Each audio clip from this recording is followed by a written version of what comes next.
Welcome, chat members. Make sure to use your super cool YouTube Pride Month emotes that are in no way offensive before Pride Month is over. I assume you only have a limited time to use them. Yeah, we're back with the Armageddon song. If you guys remember the last time we looked at Beyond the Mind's Eye, I think it was called. Inside the Mind's Eye, whatever it was called. This was on that one, and you know the Armageddon. It really shocked us, so I thought I'd share it with you all again here. So enjoy.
You know what?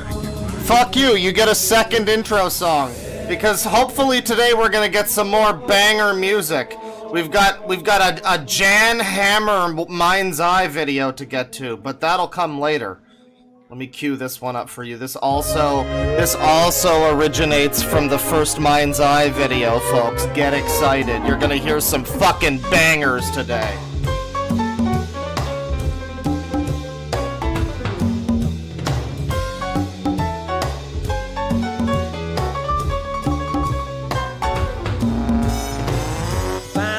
I like that sugar Sally, but all she wants is cash.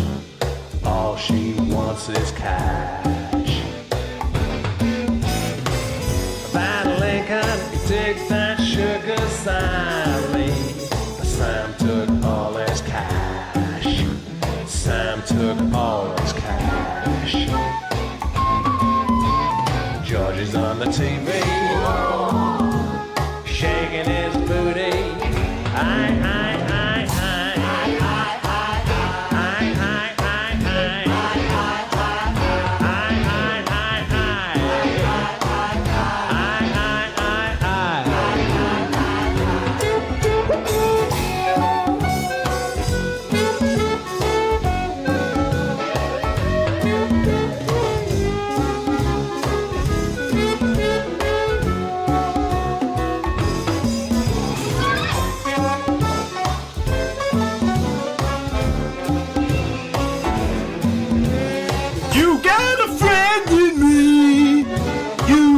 a friend in me.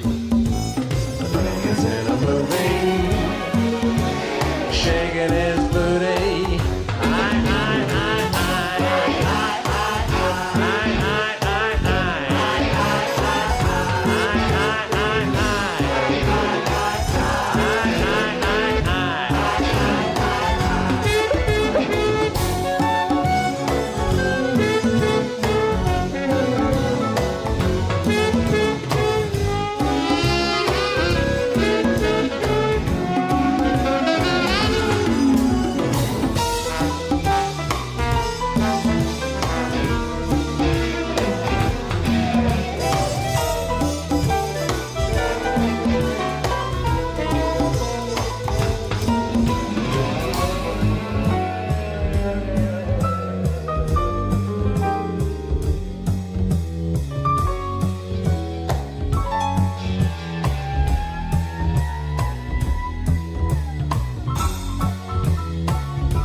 as you're listening to this chat, you just have to imagine that you're seeing some fucking wild visuals. That's what you're missing right now. You gotta go back and check out the last time we did these, does Library Dork have that stream archived? Is that available? I don't know if I have it on my channel, but people should see it. The Mind's Eye stream. It's a fucking journey.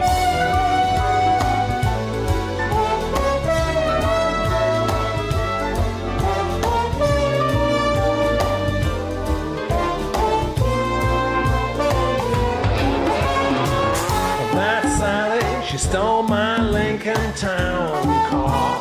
George stole my cigars. Ripped off my cigars. Now I'm gonna kick his ass. And now I'm gonna get him. So I never should have let him.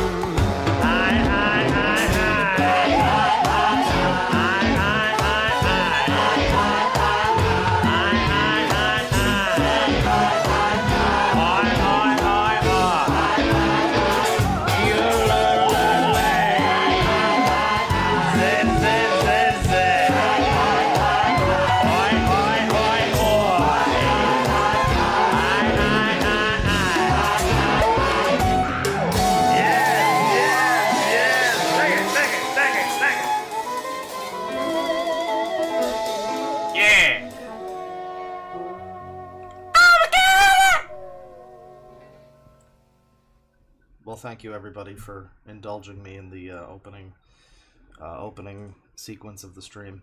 I couldn't decide which song to start with, and I did decide, and it was the Armageddon song. But then I was like, you know what? I don't want to also shaft New Vogue.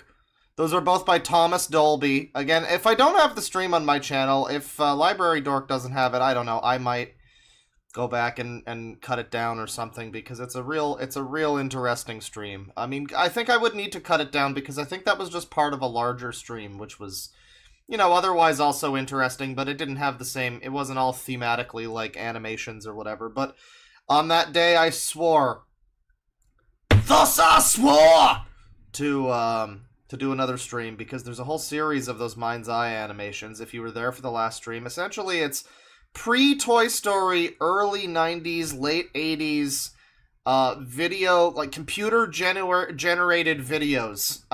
Mostly they're like music videos, so it's like weird trippy visuals that go along with interesting music, and they'll pick a composer for each project. So that project, that one, which one was this again? This was The Gate to the Mind's Eye.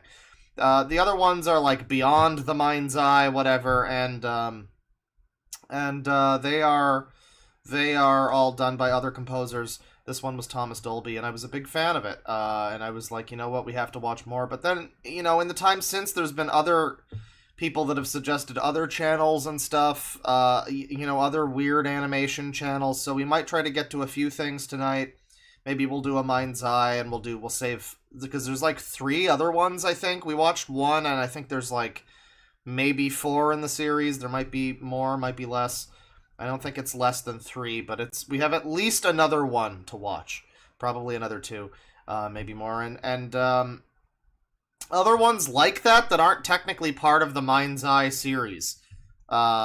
Which, that one was like sold, I think exclusively sold in Radio Shacks in like the fucking 90s. And, yeah, before Toy Story came out, it was meant to push, like, how cool 3D visuals could be. And, you know, there was a video I saw a little while ago, and I forget who it was from. I know it was, like, Knowledge Hub, or Pointless Hub, or Knowledge Husk. What? There's, like, 3 of them. Whimzu, it's like brothers, I think, but they all have the same... There's either multiple channels, or it's like fucking 5 of them that have like the same voice. I don't know what's going on, but one of them did a video that was about how like horrifying early 3D animation was, early CGI stuff, and a lot of it was kind of establishing what the Uncanny Valley would later become. You know, like it's like, oh, this is what we shouldn't do. Okay, well, we have to make that just to like, you know. We have to, you know, get that out of our systems, I guess. And so there's a lot of that. There was a lot of just, like, ball bouncing in textureless void or whatever. And I recall that he did not beyond just like a brief mention, I don't think he really I don't think he really mentioned the Mind's Eye videos, which again, late 80s, early 90s. I think the one we watched was at least pre-Toy Story. I think it was this. That one might have been the same year or the year before, because Toy Story was 94.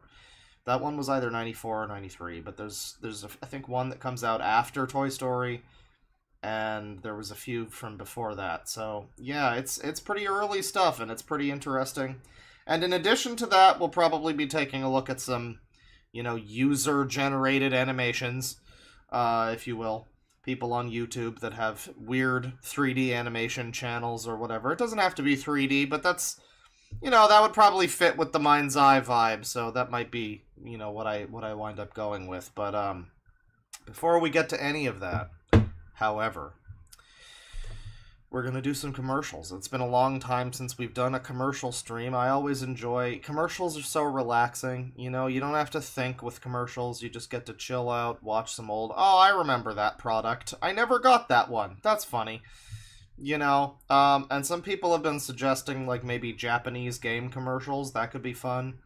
Vinny does Commercial Chaos, and it's much more segmented. People actually vet the commercials so that he doesn't watch the same ones. For me... My cope is that, no, I like rewatching some of the same commercials when we watch just like a random fucking compilation of commercials, and it's like, oh good, it's the fucking Chef Boyardee one again, where it like rolls home to the little girl or whatever. Oh good. Because it's like you see it again on TV, you're like, oh good, it's this one again, and interrupting my episode of The Simpsons. Fantastic, amazing.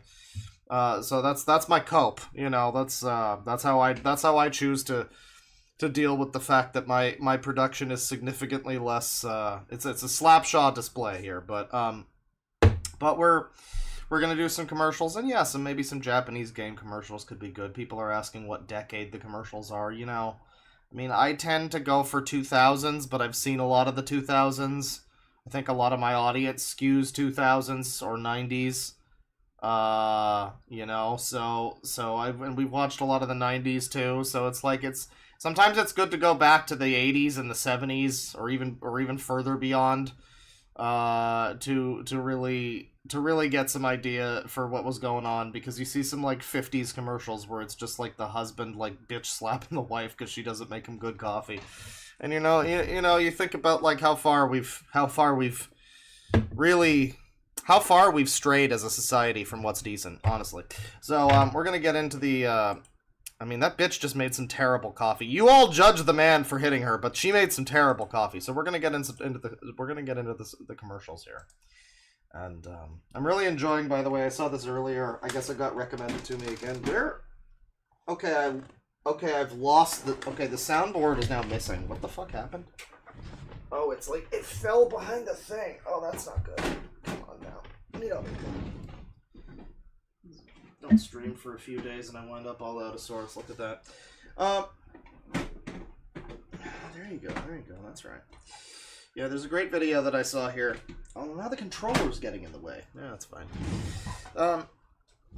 This video here, it's a full review of the new season of Doctor Who, you see. I don't know. Oh, can you not see it? You might not be able to see it because of the bear and everything. Well, just behind the bear, there's a Doctor Who. There's a doctor, and for some reason he's got a red arrow pointing at Ruby Sunday there, and I don't understand, like, what that's meant to imply. Like, the YouTube thumbnails usually have like red arrows. That's common. But why is there a red? Does that mean like he went into her? I don't think that happened. I don't know what that red arrow is implying. He like regenerated into her. I'm not sure. But here on YouTube, we're gonna start with the commercials here. And I like the idea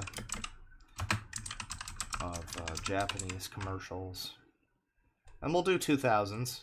We'll keep it kind of nostalgic, because I remember. But watch some of these mega compilation 90s and 2000s Japanese commercials. This video has 89 views, and it's an hour and 43 minutes long. This looks like exactly what I'm looking for. Nobody else has found this video yet. This is probably great. This is from Joshi Boy's Media Archive. Joshi's competing. It's gonna be great. If you're thinking I've seen this before, it's because due to 3 commercials being muted in an attempt to make it unblocked in Turkey for my Turkish friend, even though this is all this. Okay, so if there's any issues in this video, you have to blame the Turkish friend. It's all the Turkish friend's fault. That's what I'm learning. Okay, sure. Well, it's possible I might have seen some of the commercials before too. That's what I thought this was.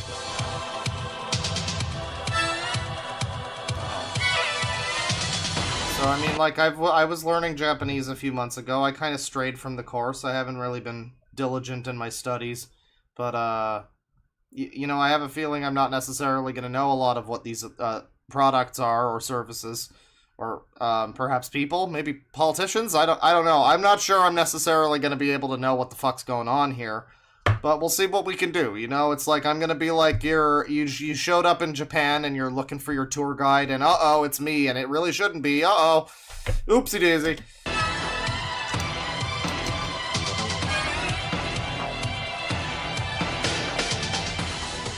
僕らは時代の匂いを嗅ぎ分けて未来に吹く風に乗る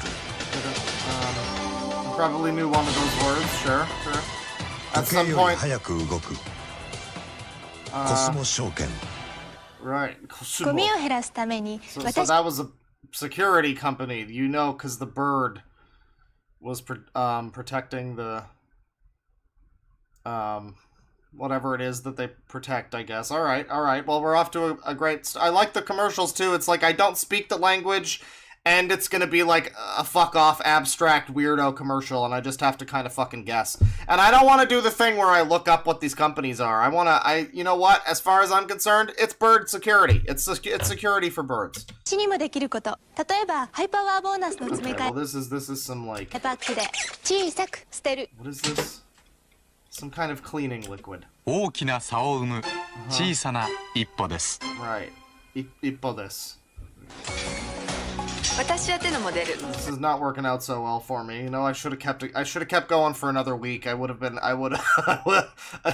known exactly what's going on, but you know, I stopped a little too early, and now I don't even remember my was from my woes. That's just the beginning of my woes. Let me だ tell から you. シャスタリッチアロエハーブコラーゲンが素早く吸収されいつまでもしっとりすべすべべとつかないのあなたの手も美人 So に this is makeup, sure. And this is you know, this is very I don't know, this is still sort of, it's weird when you see something like this where you've never seen the commercial, you know, and like you've never seen you've never used this product, you don't know any of these people, you don't know what they're saying, but it's still nostalgic. I guess it's like the hairstyle and like the way the video looks. I don't あ know. げてね シャスタリッチ Oh, it looks like shit. You can barely see what's happening. 発売 You know, in Japan they can fly, so that's one of the things they don't tell you. Over there they can actually fly. 家族がいます人間らしい生活をし Oh, the guy was purple. Oh. This is not the best, like, VHS rip or whatever this is, but I guess you gotta, you know, you gotta take what you can get. This is probably not, you're not gonna get an IMAX quality version of this 90s Japanese commercial. 限りなく本物を目指す方へ Anyways, here comes Hide the Pain Harold or something. Why, I can't make out anything. I don't even know if this... I assume these people were actors before that were, like, green screened. But then this just looks like a weird little... 限りなく本 Yeah, 物 that guy looks like an actor, but then is this a person? Is this a guy? It looks like a little alien. What's going on here? I think he turned his head. I think he's a イ person. エス・ゴマスはス I マイ think ズ that's Grandpa. Okay, that's like Grandpa. 作りの Alright. 新しいブランド Grandpa's like a tiny little man. So, I mean, he is Japanese. But, Yes yes! 三沢ホームです Every day is great with your Gomasu. Alright. 肌へ Thank you の very much to Nathan with the gift membership. I appreciate it, and thank you to other super chat folks and members and whatnot. Thank you verily. We'll get to those in a little while here. We got to get through the commercial marketing before we get to the capitalism. 思いやりがナリスのクオリティとサービスを作りました。化粧品 If I に really wanted to like waste everyone's time, I would read each and every individual piece of text that shows up and try to like I think that one's river. That one means north. あなたのお宅でも Oh, do I hear some Armageddon music? Listen to the music. そしてあなたのお宅でもホームエステティックサービス素肌も心もリフレッシュ And there she is with her scalar energy machine meant to zap away the cancer and the autism. You can buy one yourself from Elisa Medhos. It's only $2,000, I think, or 美し maybe さを it's 科 more 学 now. する Yeah, it's a white ナ lady. リス化粧品どんなに急いでいても美しい髪でいたいものだからシャンプーとリンスを一つにしたリジョイ Shampoo. リジョイならシルク繊維リンスの働きで髪しっとりサラサラ See that at the airport? シングルステップで I'm confused. Okay, now hang on. Well, she's like at an どんなに airport. 急いでいても美しい髪でいたいものだからシャンプーとリン Oh, there's a スを shower? 一つにした Do they usually have showers at airports? What is this commercial? Is that a Japanese thing? リジョイ I thought that I assumed that this was gonna be like a dry shampoo, one of those kinds of things. Like, you know, it's like a shower at home, but you can have it anywhere, you know. But no, I guess they are just saying that she took the convenient like shower restroom at the, you know, the at-home restroom that has like your personalized monogrammed towels.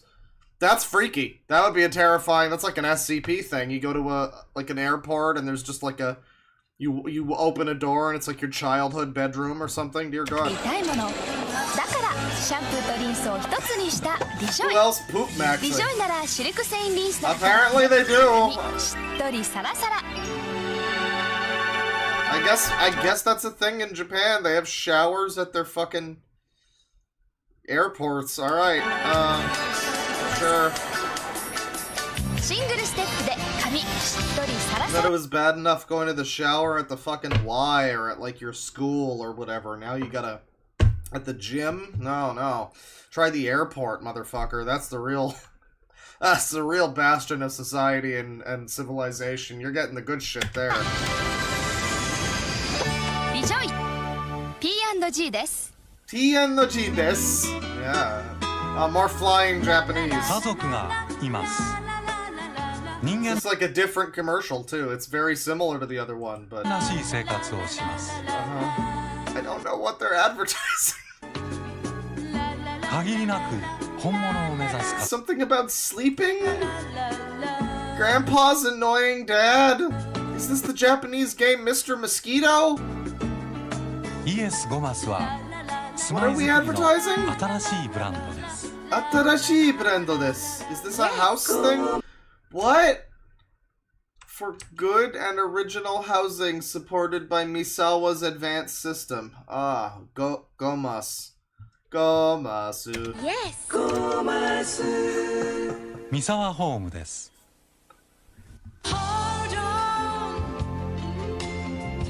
メイキャップも TPO で使い分けたいナチュラルな時間アクティブな時間エレガントな時間 We get to touch tips together with the lipsticks. This is so exciting. な時間 It's making my heart race. 今日の過ごし方で選びますファン It'll make you white. デーション3タイプとリップスティック2タイプ美し This さを was the secret formula developed by the World War IIs. You know, the Germans.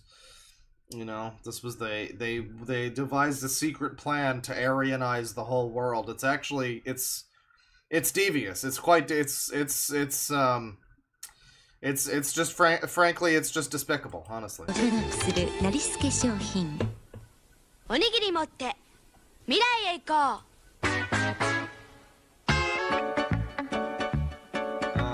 登って Sure, alright. 登って登って登って How about that? See, like this, so they can't necessarily, they can't fly over in Japan, but they can, at the very least, they can, like, manifest stairs or, like, invisible platforms beneath them or something. I'm learning a lot about, this is great for my studies, honestly.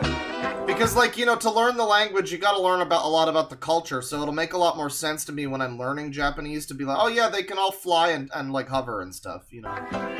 That's probably gonna, there's, like, a lot of context that'll make sense. 登って Nabatte! どこまで行っても先端技術のその先へ島津製作所 What are we advertising? What on earth could we possibly be advertising, chat members? What are we... It's like she's eating food, she's climbing, she's in the Doctor Who 先端 dimension. 技術のその先へ Sonosaki, 島津製作所 is it a bank? What are we doing here, chat? あなたの耳は汚れている Shoes? そこで小林製薬の Is 耳 this a different thing? あなたの It's a 耳は different thing. 汚れていますそこで Anata no... Well, this is just what he was saying. そこで小林製薬の耳クリーンローションをつけ耳の汚れを掃除してきれいに仕上げます You gotta ほら write こん with な the に ears. きれい Kirei. You gotta kirei it. You gotta make it all nice and kirei. 奥さんまだ布付近私は吹いたり超特急布付近の5倍の吸水量だから拭き This won't make your husband love you. 残しなし新しいスポンジ付近小林製薬の吹いたり超特急 I just don't know if I'm sponge worthy. I don't know if I can't buy these. Thank you though. Thank you for the offer. Shem, wow. So we got the bird again. I mean, I don't know. I don't know what this is. 僕らは時代の匂いを嗅ぎ分 Was け that woke? Was there a rain? I think that was a rainbow in the field. That's woke. 未来に吹く風に乗る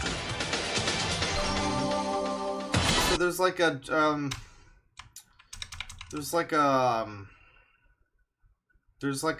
what is that? Like the Taj Mahal, I guess.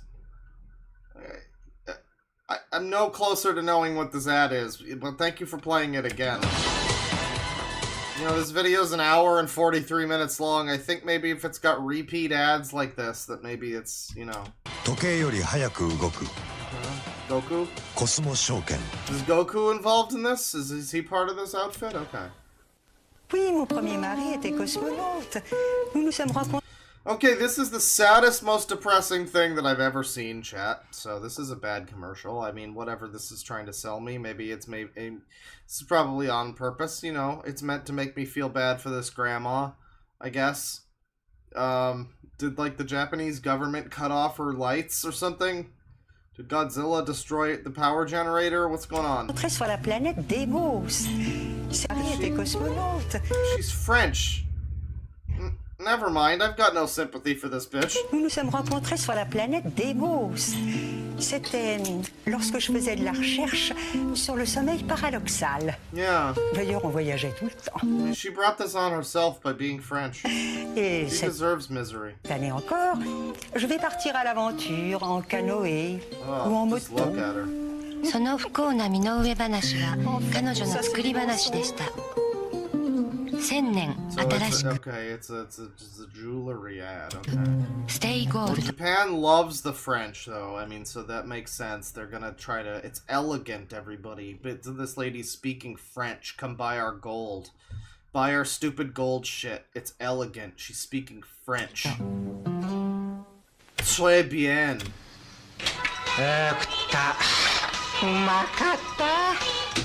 Oh, this is more my kind of Japan right here. 出前じゃないのにもう Maybe it isn't. I thought that was like gonna be... I thought this was gonna be like an otaku. What is going on? プロの美味しさちょっと丼は日が This is not going so well. You know, I did not learn very much of this this language. I heard Choto. I know that one. Thunbury. Oh, this is gonna be too steamy for you too. Shame. さなげ温泉金銭閣では境界席5宿泊プランと日帰りプランをご用意。いい湯いい味召し上がれ。さなげ温泉金銭閣。人間ってええな。朝日ソーラーがあってええな。Are these Pikachus? そうじゃろう。電気力エネルギーの I think those were Pikachus. 朝日ソーラー。 Okay. Oh my god. Oh, this is gonna teach me like a new skill or something. Whatever this is. Yeah, he can do it! Yeah! Yeah! You've got the power! What is that?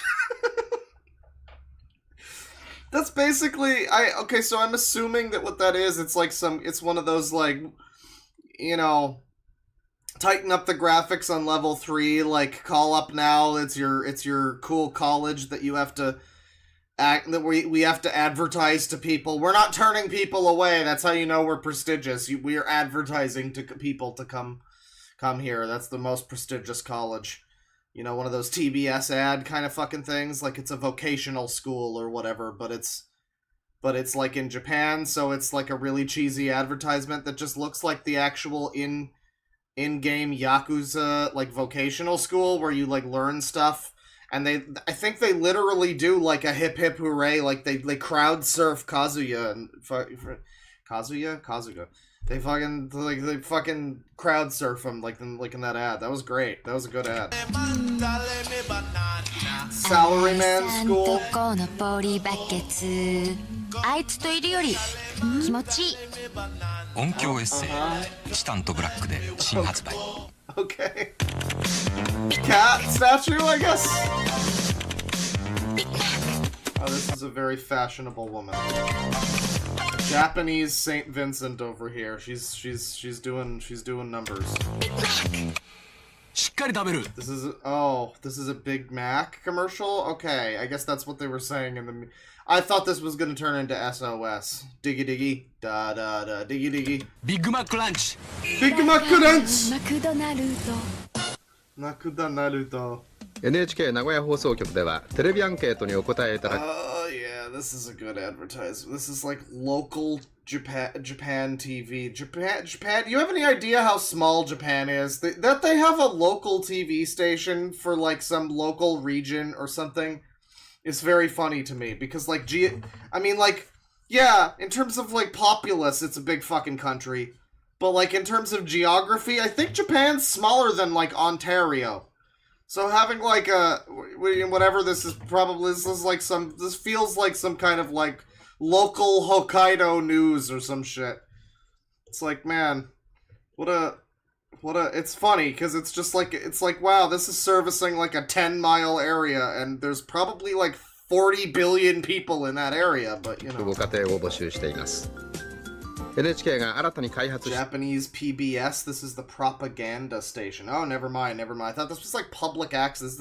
It looks so shitty, but okay. It's like PBS then. All right. I mean, is it propaganda? Is PBS propaganda? Maybe technically. I don't know. システムを使い、ご家庭で回答ボタンを押していただきますと、ほぼ2分後には皆様の考えを Definitely recognize some of these kanji, but the cool thing about kanji is that is in and of itself basically worthless. Like, oh good, I recognize like a few of these. You know, I know the ones for like month and year or whatever down here. But then if you don't know the context of how they're written and where and what's being said, it's like this could mean like this one here that I recognize. This could mean like 400 different fucking things. That's awesome. 知ることができます。 I love it. 今回の募集は名古屋市、津市、岐阜市内にお住まいの方に限らせていただきます。ご希望の方は応募要項をお送りしますので、はがきで NHK 名古屋第9回全日本女子学生剣道優勝大会が今月28日名古屋市の露橋スポーツセンターで開かれます。この大会には全国の代表校48校が参加し、女子学生の団体に I mean, this just looks like if you had like a Super Sentai season that was like particularly low budget and you needed like a villain. I mean, you give him like a weird mask and then give him this thing. And I mean, look at the fucking, it's got these shoulders are very like evil emperor, and then this is like the evil helmet or whatever. This is great. I mean, I think this would slot very nicely into like season 16 of Doctor Who. ポインチを競います。 Yeah, fencing. Yeah. NHK ではこの大会の模様を18日教育テレビ I really enjoy the way the Japanese make their text appear a lot of the time on TV. It's this very dramatic looking text with the shadow border thing. It's like YouTube thumbnail text, really. Like they perfected the art of how to make like YouTube thumbnail text fucking like 30 years ago or longer on television. I mean, this is how people make their fucking thumbnails look. But you know, over here in the US of A and the Canada, we just get like kind of boring text. I mean, you know, we'll have like whatever title stuff that's going on, but it's not typically as fucking exciting as like, you ever watch like Game Center CX and it's just like random little bits of things will just be in the most exciting text that you've ever seen, and it's basically just saying like, he got an extra life, it floats down, you know, like something like that, you 午後 know. 3時35分からお伝えいたします。カラーファインダーのブレンディ手ぶれを抑えて16倍、みんなの中の一人までぐーっとズーム。ブレンディすごい。 Yeah, I assume the Japanese text says like, Star Wars is woke or something. Yeah, there's like a soy jack in there, but it's in like it's like a kanji soy jack. I mean, kanji is a very complex thing. They can do wonders with it. Panasonic 雄大な太平洋を望む伊良湖岬。静かな波の音を背に花に包まれた未来型リゾート渥美花の村。ただいま会員募集中。 Great. Very good. I mean, it's alarming how much of this is just reminding me of the SOS tape, though. I mean, you could slot a lot of this into just... If you wanted to make your own, like, fake version of SOS, this would be a great place to get footage for that. Is just, like, some random old Japanese commercials. Because, like, a lot of them, if you wanted to make your own, like... You know, you make your own fake song that slots in with, like, the, you know, Rapture... Don't use barcodes, whatever, whatever that cult believed in, and you know, you just throw it together with some of the footage from this. Good to go. この国にはゆっくりと流れる時間もあります。日本を休もう。 JR 東海。真心込めて一生懸命ジミー行くぞ。真心忘れなあかんから真心いっぱいお引っ越し。頭の引っ越しゃ。 Well, you know, as long as they keep it out, as long as they just keep it to themselves in their bedroom, you know, it doesn't bother me. There he is. This had to happen. Right, ramen.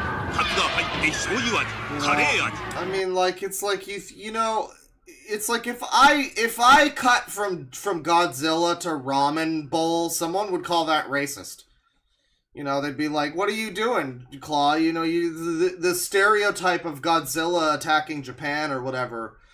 But then you look at this, and this is just what they had on television. I don't know. I mean, I'm officially right for looking at, you know, Godzilla and thinking, man, I would love to have a donburi right now. That would be great. It looks like a good bussin'. It's a very bussin' bowl. Oh boy, what's happening here? この先面白くなるわよ。新しくなったカネテック。 Well, I don't know what they're advertising, but I mean, I guess I'm down. 本日は晴天なり。 Yeah, sure. Why not? Sign me up. What is it? Looks like it's it looks like another bank or something. I love the trend of these commercials that just have absolutely no indication of what the fuck the thing is. And I mean, if there is any indication, then there's no indication based on the name of whatever it is that, like, what I'm looking at should be...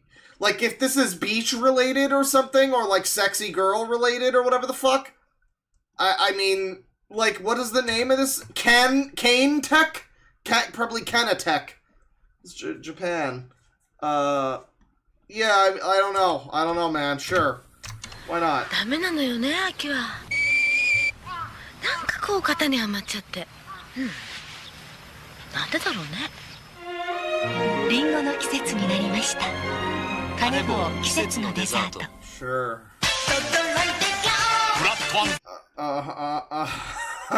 とブラックマスクにデジタル AI。 What is this exact? Is this like Monkey King? フラットワンとブラックマスクにデジタル AI。 This is some kind of I know that's China, but this is some kind of like thing that I have not learned about. Whatever this is. Dancing dwarves? I don't know. It's so funny when they try to sell like how much better the picture quality is, and then we see like the very next shot is like this. It's really high quality picture, you know. It's good. This is how you want to sell it, I guess. Panasonic. I don't know what's going on. What was Panasonic. that? Say that again. Vacances. I guess it's hard for Japanese people to say vacation, so... How does he say it? How does he... Vacances... Okay, they're trying. That's a very difficult word. That word is stacked against the Japanese. I mean, it's got a V in it, and it's like, it's not great for the Japanese. これが噂の熱帯ノーラン。マレーシア航空でどうぞ。私の再婚相手も母が52歳にして初めての激しい愛。まさか私が。月曜から金曜お昼1時半です。That's the whole. Is that the whole ad? That's the whole ad. What the fuck was this advertising?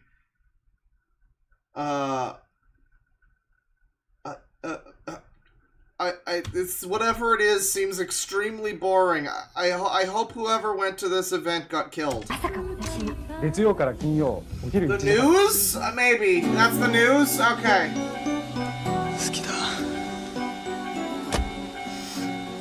Nice! Alright. They're all... Well, God has cursed his car. Unfortunately. ニューセルボモード優しくなってデビュー You should have bought the new Suzuki, dude. So Japanese commercials, right? You know, no idea what was going on in most of those, but you know, the mystery makes it better. Honestly, the mystery really adds to it. I mean, I think it wouldn't be as good if I knew what the fuck was happening in that commercial with the bird. Why was there a bird? I don't know. I don't want to know. I'm good. I don't want to know why there... I think I'm better off not knowing why there was a bird. And what the fuck the bird was all about and all of that. I'm good. So I'm trying to find a good...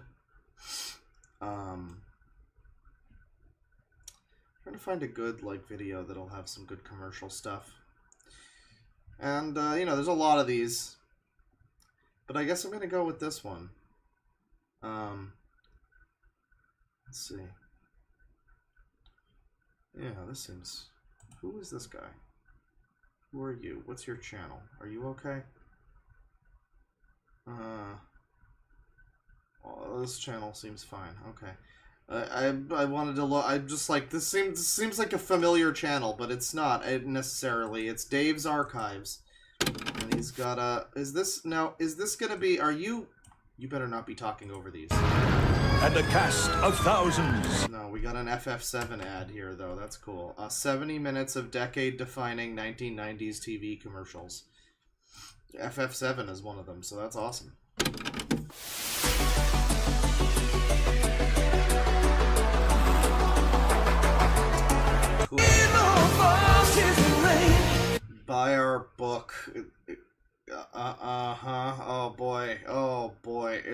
this shitty Ready Player One? What is this? Hang on. What the fuck is this? What? Tommy and the... Okay.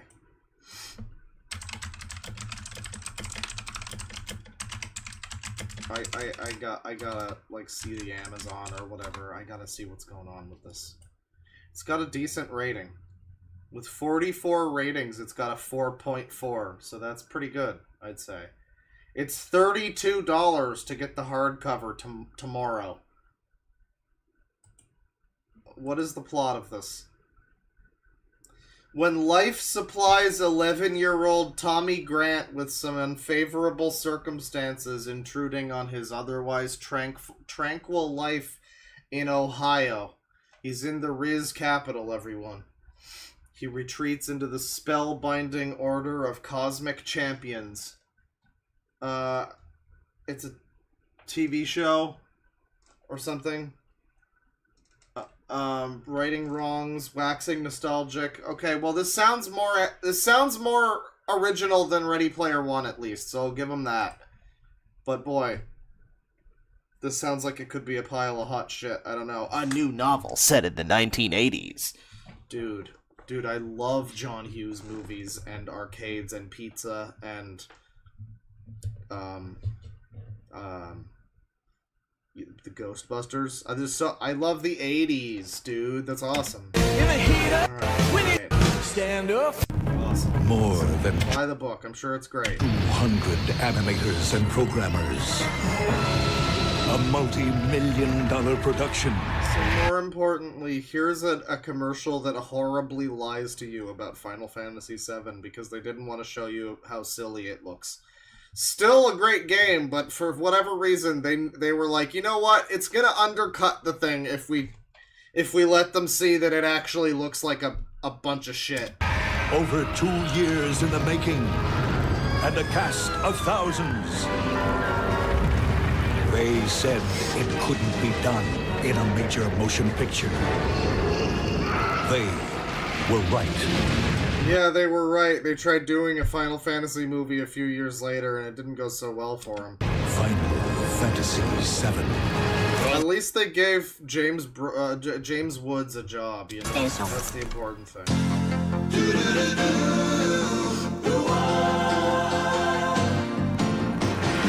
It doesn't matter what comes, fresh goes better in life. With Mentos Fresh. This is some good audio. I like how it sounds like frothing ass in my ear.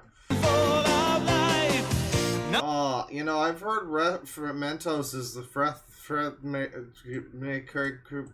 refresher. Nothing gets to you, staying fresh, staying cool. With Mentos Fresh and full of life. Well, Jeffrey Epstein seems to like what he's seeing. And so does Allison Mack from the hit TV series Smallville. You know, she never did anything wrong. Bye, Mentos. Fresh goes better with Mentos Fresh and full of life. Mentos, the fresh maker. I hate machines. Oh, dude, that is so relatable. That is so relatable. You know, Jeffrey Jetson is just like me. Sorry, Rosie. Why don't we go to the new Sprint store at Radio Shack, George? Oh, good, right. You know, I still can't get over how, like, 20 years ago they changed the fucking name of the store to, like, The Source. I don't know if it's still Radio Shack in America, but here in Canada, we have to call this fucking place The Source. It's the worst name. I can't believe it's stuck. Like, I know radios aren't exactly the fucking in thing, but I have never not called this fucking place just Radio Shack. It's just Radio Shack. That's what it is. That's what it's always gonna be. I don't know, this insistence on making it The Source. That's so...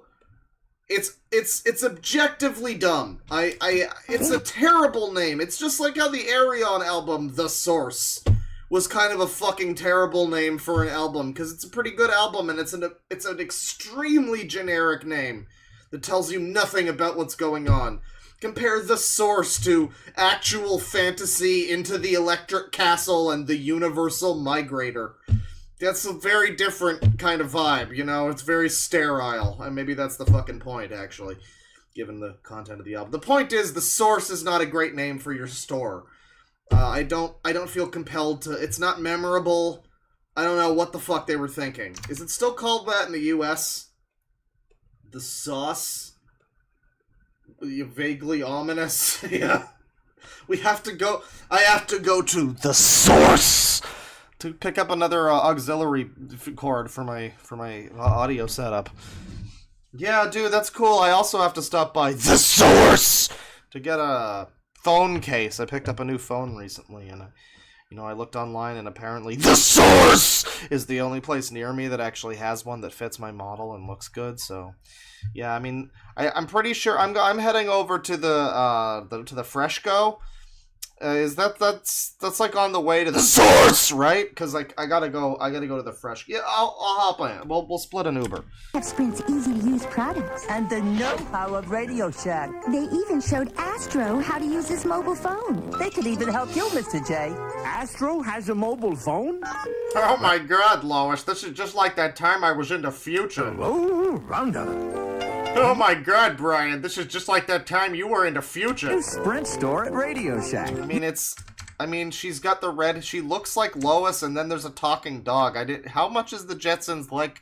Everyone says that they ripped off Family Guy, but not enough attention has been paid to how much else they ripped off, you know? Well, Family Guy, they ripped off The Simpsons, rather. And not enough attention has been paid to how much Family Guy ripped off, like... I guess The Simpsons technically is based on the Flintstones, but like, man. Oh, Rhonda. The new Sprint store at Radio Shack. You've got questions, we've got answers. Oh my god. It's busy. Lovely. The mysterious milk bandit struck again last night.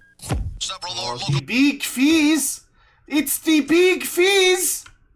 Oh, they're gonna go after the Big Fizz. Several more local area Big Fizz vending machines are missing. What's their problem with the Big Fizz? Once again, the machines were replaced with coolers of ice-cold milk. Dude, I want a big...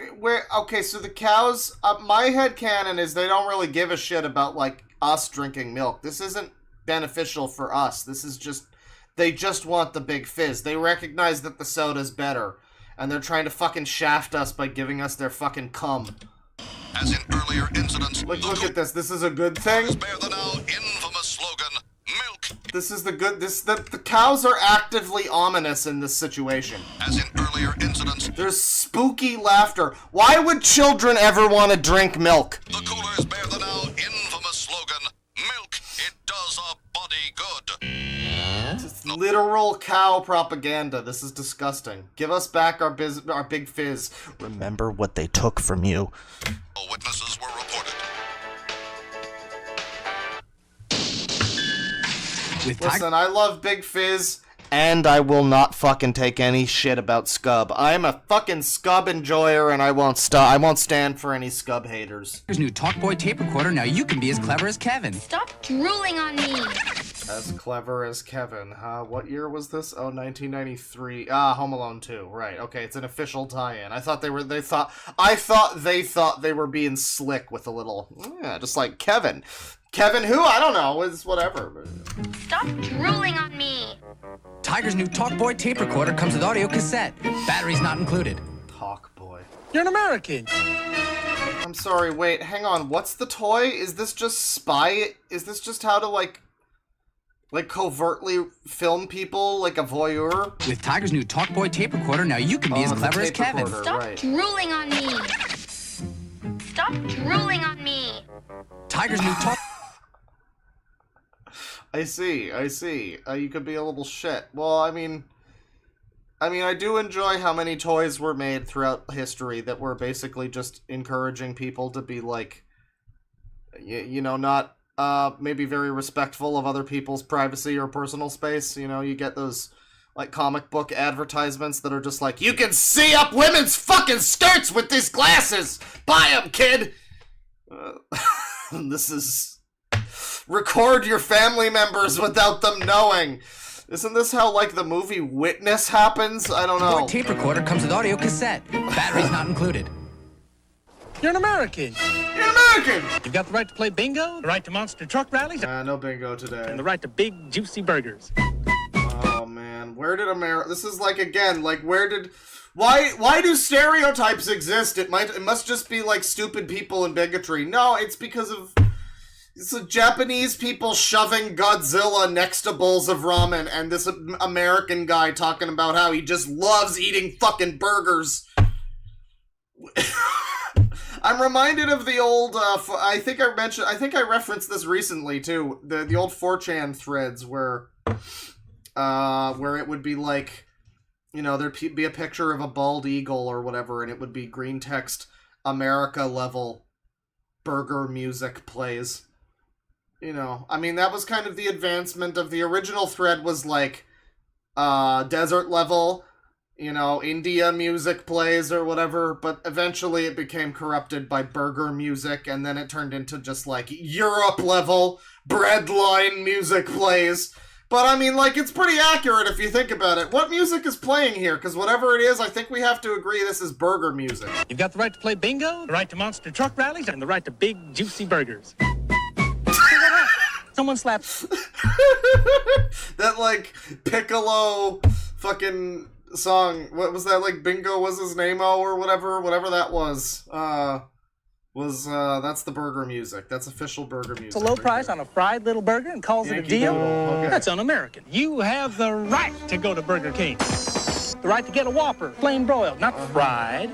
And the right to get that Whopper any size you want. And the right, when Burger King has the right for the burgers to look nothing at all like this. You know what I love, too, is Canada also has that problem, but Canada's standards are significantly better. So, in Canada, you won't get a Whopper that looks like this, but it'll look a little closer to this than what you get in the US, from my understanding.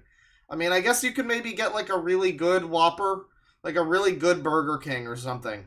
You might get lucky and find like the one good Burger King. But like across the board, typically the burgers, they wind up looking less fucked up and desiccated in Canada than they do in the US. And even still, they look nothing like this. I don't know what they do. I'd love to see a video that goes over how they fictionalize the burgers for these advertisements. Because I remember hearing years ago that the, I don't know if they still do it now, but apparently the old advertisements for, like, ice cream were actually just, like, food coloring mashed potatoes or something. Because if they actually set up the ice cream to, you know, look good in a fucking shot, you know, with all the lighting and everything, it would take too long and the ice cream would just fucking melt. So they just set up a bowl of mashed potatoes meant to look like ice cream.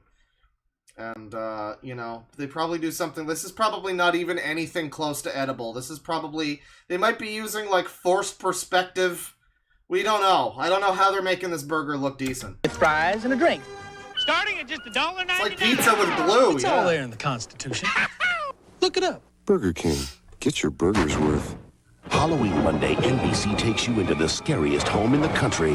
We're America's worst nightmare! Oh no, fat people. White trash with money! Roseanne and Tom, the movie. You should all be kissing my butt. For the first time ever, a motion picture based on their true story. Your gender is get a job! Again, if anyone wants to see something extremely depressing but also fascinating, you gotta look at Roseanne Barr's recent comedy special where it's like she's telling, not just like, she's barely telling jokes, but it's like anti-woke, but most of it is just her spitefully bitching about her family that no longer likes her because she's crazy.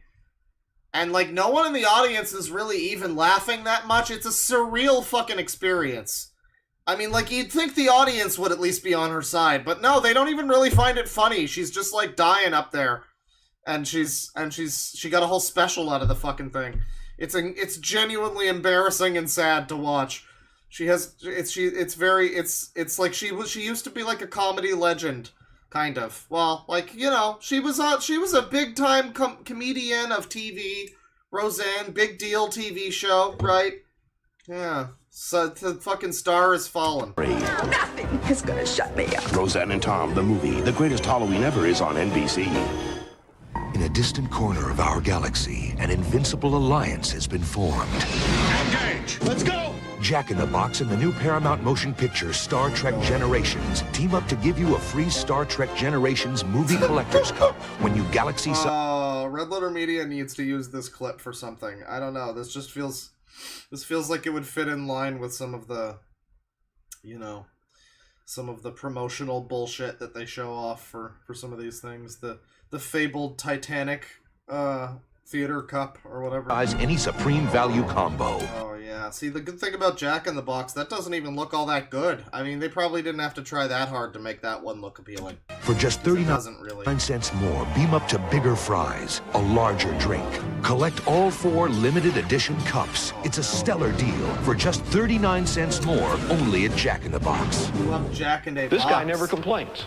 Does he make any excuses? I get really tired. I mean, I'm skinny. Does he let any obstacle... Talking about Pamper Chew. Oh, it's the Energizer Bunny. Oh. ...get in his way? Some of the guys on the other team, they just started hitting me. He just keeps going. Those arms keep pumping. Just be the bunny. Be the bunny, yeah. I love the idea of using the Energizer Bunny as like a, you know, a motivational thing. Yeah. Be the bunny. You know, the real hero of society is the Energizer Bunny, if you think about it. He just mindlessly beats on his fucking thing as an energized automaton that has no thoughts. Just be like that. You know, it's a good thing. Society seems to have taken a lot of influence from this Energizer ad. That's it, guys. Be the bunny. Excuse me, ma'am. Are you going to be purchasing any chicken in that fine retail establishment? Foster. Oh, sir, that's racist. Farms? Well, you know, we're Foster Farms chickens. No, you're not. Sure we are. No way. Foster Farms chickens are fresh and natural. No. Imagine if you, like, if this happened and it would be like, that's the worst advertisement for that chicken ever. Because, like, now, really? I'm going to eat you guys? Oh. Well, not only do you not look very tasty, but that's probably... There's probably a moral question. You're driving cars. That seems bad. I don't think I want to eat that chicken. Hormones, no not a great preservatives. commercial. Besides, they're corn-fed. Foster Farms fresh chicken. Always natural, always fresh. Have you looked in a mirror lately? What? Condoms, man! It's refreshing, man! Just another tool of the establishment just to bring us down! I like that this character is just... It's... You know, you remember, Linkara's 90s Kid? This is 90s Kid. I mean, this is the real 90s Kid. Linkara's 90s Kid was, like, a little too over the top, but this is, like, more what it would really have been like. It was that haircut. It was this anger. He's got the, like, plaid. In a mirror lately? What? It's John Connor, basically. He's got, like, the plaid shirt tied around his waist kind of deal. Man, it's refreshing! For some reason screaming about condoms. Man, just another tool of the establishment just to bring us down! They say we gotta use them, but who are they? Well, they want to control us with their just another... You know, it's times like these where... You know, I just have to have an extreme mega killer rant. Condoms, man! It's refreshing, man! Just another tool of the establishment just to bring us down! They say we gotta use them, but who are they? Well, they want to control us with their condoms, but not me, man!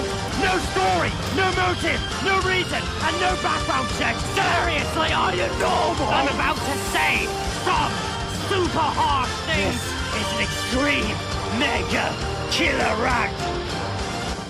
Cause I ain't wearing one and letting... Chic, use one or get none. Well, these are cool. I mean, I'd use them. I'd like them and I'd use them all the time. Chic. It turns out it was condom propaganda, guys. I don't know what to believe anymore. Some. Thank you, Mr. Chic.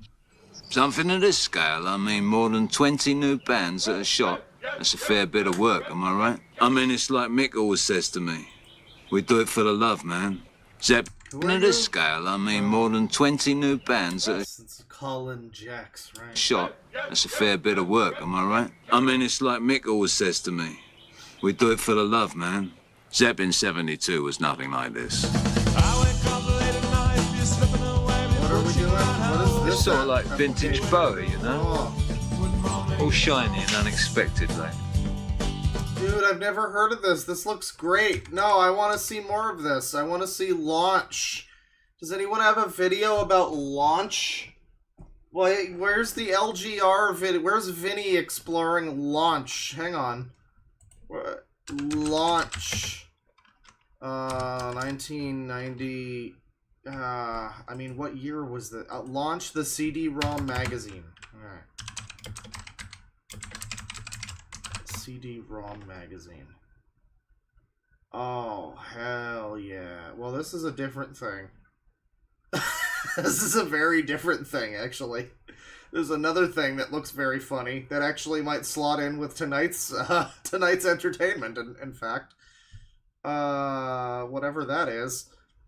Launch CD-ROM magazine ad from 1997. I'm not seeing anybody... there's a couple, like, older... There's a video from 8 years ago talking about it. It's only got 3,000 views, but... This seems to be a fairly unknown thing that looks extremely 90s. Somebody needs to find... I hope it's not lost media, or whatever it is. I mean, I guess it's a CD-ROM magazine, so it's probably all on the CD-ROMs. If anything, archive.org might have some of these fucking things. If you looked, they might have that. But, yeah, Launch the CD-ROM magazine. Not a great title. You know, it's not great for the SEO, but... you know, there's Levi's. Does that say ROMs? There's no way that doesn't say ROMs. I'd say bombs. Sony? I think it says Sony. I thought it said ROMs, but that's Nissan over there, I think. Bowie, you know? All shiny and unexpected, like. There's a whole magazine in here. Apparently they are on the Internet Archive, so that's pretty cool. Maybe I will look at them sometime. I'll make myself be the person that investigates Launch the CD-ROM magazine. That'll be me. I can read you, know? What do you think, I'm daft or something? Hi, Trish. Todd's working here. Don't remind me. Dear God. We make it all. Wasn't there another advertisement where the guy looks like Germa? Where it's like for cookies or something, and it's got this same fucking style, but it was from like a decade later, I think. This was in the 2000s. This one's from the 90s. Oh, that's disgusting. He looks like Guile. Gift without Duracell battery. I made these special just for... Speaking of Germa. Yes. This is what happens when you don't be the bunny, everybody. Not. You can't top the copper top. Good morning. Welcome to McDonald's. And a bright good morning to you, madam. Let's see. I'll have your robust Egg McMuffin extra value meal. A cheerful farm fresh egg in the good company of a warm English muffin. Canadian-style bacon and gracefully melted American cheese. With crispy hash browns and a small cup. Can you imagine if somebody actually ordered from McDonald's like this? This would be... that would be a very funny video. That would be a good... Someone should do that for a video where they just go around to different McDonald's and they're like, yes, I would like to have 2 delightful all-beef patties on a soft, farm-fresh bun with lettuce, juicy from the fridge and the condensation of the water, and cheese straight from the cow's titties. Like, you know, you can make a whole thing out of it. You could recite you could have a script prepared. It could be great. Oh, Java. Truly a break that puts the V back in value. Seems a shame you only serve breakfast for another 39 seconds. Have you had your break today? Oh, thanks for creating a fucking riot at the McDonald's. You've created a time paradox, Frasier. You just wound up making the Rick and Morty Szechuan debacle happen like 30 years too early. Great for you. Probable code 0 in progress. Over. Roger that, Fox 10. What we have is someone dialing 0 to call collect. Hopefully I can defuse... Is that Al Bundy? The situation. That's Al Bundy. What the fuck? By alerting... I love when we see these, like, semi-famous actors. Some of the money saved with 1-800. That's totally Al Bundy. Collect. Phone patrol! Hurry! Very good. Hang on. Why are we in small vision? Warm. I don't know why we were in tiny vision. I'm sorry. I think I can pull a good print. Ladies ladies and gentlemen, Mr. Daryl and Don Ellis. Blue blockers. Everybody! Blue blockers. It's my day in the sun, at home or on the run.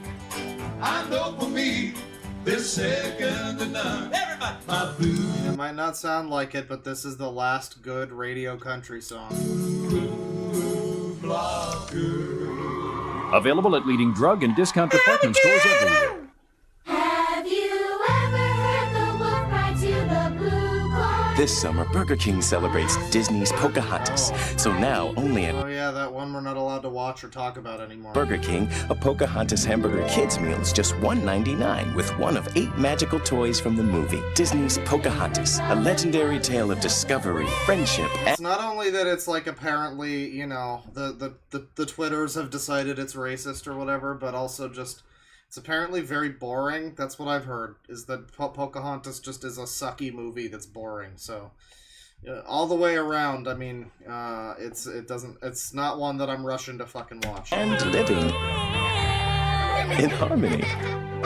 $1.99 Pocahontas hamburger kids meals only at Oh, they Burger definitely had better toys back then. Although Canada's getting some decent ones, because there was recently like a fucking, I think it was McDonald's had like a Yu-Gi-Oh! X Hello Kitty crossover thing, and I don't think the toys were that great necessarily, but they were like little plushies that were like Hello Kitties designed like Yu-Gi-Oh! Monsters or whatever, which is pretty cool. I think that was only in Canada though, so like some of these, yeah, I mean, generally speaking, I remember watching Scott and his friends were evaluating the Mario movie Happy Meal toys that came out, and they were all such crap. They were usually just like a single lump of plastic with like a button that would maybe move an arm, and that was about it. And they were usually really cheap looking and lame, and just really lame. Just lame. I don't know if it's nostalgia entirely. I mean, the old ones, they're never like high quality toys, right? But they were at least, there was something about them. I don't know. The new Happy Meal toys, and especially Burger King, they used to have the Pokemon with like the fake Game Boy. You ever see that one where there's like they had like a fake Game Boy toy that was just like a solid gold fake Game Boy. It wasn't real gold, shocker. But it was like it's just a little Game Boy keychain kind of fucking thing. I mean, it's not a great toy. I mean, you'd probably want a real Game Boy, you know, but it's neat. It's a cool little thing. I don't know. Nowadays, you just get some fucking trash. You know, I feel bad. I mean, like, what? The thing is, it's like kids these days probably aren't fucking as enamored by a Happy Meal toy as they might have once been, though. So, like, how much effort do they really need to put in when the kid gets more excitement out of just looking at TikTok for 2 seconds? I don't know. Burger King. Get your burgers worth.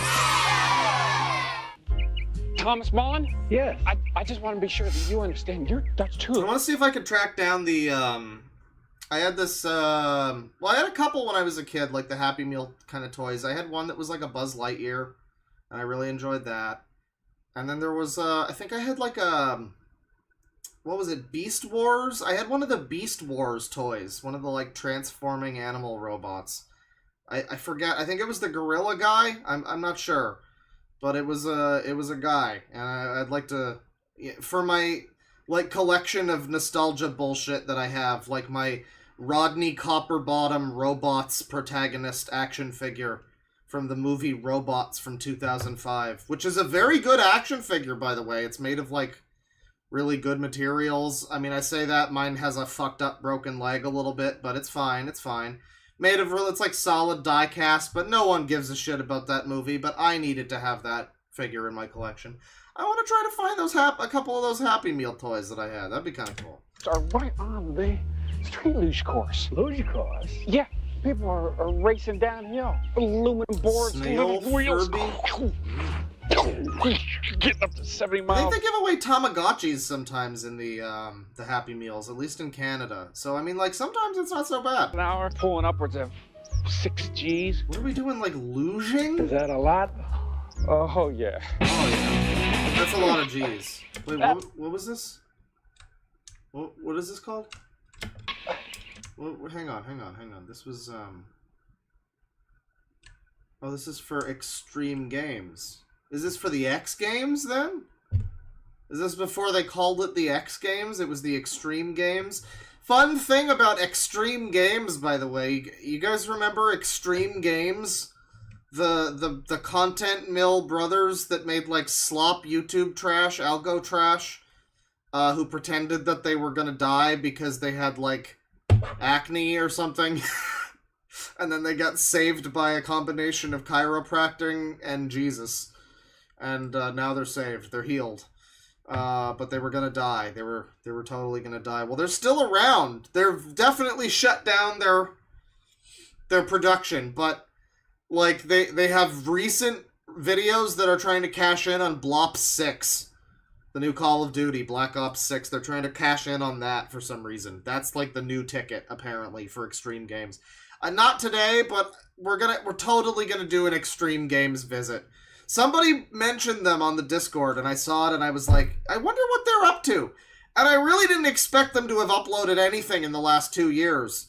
And they've really slowed down, but, you know, one notable thing, one of the brothers, it appears at this point to only be AIDS David Tennant. The other one is gone. The other, I don't know if he's just not in the thumbnails, but the other one, it seemed like they didn't really like each other in the videos, so the other one is fucked off at this point. It's just AIDS David Tennant, who I think was the one who was dying of acne, or something. But he's saved now because of Jesus, so it's fine. We'll get into them at some point soon, but yeah. Extreme Games, motherfuckers! Get excited. That ought to hold her. Vertigo! Right. How could I forget? It was Vertigo, right. I don't know what the other guy said that he had wrong with him. I think it was the AIDS we called him AIDS Daniel Radcliffe, actually. But in watching I was watching some David Tennant episodes recently of Doctor Who, and I was like, yeah, he reminds me of that Extreme Games guy, actually. That guy, it's AIDS David Tennant, really. And Daniel Radcliffe a little bit, but yeah, he was the one that was dying of vertigo. I think the other one had like a liver problem that was totally real. I don't know. Yeah, the extremists. Barely alive. We got a beer commercial here, everybody. Yeah, this is when they put a lot more effort into the advertisements back then. Nowadays, they'll just have some lady fart at you and then tell you to buy the product. Rebuild it. The worst part is it works. We have the capability to make the world's first bionic can. Coors Light will be that can. Better than the whole $6 million beer fucking pair was before. Taller, thinner, silver. Next on the Coors Light channel.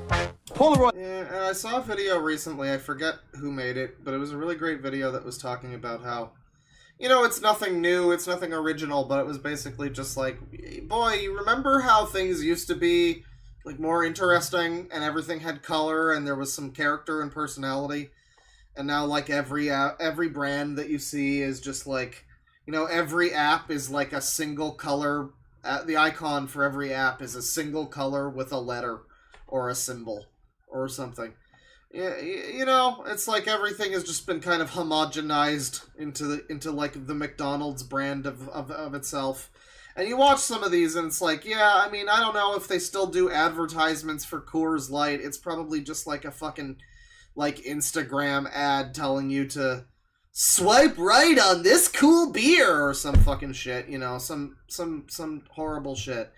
Back in the day, they did this kind of thing, you know, this was where it was at, you know, and nowadays it's just like, hello, corporate individual of Earth, buy beer, buy this brand of beer. Silver. Next on the Coors Light channel. Polaroid asked me, Sinbad needs supermodels to demonstrate the sleek, stylish Captiva camera. I didn't even recognize that was Sinbad, but yeah, that's Hold the pictures inside the camera special. Famed star of Jingle All the Way, Sinbad. Pocket, so you take them out and put them in your pocket. My pocket. The Polaroid Captiva. At my school, you can't make mistakes. I get hungry, I reach for Snickers. I don't know what it is. I feel like we wouldn't get an advertisement now that's trying to pair, like, firefighters saving people from burning buildings with buy a Snickers! I don't know what it is. I feel like this is not something we do. This feels very pre-9/11 in a way. There's something very quaint about this. Roasted peanuts, milk chocolate, caramel. Snickers satisfies. Yeah! No, I was gonna say, wouldn't the Snickers melt? I guess you keep it in the truck. But, like, even then, you're near a burning building. It's gotta raise the temperature a little bit. I don't know. Maybe there's a cooler. But then you wouldn't want the Snickers to be too frozen either, would you? It's a whole problem. When you start your day at 10,000 RPM, you need a healthy breakfast. But there's this part of me that still gets revved up over frosting. Nothing but sweet frosting. Did she? Oh dear. I don't, we don't need that. That's... I don't love the creative choice there, okay? I try to steer clear of fat and salt, but I keep veering towards that... Hey, Bane, if we wind up doing Christmas movies, you gotta remind me, you gotta make sure to remember Jingle All the Way as one we gotta do. That's gotta be on the list if we do any kind of Christmas or holiday themed. Because I'm thinking you do, like, Thanksgiving, Halloween, and Christmas all together at once, maybe, in, like, mid-fucking November or something. Even New Year's. I don't know. Just, like, holiday season, you know, toward the end of the fucking year. You can do, like, a few, I don't know, a few... Well, we wanted to do a scary thing for the podcast, but, yeah, we're planning film discussion podcast, side podcast stuff, and so... I'm just like, we gotta talk about Jingle All the Way for the thing. I mean... Great taste of frosting! Slow down there. With Kellogg's Frosted Mini Wheats, you can Slow your fucking roll, cunt. have it all. For the adult in you, whole grain wheat, 98% fat-free, no salt added. For the kid in They shouldn't zoom in on these. you, lightly frosted, great taste. I don't know, those never look really all that appealing to me. It's important to know what really drives you. The frosting!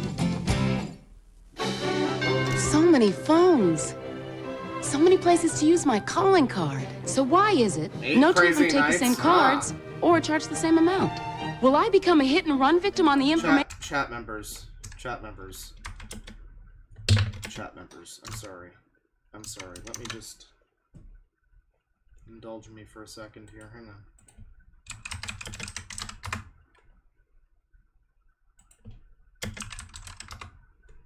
Here we go.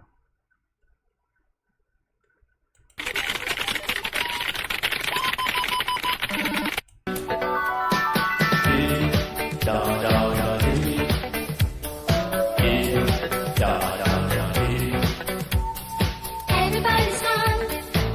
Computer crazy, boy, won't be long.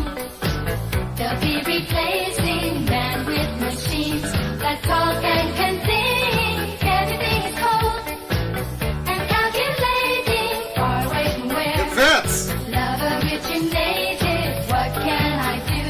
I'd reach out to you by the impulse of love. Now we're on to something else. Hang on. Now we're on to something else. Well, but we were just about to get to the good part, though. So I mean, you know, I mean. There you go. My signal of distress, SOS. It's time that we confess, L-O-V-E, love. Can't live without you.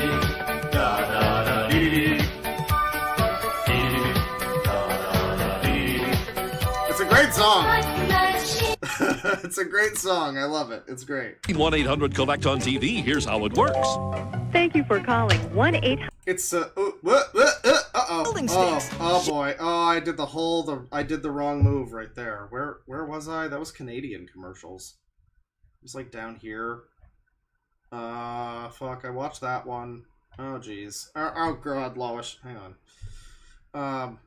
Yeah, it's a shame that whole video is made by, like, an insane evil cult that, like, abuse children and families and ruined families, and I think is the reason why, like, Joaquin Phoenix's brother is dead or whatever, and why he's such a fucking weirdo in his own right. It's all because of that fun cult that made the SOS song. If anybody still doesn't know that, that's like pretty known at this point, but yeah, as we're all grooving to Kathy, don't go to the supermarket today. Yeah, evil cult. Not great, but really jamming tunes. You can't deny, you know. You've seen all one the other brothers can't deny. Collect on TV. Here's how it works. Thank you for calling 1-800-COLLECT. Enter the number you wish to call, area code first.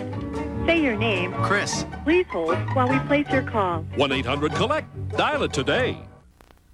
Do you know what's best about getting dressed? 2, 3, You put your arm in your shirt. It won't even hurt. Oh, good. You dress.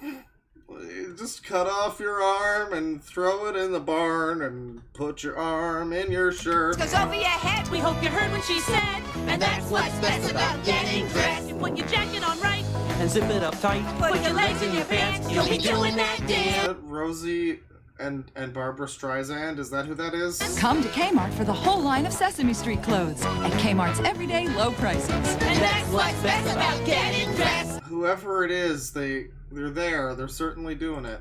This is brought to you by the letter K for Kmart. Oh yeah, that's definitely Rosie. If your child's cold doesn't slow him down, his cold medicine sure could. So we created non-drowsy Triaminic AM, dye-free cough and cold relief that won't slow kids down. What is this fucking shit though? Yeah, you get like the orange Triaminic. What is you get like the?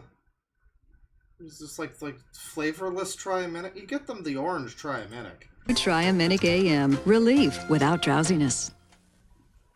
Hay fever is rampant. Better stay inside with Dr. Katz. The one thing that nuns hated being called more than anything else, Doc? I know nothing about this show except for the one clip from Family Guy where they make fun of the way it looks. I think it was Family Guy. It was. What the fuck is this show? Is this like an Adult Swim show? I'm seeing footage of it. It looks very stoner Inside comedy. with Dr. Katz. The one thing that nuns hated being called more than anything else, Doc? It was so man. good. I used to constantly refer to them as Sister My Man, my man, Michael Vincent, my man, Sister My Man.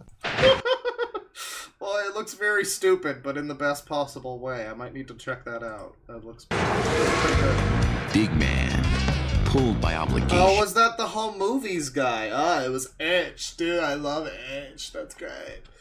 I didn't know Edge was involved. That's awesome. Pushed by expectation, escapes into the shadows of the unknown, drawn by the light. Alright, hang on. I gotta turn on my air conditioner. I thought, you know what? We're gonna go without the air conditioner because it makes a loud noise and it'll be annoying, but that can go fuck itself, frankly. Yeah, we're turning this back on. There you go. We're good. We're good. And, you know, I guess we'll leave the fan off. We'll try to give you a bit of a break there. It's okay. I'll talk incessantly so as to drown out the horrible noise of the air conditioner in the background. You'll just hear me talking and talking. I won't even play the video. I'm just going to keep on going. I'm just going to keep on going, and I won't stop going, and I won't stop going, and I don't stop going, and I don't stop going, and I don't stop going, and I don't stop going. All right, let's watch The mysterious red light. Big man stands What are we advertising now? What's this one? Oh, Coors. Okay, right. alone. Hey, big man, let's get a beer. Big man realizes alone is overrated. Mysteriously smooth, red light, big man's beer. You didn't Oh, you think you're a fucking big man, huh? say anything about dancing. I've been trying to do like busking around Toronto. Not really busking necessarily, but just like playing in public, you know. Just a little activity, a little experiment, if you will. And one time I took my guitar bag off and I start setting it up, and this guy passes by and he just goes, "What are you gonna do? Play a tune?"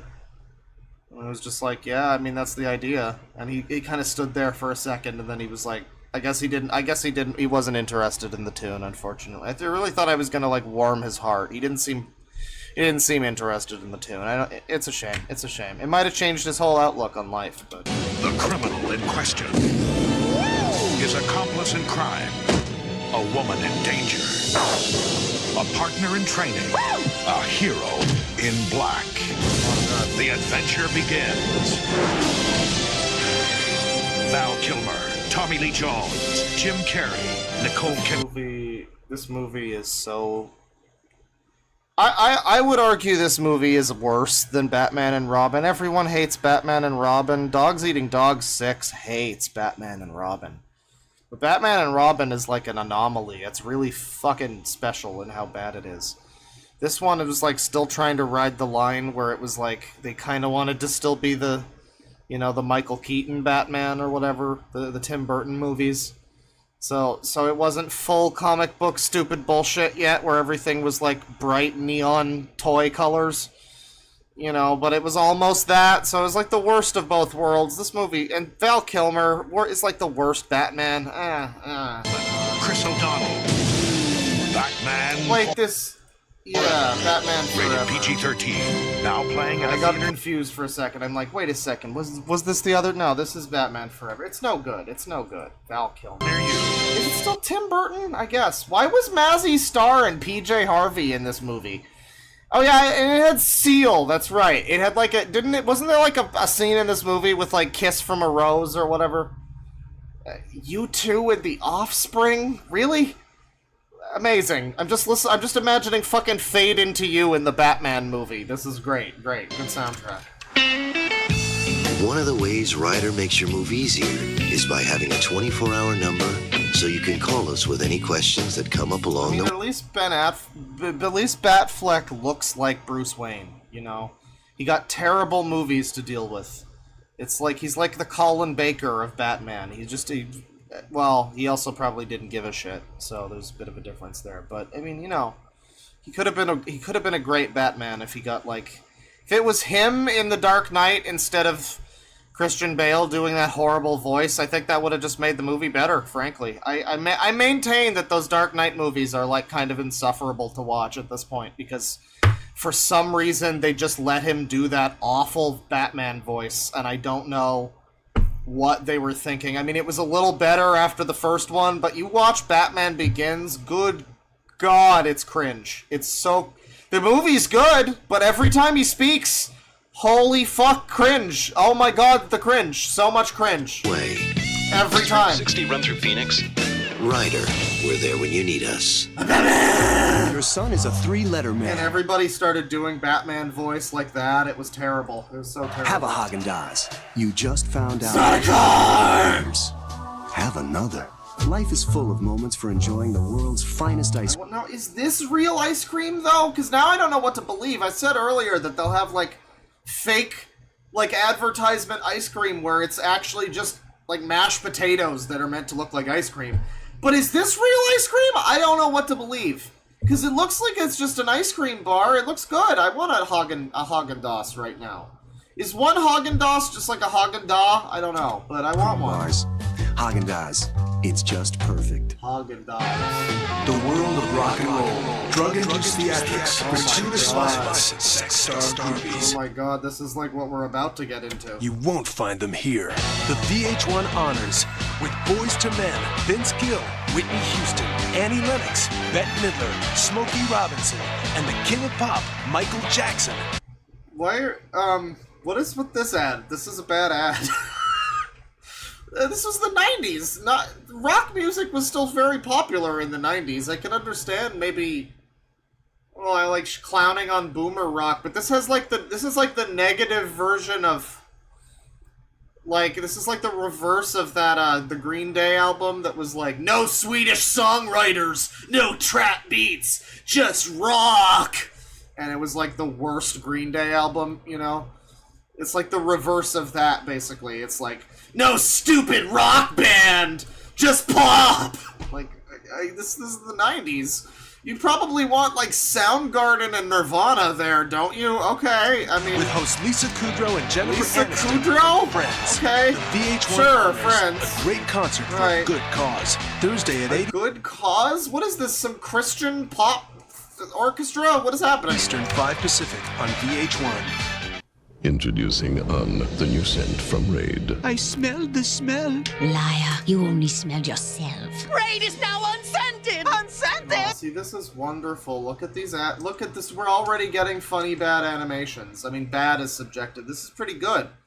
I mean, I like the style. It's almost got, you see the eyes on this character. It's almost got like a bit of like a, Oh, it's like a Disney... Look at the Disney eyes. Those are like Disney-looking eyes. Those are like cartoon eyes, but it's 3D animated. It's like that... Oh, that's a good pause for him. He's coming. He's coming at the gym. It's like that, what's the fucking furry movie with the fox guy? And it's like people love the fucking movie because it's like 3D, but it looks kind of like a 2D animated movie. This is the Raid commercial did it first and did it better. You only smelled yourself. Ray is now unscented! Unscented! Unscented! It mocks me with his lack of smell. Unscented! Why must you torment me with your killing power? I love these, like, aristocratic, hedonistic ants. We need an ant who's being fanned and fed grapes. We need... This is great. I hate you! I hate you! I hate you! Only one insecticide can evoke this much passion from a bug. One scented raid. Ah, there's no smell of it. S.C. Johnson wax. No, it's not Fantastic Mr. Fox or Zootopia. It's like The Bad Guys or something. It was from a few years ago. It was like a fox guy, and people freaked out about how the eyes that the characters had in that movie looked like, you know, a Disney Renaissance movie or something, but it was like a 3D animated film. And the furries fucking loved it. It was from a couple years ago. Your son is a 3-letter man. Have a Haagen-Dazs. The You bad just guy. found out which 3 letters. Have another. Eat yourself into a fucking depressive coma because your son is a failure. Your offspring will amount to nothing, and so have you. Eat more fucking Haagen-Dazs, you fat slop. Life is full of moments for enjoying the world's finest ice cream bars. Haagen-Dazs. It's just perfect. Haagen-Dazs, because you're worthless. From across the seas, Bex delivers. We really need to get into the era, because we've had, like, you know, we got, like, toxic positivity is kind of the vibe now. Everybody has to be nice about everything all the time. In the 90s, it was all, like, apathy. We really need to get into the era of, like, just making fun of the audience. Just like, fuck you! What's wrong with you, you piece of shit? Drink our beer. Cunt! What's the fucking problem? Bitch! You wanna fight? You just sell them the beer. You just, like, threaten people into drinking your product, you know? That'd be great. The grand tradition and taste of the German art of brewing. Oh, I don't want the taste of the German anything, honestly. Yeah, that's how I'm gonna advertise. That's how we should advertise the podcast, as being extremely aggressive and telling people that we're gonna, like, kill their dog if they don't listen. Bex, the #1 imported German beer. I know where your mom lives, you fuck. We could direct advertisements to, like, people with names. Just be like, yeah, hey, Kyle. Yeah, Kyle. Yeah, I know all about what happened last fucking year, Kyle. You better fucking listen to the podcast. To create the perfect home office, you need a printer, a scanner, a fax modem, a plain paper fax, a copier, and a telephone. Or like a Neil the Breen new movie. multi-pass document processing system from Canon. It's the 6 most important pieces of office equipment next to your PC, plus software to run it. With a few clicks of your mouse, you can fax and print and scan. I remember watching the old movie, I think it was The Invisible Man or whatever. It had, it was the one with Chevy Chase as, like, the Invisible Man. And, he had this line at one point in the movie where he was like, I can work anywhere in the world with a fax and a phone. And this was already in, like, 2004 or something. I see this movie on TV with my dad, and I'm like, wow, that's aged a bit, hasn't it? Now we're watching this great fax. Do people still fax? I guess they do in, like, businesses and stuff, but not a lot of home faxing is happening these days. It used to be such a deal, but we stopped with the faxing. I don't know. I guess everything's digital now. Phone. It's It probably better even that makes way. copies. Multipass is everything you need next to your PC. Everything. Let's go! Come on! You're sightseeing with your family, Come on, and Michelle. you're the picture of boredom. Great shot, right here. Oh, honey, we need a picture of all of us. Dad, Excuse me. Would you take a picture of us? I'll just be over there. I just have to go eat my Twix away from my family. When you take a time... I have to go secretly eat a Twix away from my family. I mean, you look at these sort of ads, and it's like it's an innocuous ad. It's just an ad. Don't think about it. But if you do think about it, it's like, what's so wrong with this woman and her family? Like, she can't just eat a Twix near them? Like, just take a second? How... You're, like, taking photos and stuff. Just eat a Twix like, in 5 minutes. You'll have a time for a break. You need to, like, break off from your fucking community and find a dark corner where you can eat your Twix in private, like it's a secret act. It's a profane, indecent display that you must hide from God. Now take a Twix with chewy caramel twice. Those are very large Twix. When you take a time out... Did they feminize the Twix? Because the Twix is, if this is true, the Twixes used to be a lot bigger. Now take a Twix with chewy caramel twice.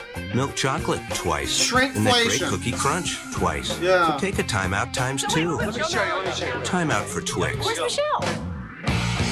Michelle's eating a Twix. She's too fed up. First came iced tea in cans, then bottles. Then along comes the iced teapot, and you realize, hey, I can make this stuff at home whenever I want. Try new flavors. And now nothing matters anymore. Serve it to my friends. Yeah, the iced teapot. It's your taste, make it your tea. The iced teapot. It's powerful enough to reduce cooling bills by up to 40%. Strong enough to move 9,500 cubic feet of air per like minute. A riddle or something, isn't it? No, okay, Still, it's a ceiling fan. The Hunter ceiling fan is the quietest thing in the room. Amazing. It's just such a quaint time. You would never see a televised advertisement that's filmed and has like a narrator, like an announcer for a ceiling fan. You're getting like a fucking banner ad at best. Maybe a YouTube sponsor, but not a TV ad. Wow. The 90s were really special. Hunter. Quiet for life. That baby is like 30 now. The customized 1947 Harley Davidson, about $15,000. The Big Twin Shaver, about 35 cents. What do they have in common? They're both worth every penny. I love this is an ad for like the shitty dollar store razors that you get. This isn't one of those like Gillette. I mean, this is another one where it's like you get those still, right? You get those ads where it's like the guy and he's like really wet. His whole face is, he's like a can of fucking Coke. His whole face is just fucking dripping and he's got like, and he's like chiseled and he's shaving. And he's got like the super cool razor that's got like 75 different blades on it. And it's got like a bunch of cushions around the side or whatever the fuck. And it's like extremely over-designed. And the blades die in like 10 minutes and you have to go buy new blades. And you still see those. But you never see an ad for this like shitty dollar store fucking... It's so 90s, man. I love it. You never get that now. When are you? This is such a ubiquitous part of life, and no one needs to advertise to people that you can buy the dollar store shaving razors that have like one blade and cut your face to hell. No one needs to advertise those. That goes without saying. That's like saying fucking, hey, dingus, drink water. You know? Some people can't afford to worry about the fuel in their tank. And when it comes to consistency and quality, their demands are among the toughest in the world. That's why most major domestic and international airlines depend on Citgo. And with more than 13,000 locations across America, you can depend on Citgo too. Citgo, the sign of quality. Citgo is a fucking terrible name for... How did you guys have that? Whatever this company is has been bought or merged into something else by this point, I'm sure of it. Or at least they've changed the fucking name. Because what the fuck are we doing with Citgo? That's not... That's a terrible name for whatever you're selling. It's like a gas station? I mean, and I thought Sunoco was shit. I mean, at least it's nowhere... It's no Obama gas station. That's all I'll say. This germ phobia of yours. Still Citgo? Here we got more Dr. My mother. Katz. She's so neurotic. She puts down toilet paper on the seat, even at our relative's house, at the dinner table. Watch Dr. Katz Sundays at 10:30. Why are they all squiggly, though? 30 p.m. only at Comedy Central. I'm not complaining, I'm just asking. It's a love poem. Oh no, it's A-Log doing his comedy routine. Everybody leave, Jesus Christ. Why I love my gangster bitch girlfriend. Oh no. I took her hand in mine. I looked her in the eyes and said, I want you to be my wife, my love, my mate for life. She said, nigga, please, and stabbed me in the face. Always see it coming. I mean, I guess we didn't really see it coming this time. What advertisement is this? That's why I love my gangster bitch girlfriend. Mike, let's hear this whole piece of art again. This is this guy's poem here. We gotta hear the whole thing. It's a love poem. It's called Why I Love My Gangster Bitch Girlfriend. I took her hand in mine.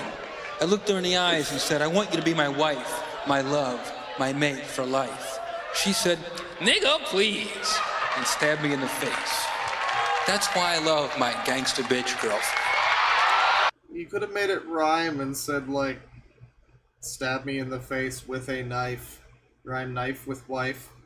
He didn't try to do that. I guess it's better that he didn't. That would have been pretty trite. So he allegedly did this in front of an audience of black people. This seems probably like... I mean, is this real? This is a very bizarre moment, because it feels like a fake comedy routine, but who would... What is the advertisement for? Is this just for a real... I like the one guy in the audience, by the way, who was really not having it. My gangster bitch girlfriend. You see this one guy here? Keep your eyes on this guy. Most people in the crowd seem to be really loving it, but this one gentleman here... Not a big fan. Not a big fan. Not fond. Drop the dead. Okay, this is Jeff Ross, a Comedy Central roaster. Okay.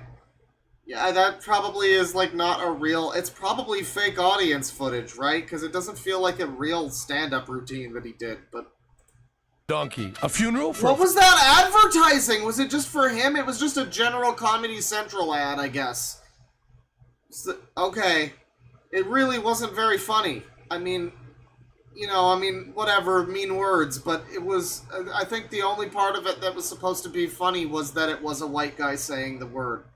So that's, I mean, I guess she stabs him. Is that what's funny? Because she's a gangsta bitch, so she stabs him. It's not a very good joke, but we're supposed to... That's supposed to be a promotional thing for Comedy Central. That's four-legged friend? An unspeakable sexual... So now what's happening here? What is going on in the 90s? Drop the dead donkey. A funeral for a four-legged friend? An unspeakable sexual act?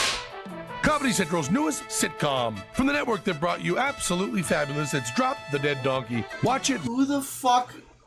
What is this? AIDS. What is this? Monday night. Who's ever heard of this? Literally what? Fab at Comedy Central. Drop the Dead Donkey. So much bizarre humor that if you've got... The World of MST, Fruitopia, Neil Patrick... Oh my god, we went too far back. This is too much. That sort of mentality for it, then you'll get a lot out of it. Don't touch that dial. I don't even know what he was advertising. Fruitopia? So much bizarre humor that if you've got that sort of mentality for it. For what? MST? 3K? What? Much. Fab at Comedy Central. So much bizarre humor that if you've got that sort of mentality for it. I don't know what we're talking about. Then you'll get a lot out of it. I don't know what's going on! Don't touch that dial. It's the final season of Absolutely Fabulous and not a moment too soon for Safi. For heaven's sake, you're This seems like a normal 90s TV show. I'm not confused by this. Okay. It's too tight and your paper's too loose. See the beginning of the end. Watch the final season of Absolutely Fabulous. Mondays at 8 here at Comedy Central. Comedy Central seemed like it was really fucking popping off in the 90s. They had some weird fucking shit. Anything could happen on Comedy Central at any time. That's great. A radical experiment. An extraterrestrial sequence of DNA.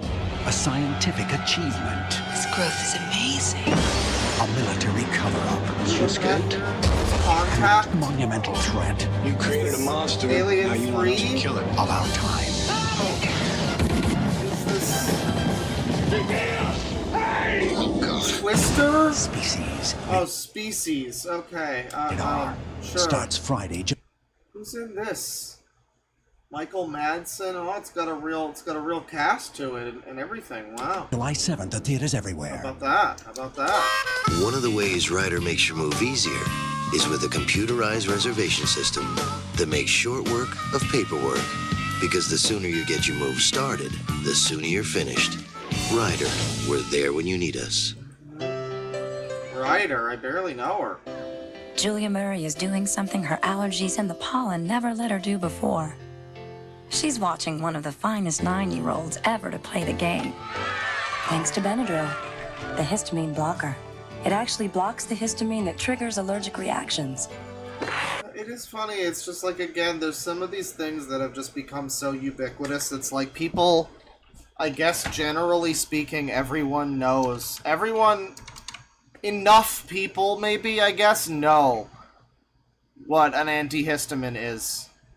And they're like they don't need to really advertise it, really, either, do they? I mean, like Benadryl, do you still get a Benadryl ad or anything like that? Maybe a little bit, maybe here and there.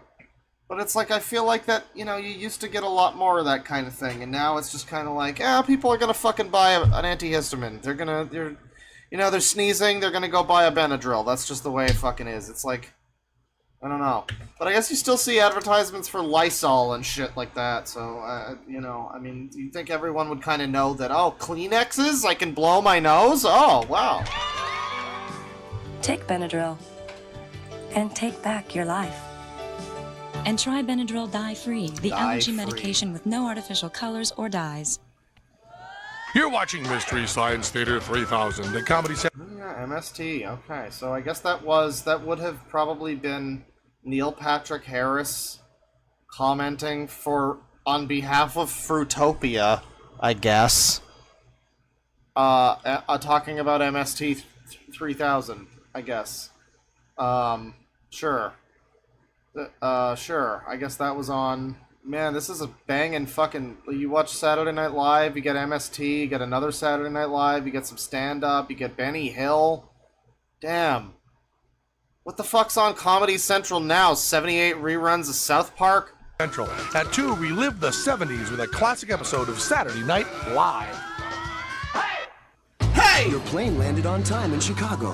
Have some Haagen-Dazs. Your luggage landed... Your plane flew into a building. Have a Haagen-Dazs. Ahead of schedule in Bolivia. Have some more. Life is full of moments for enjoying the world's finest ice cream.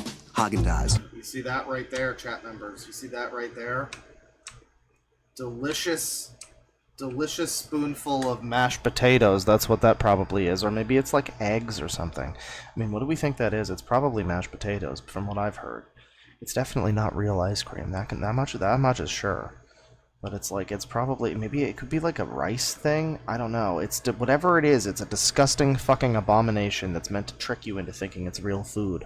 There's a science fiction concept for you. It's like advertisement food. It's like coming to life in some way. I don't know. It's gonna kill you. Something. There's something there. Haagen-Dazs. It's just perfect. It's too lumpy to be ice cream. So you think all iced teas are the same? Let's take a blind taste test and listen. Try this. Cool dubbing. Think all iced teas are the same. Let's take a blind taste test and listen. That's definitely that guy's voice. Try this first. I mean, it might be that guy's voice, but it's not that guy's voice then. Iced tea. Now try this one. That's a really good yeah sound effect. That's like, you guys ever play Rayman 1 when you finish a level? There is this, like, I guess it's probably from like a sample pack or something. It's probably, you probably find it in tons of music from that era.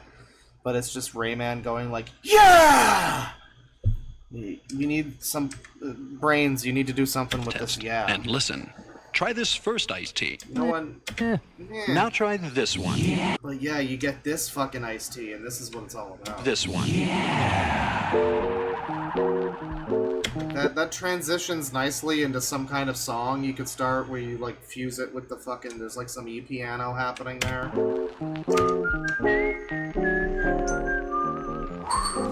Sounds like a winner. In a blind taste test, Nestea beat Lipton by a sound margin. It's like a proto Old Spice ad. Like, I'm on a bike. Drink Old Spice. Yeah. Hi, I'm Al. I man the beach. And man, what a... Oh boy, this guy supports white supremacy and doesn't even recognize it. Well, maybe he does. Beach. And man, what a beach. 23 miles of it. A few years ago. I gotta give it to this compilation, by the way. I'm seeing very few advertisements that I've seen before. This is a good compilation. A lot of this is stuff I've never seen before. This is great. Bing, bang, boom. All new stuff. It's new! 2-night hotel packages starting at just $69, including rental car and money-saving bonuses. Unbelievable! Air-inclusive packages also available on US Air, Carnival, Continental, and Delta Airlines. Call 1-800-22-SUNNY for reservations or information. Fort Lauderdale is, of course, full of conservative white people. The scum of the earth. Greater Fort Lauderdale. It's perfect. With Ryder, you can drive off with great rates. So whether it's cross-town or cross-country, don't make a move without calling Ryder first. Call 1-800-GO-RYDER. O.J. Simpson has a book. Fine, okay. If you need me to, I'll go Ryder, I guess. I don't have any real fucking... I'm not really invested in this, but if it's a pressing need, all right, I'll do it. Out. I think the dedication is in questionable taste. It says, to my ex-wife, without whom none of this would have been possible. So Watch the sensitive insights of Bill Maher on Politically Incorrect. Weeknights at 11 here at Comedy Central. Oh, Bill Maher, you can get the real politically incorrect. Ooh. Bill Maher. He's a great individual, Bill Maher, because no one likes him. I don't think anyone's a fan of Bill Maher. As far as I've ever known of Bill Maher, I've just known that most people don't like him. On all sides of whatever spectrum you fucking look at it from, including autism. People just don't like Bill Maher, especially autism, because he made some weird comments about Marvel after Stan Lee died, specifically about Stan Lee too. Not the best, whatever he is. I don't know what he is. Just TV asshole politics man. No one likes him. I don't know how he has a career. It's crazy. It's like it's like someone more disliked generally on all sides of whatever equation than like Glenn Beck. Good for him. I mean, You like to see Politically Incorrect Rush with Limbaugh? Bill Maher Wow. at Comedy Central up close and personal? For tickets to be in the Politically Incorrect with Bill Maher studio audience. Aiden says, I don't want to meet a fan of Bill Maher because it's just Bill Maher. Yeah. Just call 212-512-8959. I don't think I want to be part of the Bill Maher studio audience. We've got good news and bad news. The good news is we're premiering a brand new season of Absolutely Fabulous. The bad news? It's the final season. Oh no. All your questions will be answered, like what's up with Bubble? What's with Grandma's rubber gloves? Oh, that's all of my questions are good. Well, okay, I have one question. Is one of the ladies on this show Donna Noble? Is this like an early Catherine Tate role? Because I could swear one of them looks like Catherine Tate. And what the hell is this? If you ever mention this to anyone, I'll kill you, right? Kill you. See the beginning of the end. Watch the final season of Absolutely Fabulous. You know, I'd watch this, sure. Mondays at 8 here. It seems like Comedy Central in the 90s had a real fucking scattershot. Like, you got white guys saying N-word, you got just, you know, stand-up comedy, you got MST3K, British sitcoms. Like, it's a real, I think I would watch most of that, actually. Especially the white guy saying the N-word. Central.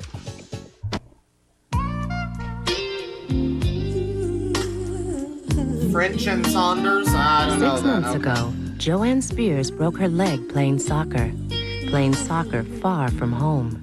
Fortunately, the Spears Blue Cross and Blue Shield plan provides immediate access. What do you mean playing soccer far from home? How far was she? Was she like in Kuwait or something? Where was she? Access to quality medical care nationwide, in the hospital or out. No questions asked, no paperwork to fill out, no added no background checks even? Costs. Just the kind of care that helped Joanne feel a little closer to home. Blue Cross, Yeah, she was currently stationed in Norway at the time, so it's a good thing that she was able to have that small comfort. and Blue Shield.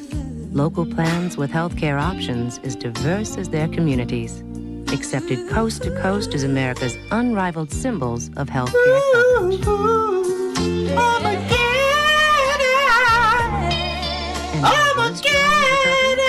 If you can catch her, ask her. Blue Cross and Blue Shield. Live long, live well. Prosper and whatnot. Credit line has nothing to do with your value as a person, okay? Sure, Gold MasterCard has a credit line of at least $5,000, but that doesn't make you a better person.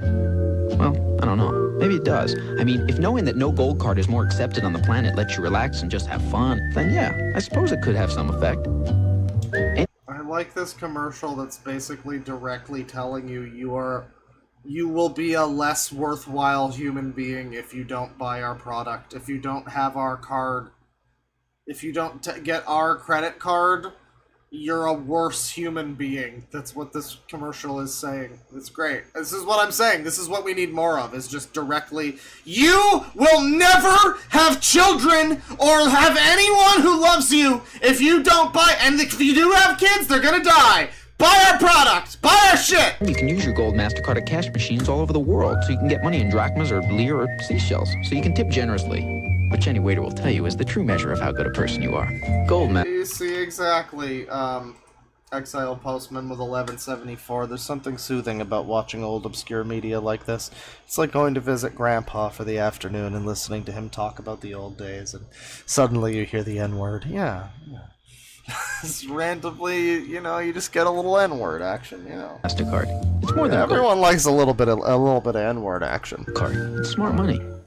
Picture this. Julia Louis-Dreyfus creating the perfect home. Princess Di dressing for revenge. Okay, better that. Better yet, picture me with a Kodak. Christy Brinkley exploring a new life. Picture In Style, a magazine celebrating the lives of the world's most famous faces. New from the publishers of People. Get In Style today. Oh, so these are the people that make humans. This is great. The television event of November. Earth 2, NBC next Sunday. Earth 2?! It's the scariest Halloween. They made Earth 2 before they made Sex 2. That's crazy. Wait, what was that? I wanted to see more of that. NBC next Sunday. It's the scariest Halloween surprise. Dude, I want to see that ad! Come on, that would have been the best ad so far. What was that? Why'd you cut that one off? Halloween ad. From News Center 4, this is your 24-hour news service. Good evening, everyone. Francisco Duran is due in court tomorrow morning. He'll be arraigned in the shooting at the White House Saturday. Secret Service agents say he's expressionless, refusing to say why he did it. And 3 men are missing in the bay tonight. Their fishing boat sank earlier today in strong winds. This isn't really TV advertisement. It's just some people died 30 years ago. Help complimentary, of course, at Emporium. Thursday on ER. 2 sisters face a family crisis, and a nurse must make a painful choice. ER returns with an all-new episode. This is some sexy medical drama, NBC folks. Thursday. Elijah Wood and Kevin Costner in the story of a brother, a sister, and the father who was their hero. The War, rated PG-13. I think I would be pretty annoyed if I watched a movie called The War and it was like that. I think I would be pretty... I don't think I would enjoy watching a movie called The War that had that vibe about it. I don't know. Starts Friday.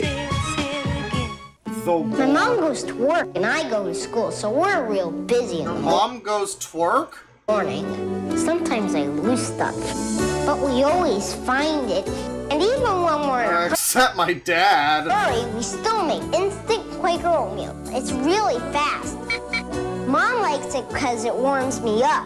I like it But it doesn't warm up the fucking hole in her heart. because I like it. Low-fat, whole-grain, instant Quaker oatmeal instead of cold cereal. My keys. For moms who have a lot of love.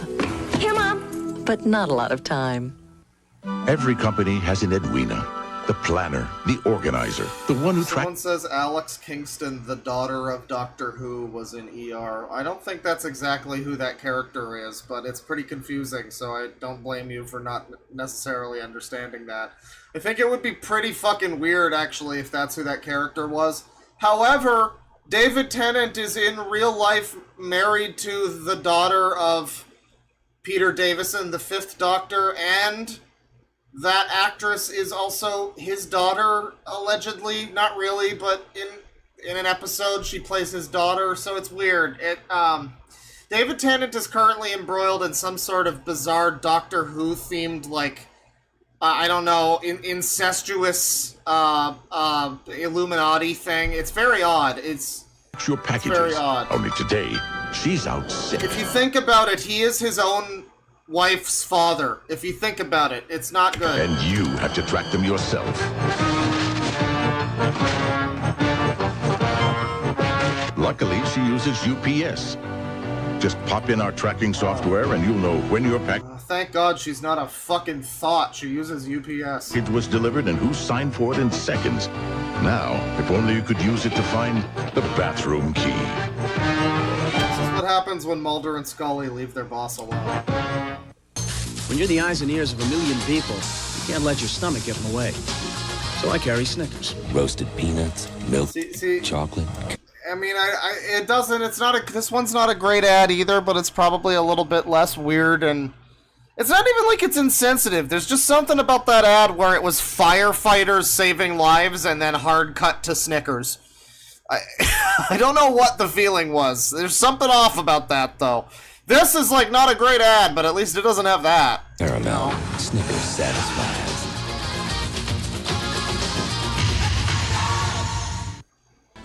NBC's Sunday Night Movie will return following these messages. Yeah, you keep the Snickers in any sort of pocket, it's gonna melt. I don't know if they made different types of fucking chocolate back then that was less melty, but I think it's not a great idea. You keep the Snickers in your pocket. I mean, maybe if you're in you got like several layers between you and your, your body heat and your fucking, if you're wearing like an outer raincoat, you could maybe keep it in your, like one of your pockets. I don't know. Breast pocket, though? Not a good idea. In the new Mazda Millennia, you'll find out what a luxury car costs when you're not asked to pay for a luxury division. It must have been really difficult to sell cars in the decade when all the cars looked like this. This was the worst decade for cars. I mean, like, they just all looked like this. What was going on in the 90s? Why did they all have the most boring... It kind of has the same, like, silhouette of, like, a 50s car, but it's at, like, a weird angle, so it doesn't really... It's just, like, the shittiest, ugliest... It's like a Russian fucking... It's a terrible car. You never want a fucking Corsica or something. You don't want a Grand Am. Luxury car costs when you're not asked to pay for a luxury division and all that overhead. The new $26,000 Millennia from Mazda. They say money will go farther in the new Millennia, and apparently it's true, because you can... The other side of the car. Someone fucked up the paint job, so this side it's like red, the other side it's... lease one for just $349 a month and $1,000 down. The new Millennia from Mazda. Every day you have it black with sugar, with cream. You call it Joe, you call it Java. In the morning... I think it's the video that's choppy like this. I don't think it's me. On the I don't think it's you either. At the office. Now, imagine new flavored ground coffee from Hill's. See, what they did was they made the other coffee appear choppy and ugly. You call it Joe, you call it Java. Like, this is the bad coffee, so it's at a lower frame rate. In the morning, on the road, at the office. But then we pause, and then now we get the good new coffee. Imagine new flavored ground coffee from Hills Brothers. It's at a higher frame rate. It's not even like the video sucks. They deliberately made the shitty coffee that's the not good coffee. They made it at a lower frame rate. That's persnickety advertising right there. Someone came up with that one, and you know what? Maybe it worked. French vanilla. Enticing Light Town hazelnut. coffee.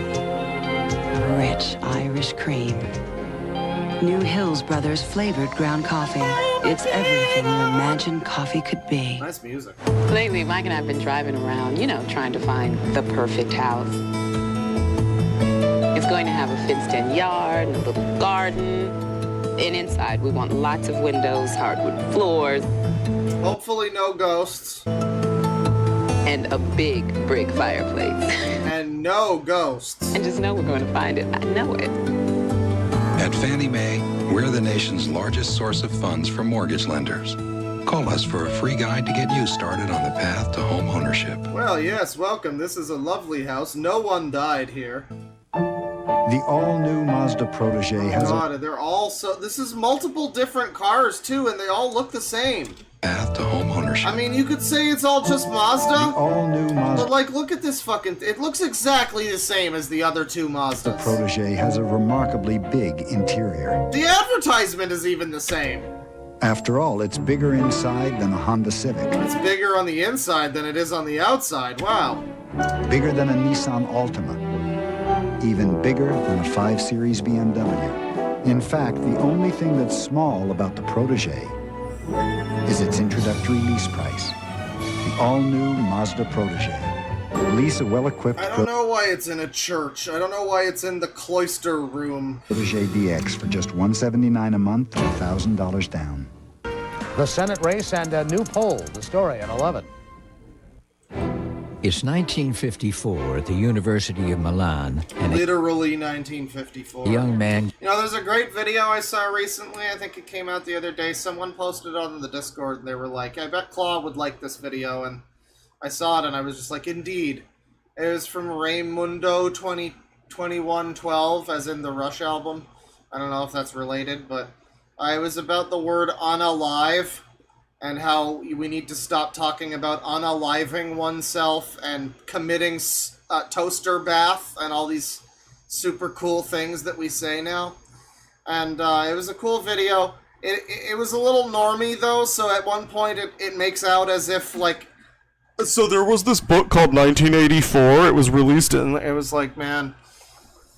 Yeah, I think most people know about 1984, but it's good. It's good that the normies that are, like, unaware of literally 1984 are gonna know that saying Kermit's teen sewer slide is like, it's funny occasionally, but it's not really... People are using that kind of vernacular in, like, real language. In real videos where they're talking about dead people and fucking true crime, they'll be talking about Kermitting sewer slide, and it's like, it's enough already. It's just enough already. Anyway, so later that night, last night, I was watching a Doctor Who episode from the 80s called Paradise Towers, where it features, among other things, cannibal old ladies, a cowardly action hero named Pex, a color gang of... competing color gangs of hip slang lingo talking young girls, a Nazi guy, a giant evil furnace robot that eats people, and killer robots also. Just killer robots also. It's a great episode. It's so bad, but it's also really funny. Anyway, so the color gangs called Red Kangs or Blue Kangs or Yellow Kangs, they actually say the word unalive frequently in the episode. It was one of the many things that is now making this one of my favorite classic Doctor Who serials. I watched the whole thing. It was fantastic. They just kept talking about how the caretakers unalived one of our Kangs. They unalived her. They unalived her. They really did, and they had a funeral for her where they were saying talking about the unalived Kang. It's and you know, she was Kang's too, if you think about it. So bottom of the, you know, end of the day, you know, bottom line, you gotta watch Paradise Towers from Sylvester McCoy era. It's great. gets a C in mathematics, which causes him to lose his scholarship and take up sidewalk drawing, which spawns a worldwide movement in art that inspires a burgeoning painter, which leads to the opening at the museum that caused the traffic jam that's making you late for work. With all that can go wrong I thought we were selling that red car for a second, but I guess not. in your day, isn't it nice to know you can depend on your Honda Civic? We are. Okay, see, I knew we had to be because look at all the other drab, ugly cars. But then the Honda Civic. See, it's red, so it's a good car. Again, it looks identical to the fucking Mazdas, though. It looks exactly the same. They all look the same. Every fucking... like sedan. This was just, they had to have this exact appearance. And nowadays it's the same. They don't look like this anymore, but every car still looks the same. It's like how every house is like obligatorily forced by guidelines and law to like have the same exact layout, or else it's like against the law or something. It's like if the cars don't all look identical to one another at any given point in time, then the fucking universe falls apart. It's the end of existence as With all that can go wrong in your day, they all look it's same. nice to know you can depend on your Honda Civic. Now, Ultima 2 creates the fragrance that's too sexy. New Head Over Heels. Too sexy for my shirt. Too sexy for my shirt. What a great so song. sexy it hurts. Head Over Heels, the new fragrance from Ultima 2. I'm too sexy. You know, it's funny, you think of like the old-fashioned days when we were more prudish. I feel like you wouldn't get away with this one. I mean, this is just some ladies, some lady kind of dancing or whatever. It's nothing too bad. But I feel like you wouldn't see this one. Maybe it's not fair to say you wouldn't get away with it. I don't know what... It's like, you probably get away with it, but fewer people would be inclined to sell in this method. It would be viewed as, like, objectifying or dated or whatever. It's like, I don't know, we really have become a lot more prudish if you think about it in a certain way. It's like, you used to be able to get just basically sex. Just two people fucking to sell some fucking clothes or whatever. It hurts. Head Over Heels, the new What is this? It's a fragrance. Right. from Ultima 2. It's a sexy fragrance, so... Sexy for my head, what you think about I guess it's fair. I mean, you probably see some stuff like this, but it feels like I'm surprised by how much less prudish some of these ads are. You see some of them. I mean, there was the guy who just said the N-word, and that was the joke. So, like, I don't know. Apparently, TV in the 90s was a lot more loosened up than we maybe are thinking that it maybe was. I don't know. Fragrance be too sexy? Yes. New Head Over Heels Ultima from 2, Ultima 2. apparently. I don't know. Book of Beauty is your 6-piece gift with a $15 Ultima 2 purchase. Ultima 2 is the name of your... Really? That's the Ultima 2. It's like a Roman numeral, too. Is this a joke? Is this like a fake advertisement for the game Ultima 2? It's not. This is the 90s. That was the 80s. But Ultima is a famous RPG series, and I think that used Roman numerals as well. So there is both a role-playing game called Ultima 2, as well as a fucking cologne for women named Ultima 2. Or I guess that's the company? Ultima 2. Oh, yes. Book of Beauty is your 6-piece gift with a $15 Ultima 2 purchase. Available at JCPenney. There was a lawsuit? Buy 3 packs of Polaroid Instant Film between now and December 31st, and we guarantee you a great holiday. And on top of that, we'll give you back $5. See your local retailer for details. I mean, that's such a great ad. I love this ad. There's just some fucking deer. I guess because holiday, so it's just reindeer. That's all you need. This is such a stupid fucking ad. This is great. I love it. It's like Paradise Towers. It's so dumb. It works perfectly. Why reindeer? Why? Why is it just a Sonic 2 split-screen fucking multiplayer level where there's reindeer on the top and there's Polaroid on the bottom? Who thought this would fucking... No wonder Polaroid died a slow death. No wonder.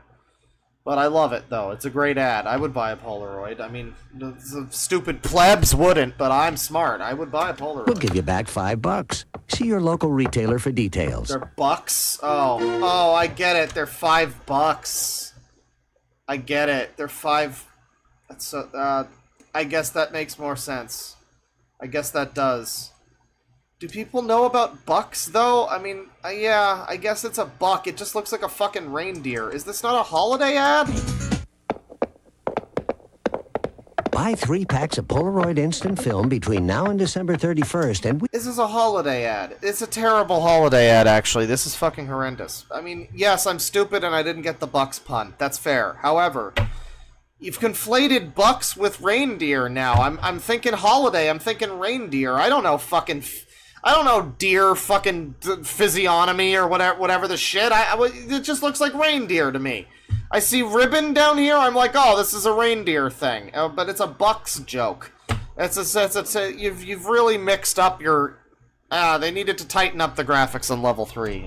We guarantee you a great holiday. And on top of that, we'll give you back $5. See your local retailer for details. That's good.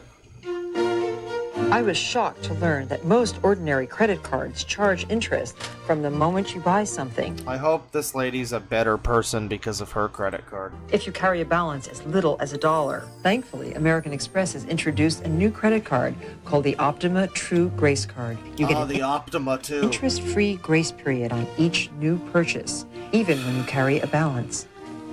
It's a good thing. But don't just throw away your old credit cards. Recycle them. I'm retiling my pool. Apply today and cut your interest charges. NBC's Sunday Night Movie will return. Oh, good. Another Sunday night movie. Well, I think that's fine for commercials. We're good on commercials here. Thank you, everybody, for watching the commercials.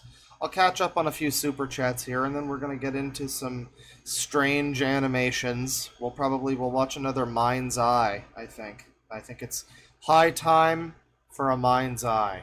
I opened the stream with the Armageddon song and that other one. Hopefully we can get some new cool Mind's Eye bangers. But let me take a look here. In fact, we got some great music for while I do it. This is Moonbase from Thomas Dolby. This is from The Gate to the Mind's Eye. Let me see here. We got $5 from Commander Quat. How's my favorite hipster leaf doing today? Oh, I'm okay. I'm toward the end game of SMT5. It's really happening. I'm gonna have to stream it again because somebody made that art for me, so I feel bad I haven't streamed it again, but I should. Toward the end of it, I'm like right outside of the building where the final boss is gonna allegedly happen. I feel like I've got a bit more to go after this, but allegedly it's all about to go down. 6 months member, EC winner. Check out this channel someday for neat synth 80s audio tapes. Sounds of the Dawn. Thank you very much for helping me through some real tough times, DD. Well, no problem. Sorry about the tough times. Sounds of the Dawn. Alright. I walk the road to dawn, so that sounds good to me. The Dawn. This reminded me of sounds from the supermarket.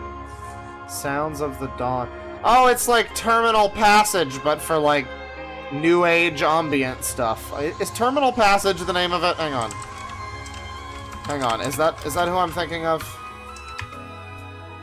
Yes, yeah. Terminal Passage is the channel you want. That's basically like that, but he does like, well, I say he, I don't know. They do like jazz fusion stuff and jazz and some weird prog and stuff like that. But this looks interesting.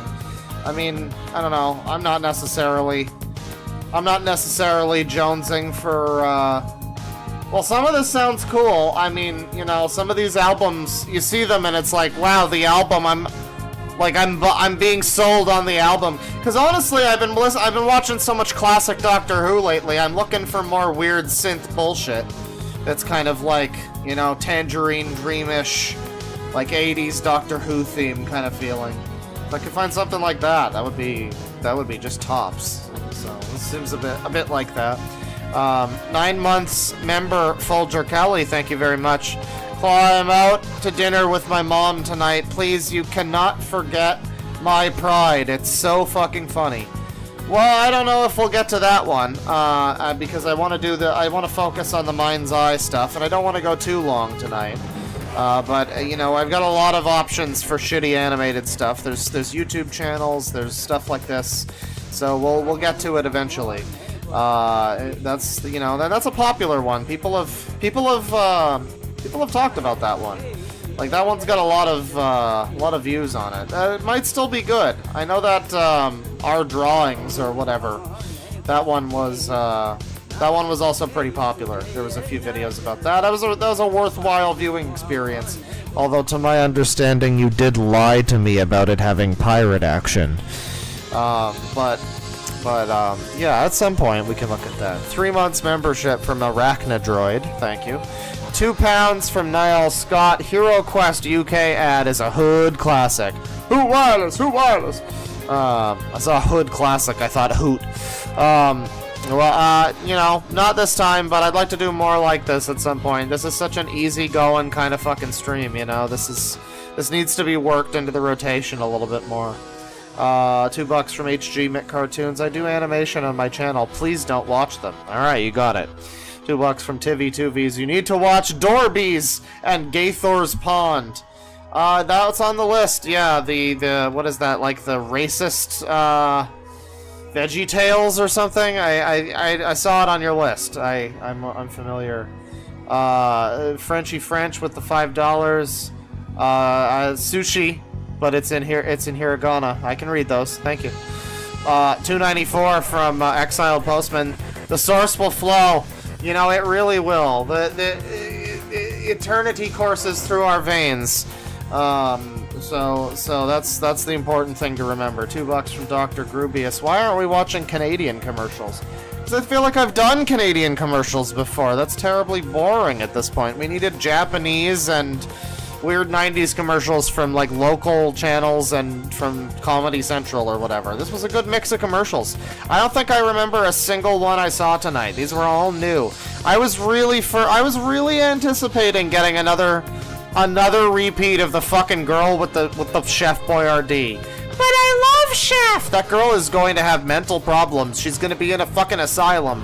She will be hospitalized because it all started with her saying, but I don't know how this can got to me, and the mom knows that she just stole it. And you know what? She probably fucking did just steal it, but she's crazy. And so the ad is just like, it's like a cinematic representation of the can, just like, you know, it's like her explanation in her brain for how it got to her. She just fucking stole it. Frankly, I'm on the side of fuck that whole thing. That whole scam. That little girl stole the fucking can. It's a scam. Anyways. What are we listening to? Oh. Okay, now we're just doing Red Vox. Alright, that's fine. That's fine. Sure, we'll do some Red Vox. That's a little loud, though. $2 from... $5 from Big Jack Films. Evening, Deadwingdork. My new episode premieres at 9. My GF and I brought all the Yu-Gi-Oh toys. Happy streaming. Well, thank you. I would request you to maybe not advertise your channel. I mean, that's, you know, that would be potentially it's you know, it's not a good look necessarily. Generally speaking, go check out Big Jack Films. He's got some cool stuff, but you know, it's enough already, Jack. It's we are aware, Jack, that you've got videos and stuff. It's fine, but it's just you know, don't do that. but you know, it's cool. It's cool that you got the Yu-Gi-Oh toys. I know someone who got one of those Yu-Gi-Oh toys, and I was like, you know, I don't care about Yu-Gi-Oh or Hello Kitty, but I'm a little sad I didn't pick up one of those Yu-Gi-Oh toys. You know, I don't care about either of the properties, but I'm like, you know, limited time. I got the FOMO. It happened. $5 from Agumon T1. I keep mixing up Kmart and Big Lots because they're basically the same thing.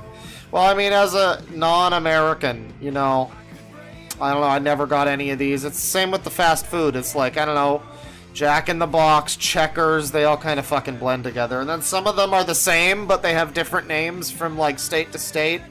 So I think, like, Checkers is just, like, Carl's Jr. or some shit. I don't know. I had Carl's Jr. We have a few of those. A couple. $5 from Nico Carrero. Yo, Claw, I have a bad commercial compilation, but YouTube won't let me super chat it. I've DM'd it to you if you want to look at it. Well, maybe sometime. I mean, again, not today, but, you know, at some point. I'll try to remember that next time. If you want to super chat it, by the way, I think you have to, like, remove the whole URL and just kind of do the... What is it? It's like when you click on... It's after the slash, the watch, V, X, equals, and then the shit that comes after that is what you're looking for there. But yeah, I can maybe look at that another time, potentially. 7 months membership from Green Lung. Thank you very much. Stay kick-ass, Claw. I'm doing my best. My foot hurts a little bit. I've been walking a lot. But, you know, I'm trying to kick ass. You know, I'm doing my best. $2 from Autistic Wolf. Hey Bear, remember Drop the Dead Donkey? Ass show. I don't remember it. That's why I was very confused by that show. When we saw the ad for it, I did not recognize it or remember it, no. $5 from Glarn Budin. Fun fact, Species, the movie, is directly responsible for the story of the Chupacabra. Well, I feel like that story... Does that story not exist from before? Really? I mean, because I'm thinking about stuff that I know that references the Chupacabra, and it is all after that. It's like the Futurama episode, the Fido album Chupacabras, which was like 2003. So yeah, I mean, I guess I believe that fun fact potentially. I was gonna call it into question, but I'm like, no, everything, all the like stuff I know that's related to Chupacabras comes out from after that movie, probably. So. Yeah. $2 from Autistic Wolf. Certified centrist here. Bill Maher is literal garbag.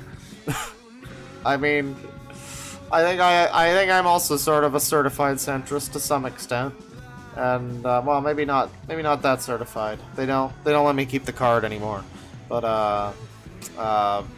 yeah, I have never heard an opinion from Bill Maher that I found particularly agreeable. I mean, like, I feel I haven't heard much from him, but everything I've ever heard from him has been stuff I'm like, oh, that's stupid. Oh, fuck this guy. Well, I really haven't ever heard any positive anything from Bill Maher. That's just me. Maybe there's something. I mean, I don't know. Thanks again, Exiled Postman. Ron Masao Tome, member for 7 months.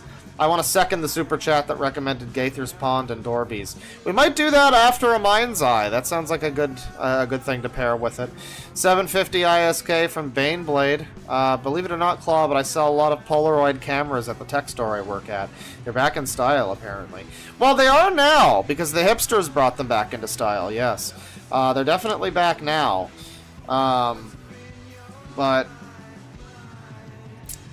Oh, God.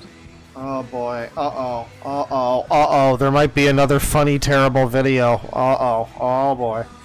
Well, because I don't know, but... I don't know. Like, I don't know. I don't know the specifics or whatever, but...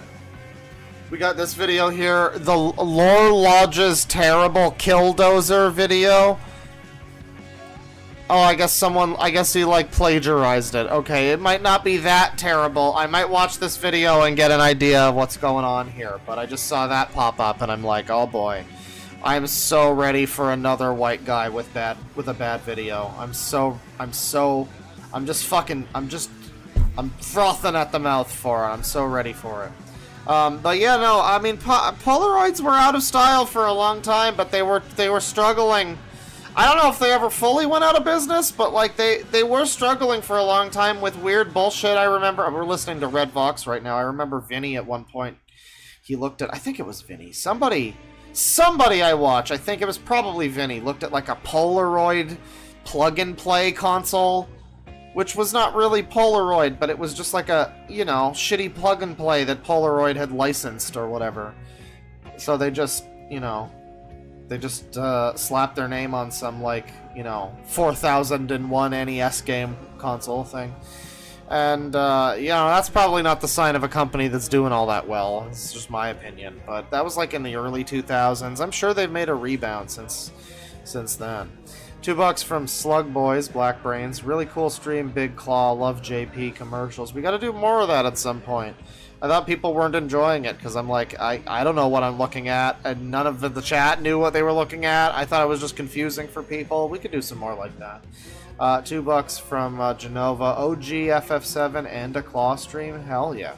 Well, you missed the FF7 commercial from earlier, where they were just fully lying about... I mean, not fully. The game did contain those cutscenes, but the advertisement was nothing but the cutscenes, so as to imply that the full game was going to look like the very few CGI cutscenes where the characters don't look like fucking origami crane people.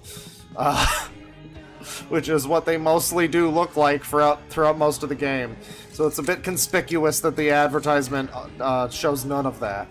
It's such a weird game too, FF7, because it'll have the cutscenes where it's CGI, but it'll still have the, like, weird... It has, like, a polished CGI version of, like, the shitty, like, super deformed model. You know? Some of the CGI cutscenes will have the normal character models, but then there's, like, a couple where it's just, like, a high-quality version of, like, this stupid-looking, dopey fucking Cloud low-poly model. Or whatever, you know? It's very strange, the choices they made in the production of that game. But we're all caught up here. Thank you very much, everybody. And we're about to get into some weird animations and things here. So again, a few months ago, I say a few, it was like November or something. It was quite a while ago at this point, but a while back. We looked at a video called The Gate to the Mind's Eye. And it was, you know, I described it earlier, but it was a video that I was amazed by when I saw it. It was early, pre-Toy Story, because Toy Story is often viewed as, like, the benchmark for, like, this is when CGI, you know, animated stuff became really possible, you know, and really looked, like, pretty good. I mean, even there, you see, like, Sid in his fucking face, and maybe it doesn't look that good, right? The people, but the toys, they looked great, you know, depending on what you made the movie about. You make it about bugs and monsters and shit. Yeah, it was probably looking pretty good. Maybe not the humans so much, but before Toy Story, you know, it was kind of a fucking no man's land with the CGI animation. And so finding this series of these movies that, well, movies, they're videos, they're like VHS tapes that Radio Shack, the source, would sell. I think they were exclusively being sold at Radio Shacks, and yeah, it would be like a music video of weird, trippy bullshit CGI imagery, sometimes very off-putting CGI imagery from what I've seen. Paired with really cool music. And the one that we heard was scored by Thomas Dolby, who you might know the song Hyperactive if you ever played Vice City. It was in that game.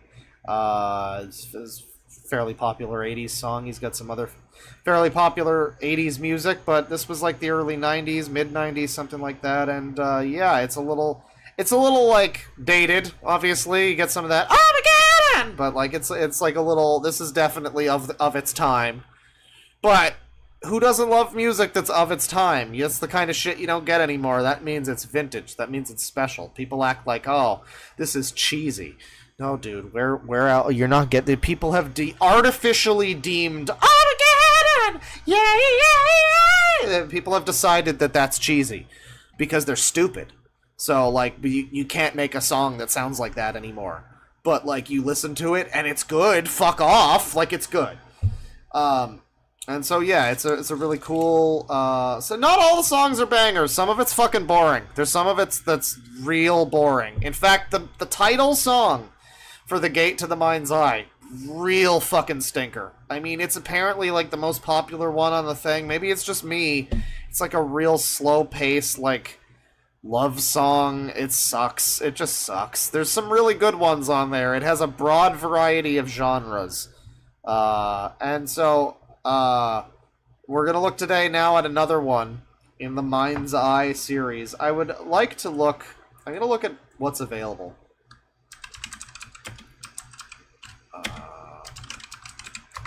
Mind's Eye videos. Sure. Now there was a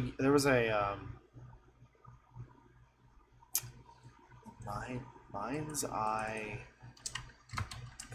Computer Animation Odyssey. Mind's Eye film series. Right, so we got 1, 2, 3, 4 of them. We watched the third one, which came out. It might not actually be pre-Toy Story. Let me take a look here. Hang on.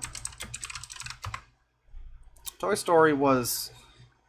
Oh, Toy Story was 95! Oh! I thought it was 94. Yeah, it is pre-Toy Story, though. Yeah, then it is. The only one of these that's actually post-Toy Story is 96, Odyssey Into the Mind's Eye, the final one. And then there's some spin-off stuff, which I might need to look into as well. There's a few of these other ones that are like spin-off things. There's a bunch of, like, other similar kinds of... We might need to... There's a whole what rabbit hole of this shit, but the one that comes after this, the one that comes after Thomas Dolby's Gate to the Mind's Eye, that's the one we watched. It's got Armageddon, it's got Quantum Mechanic and New Vogue, which is the other one we heard in the stream intro. The one after that, it's from someone named Carrie Livgren, who I'm not familiar with. Apparently one of the founding members of Kansas. Well, it boasts CGI sequences from Echo the Tides of Time for the Sega CD and Johnny Mnemonic. I guess that's in there.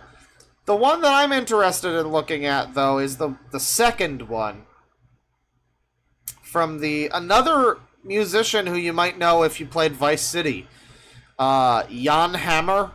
I don't know how to say his name. It's Czech, so it's probably not Jan Hammer. But he's a Czech musician and composer and whatever. He plays keyboards in Mahavishnu Orchestra. I had no idea about that. That's interesting. I'm familiar with that artist. I didn't know he was part of that. That's cool. But he did the theme for Miami Vice and Crockett's theme, which was on Emotion FM in Vice City, because a lot of that game was Vice City. It's based on Miami Vice, some of it. So I want to watch Beyond the Mind's Eye, which is the I have to bookmark this launch CD thing, by the way. This CD magazine or whatever. This looks great. Beyond the Mind's Eye. And this is the second one of these videos. The whole thing is available in full, I guess, on... oh no, there's a longer one here. This is the 60 FPS Laserdisc version. Oh, that's better. That's way better. Okay, actually, you know what, Chad? I'm going to leave it up to you. I'm going to leave it up to you because we have the option here of watching either the 60 FPS Laserdisc version with these cleaned up, nicer looking trees, or we can watch the scummy looking...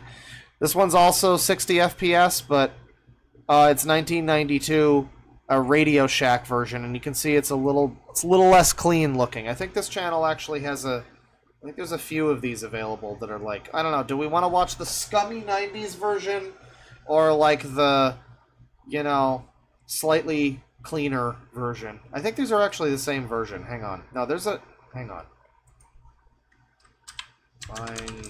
Because I remember this channel has them. Mind's Eye.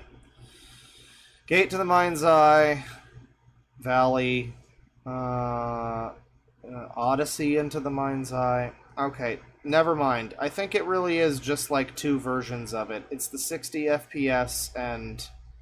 Oh, and there's a Radio Shack version. So there's two versions. One of them is the Radio Shack version. I don't know what's different. I thought there was a cleaned up, upscaled version and a shittier version, but no. I thought that would have been a fun option for people, but I don't think that really is available. Well, you know what? We're gonna go with the one that's a little longer, I guess. We'll go with this one here from My Ludo from three months ago. Uploaded this 60 FPS Laserdisc 1992 Beyond the Mind's Eye. This is music from Jan Hammer, and this is where we get the thumbnail from, evidently. Again, this has been uploaded by the composer here. It's probably just the... Oh, it's the film. It's the complete film. See, it says complete film, but it's 49 minutes, and then this one's 55 minutes, and then this one's 53 minutes, and I really just don't know what the fuck to believe at this point, but... Hey, you know what? We're going to go the extended cut. We're going to do the 55-minute one. It's fine.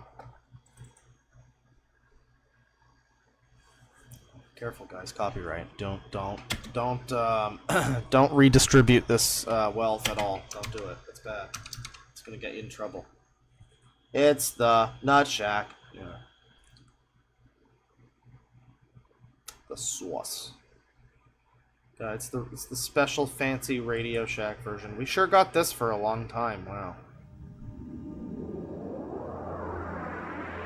I mean, that is such a classic case too of you see this, it's you have to sit through this for 20 seconds. You You buy or you rent the thing. You got to sit through this fucking thing. You know, you steal the video. You probably don't. They probably don't include the part where that tells you don't steal the video, right? Well, I guess technically that's what we're doing right now, if you think about it. But this is fair use. It's fine. It's fine. Anyways, you wouldn't steal a car.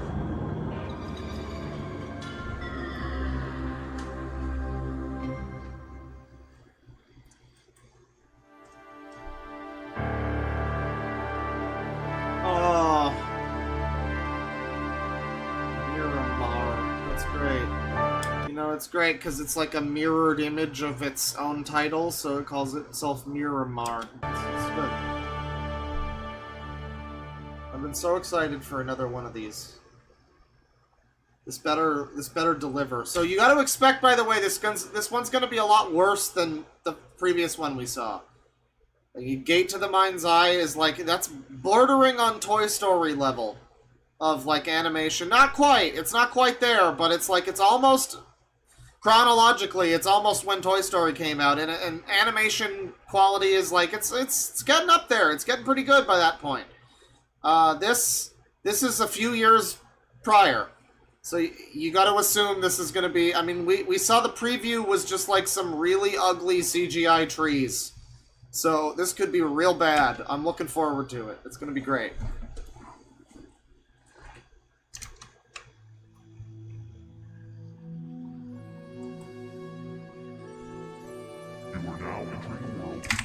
Oh goodness me. I think I need to turn this up. Hang on. There we go. You are now entering a world inside the essence of your imagination. Oh. Turn off your mind, relax, and float downstream. You got any fucking smoke'ems? You fucking hit that peace pipe, ladies and gentlemen. Oh, yeah. Do I need to shrink the boys? Yeah, we can shrink the boys a little bit. They're obstructing the side a little bit. Hang on. Where's, we got Pamper Chew. I mean, we don't even really, Pamper Chew, he's our dark passenger, like it's, Dexter. So, you know, that's fine. We'll keep him. And then, where the fuck, it's Alex's, there you go, there you go. And where's Neil? Where's Neil? Where the fuck is, my thing is so disorganized. Where the fuck is Neil? There he is. Okay. There we go. Perfect. Perfect. Perfect. Look within your dreams. They can take you beyond the bear is still slightly overlapping the frame, but it's fine. The bear's more important. mind's eye. We're gonna go beyond the mind's eye. Your dreams. It's gonna be great. They can take you beyond the mind's eye. Yeah, I was talking shit. I was like, oh, this isn't gonna look as good as the last one. But this is looking pretty Armageddon already. I don't know. Now, hang on a second. Now, this says it's 60 FPS. Is it? Oh, yeah, 720. Wow, 1440, 60? Really? For this? What was that like? Is that strictly necessary? It does look better. I'll see if this fucks the stream up. We'll try 1440, 60. How bad could that be?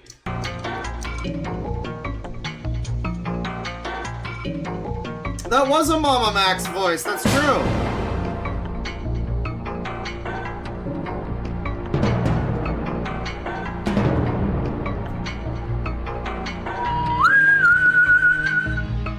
You know, Doctor Who might have been dead in the 90s, but at least we had this. This is very similar to the Doctor Who intro, though, right now. Oh, this is good. This is good. I'm so down for this. We're in, like, the bloodstream. We had a bit of this in Gate to the Mind's Eye, too. The intro, the Armageddon sequence had, like, a weird, like, go inside the bloodstream segment. With, like, the robot. Oh, it's great. And there's, like, music particles?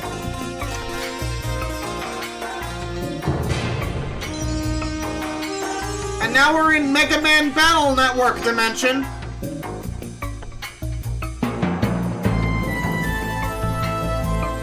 Oh my god. Oh my god, this is wonderful. There he is! Alien Man! No, he's gonna get spaghettified in the black hole! He's gonna die a death of 1,000,000 years! Oh, now we're doing like the Matt Smith intro. Uh-oh. Oh, that's bad.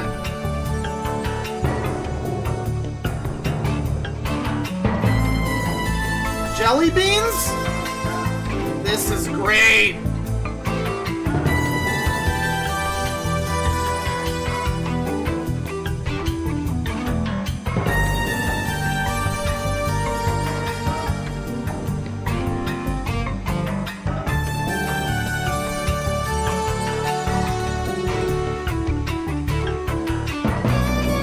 So I can't believe this is what it's like to chew 5 gum.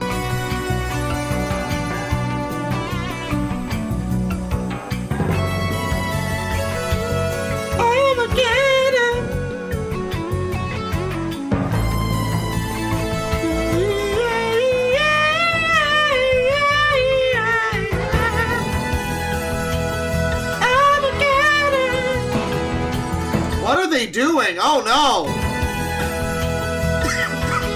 Oh dear. Oh dear God. They're talk about fucking locking lips. Jesus Christ. Oh, passion. The throes of passion.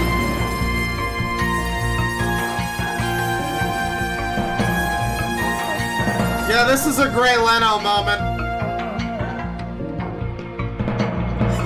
PDA! PDA! Oh, here we are on Gallifrey. This really is Doctor Who. I know it's not just me. This is great. This is so good. Everything is just evolving into other things, and like we're fusing a demon now. Like we just fused a demon. This is directly SMT. We turned that butterfly into like a fucking I don't know what this one would be. Canadian PSA. Well, now we're in Castlevania. Now we're in Halloween land.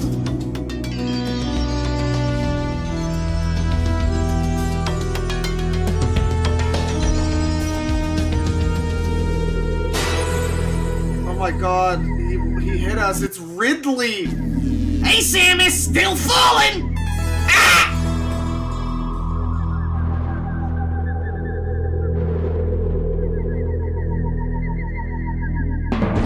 Right, thanks for watching Doctor Who. Get ready for a new EastEnders coming up next on the BBC. It's a great rainbow butterfly with liquid wings. I don't know what's going on yet. So in the first one that we watched, the Gate to the Mind's Eye, it had a bit of like a narrative, kind of. I think there was a bit of a through line where the beginning, the Armageddon segment, there was like this robot guy with like kind of like a thorax on his instead of like legs. He was like, I don't know, Turbo Thruster Man with like he kind of looked like Oscar of Astoria or whatever, the knight you get your shit from in the beginning of Dark Souls. He kind of looked like that, but like a robot.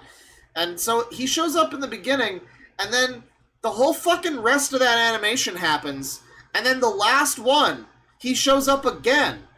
And there's like a weird story that unfolds with him having like a family and a fucking wife and so there's some kind of a narrative happening to some extent in that one. I don't know that I'm picking up on what's going on here. So far I think Gray Leno lives in the spooky Halloween castle. The castle that they go to in Bloodstained 2 because they're not allowed to go to Dracula's castle, so they go to this like Sonic level. I mean, it's great because it looks a little bit like a mixture of like we got like Nightmare Before Christmas Land with like Oogie Boogie, and then there's Agrabah up there. It's like it's my Kingdom Hearts fanfiction idea of Kingdom Hearts 4 fusion. They throw together some of the worlds. That's what we're looking at. It's It's a land Christmas nightmare before Arab people. I don't know. So, Time Vortex, Liquid Butterfly, right. I guess that's song 1. That's the intro. So that sets the stage. Oh boy.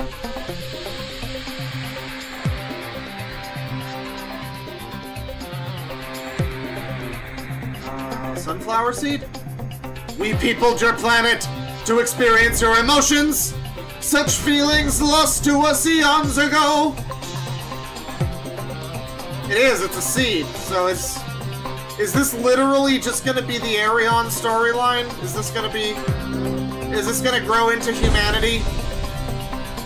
Or just geometric shapes? Alright.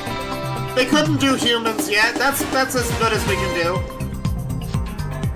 Vegetation, everybody. Skibbity vegetation.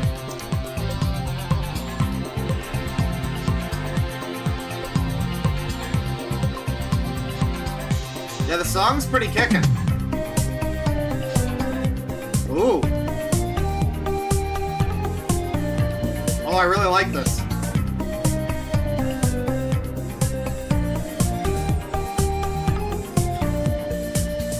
This is like that old album that you were supposed to play to help plants grow or whatever, but I think, was that a Brian Eno album? That was like some famous ambient guy, I think. But this is like that. It's plant music, everybody. You've heard of human music. This is plant music.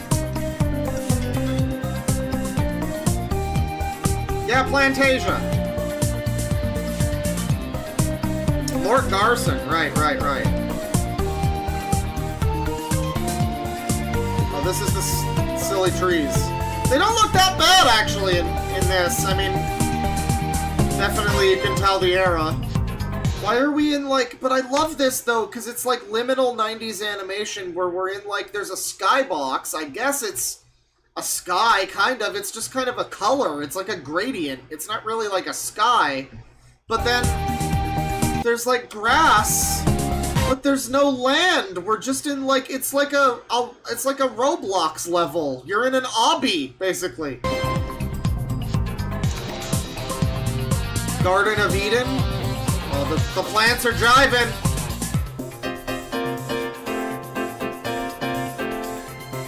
This is great.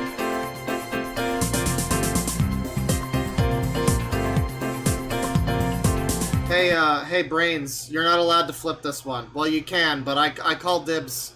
You can also do it. We can do like a... I can be like Glory Box, and you can be like Hell is Round the Corner. We could... we can put our own spin on it.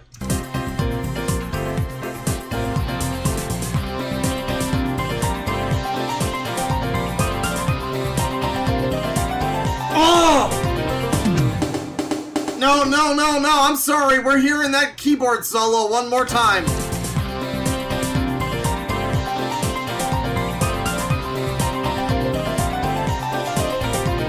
Now that is skibbity. Right there!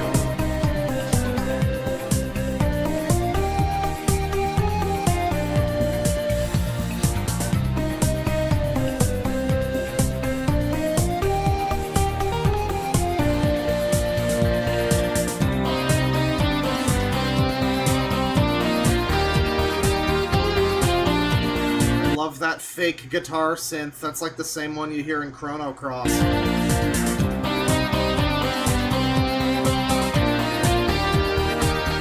Oh, the bird! You know, the birds look... I never thought a bird could be Uncanny Valley, but here we are. I mean, they really tried. They tried their best.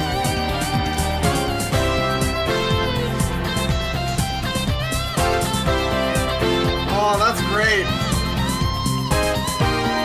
This music is a real strange odyssey, ladies and gentlemen. Let me tell you. There's no way at all that Strange Odyssey was influenced by this in any fashion. Well, definitely not this one, but Gate to the Mind's Eye, maybe.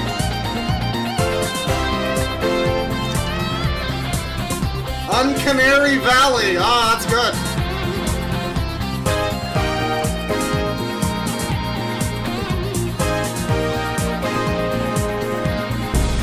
Yeah! Oh, shoot your load! This is life! This is life!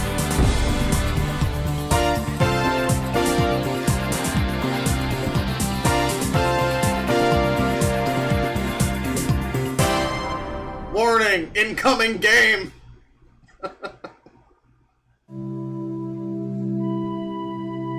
Unironically peaked. Well, no, because the last one was peak. This one's just really good. I don't know if this is quite as good. Well, no, actually, I will say, so far we have no boring songs. The last one, I think also the first couple songs were really good. But this one sounds like it might be a little slow. I don't know. The last one, it was like consistently entertaining, but it did have some segments that were really fucking not the best. Like the, I think, Journey, what is it? Valley of Your Mind's Eye. The one that was like the title track where there was vocals. It was bad. It was bad. And it was really long and slow and boring. Frankly, this one could top Gate to the Mind's Eye. I don't know if it has yet. It hasn't beaten Armageddon! It hasn't beaten that yet for me. But it's come pretty close. It's come pretty fucking close.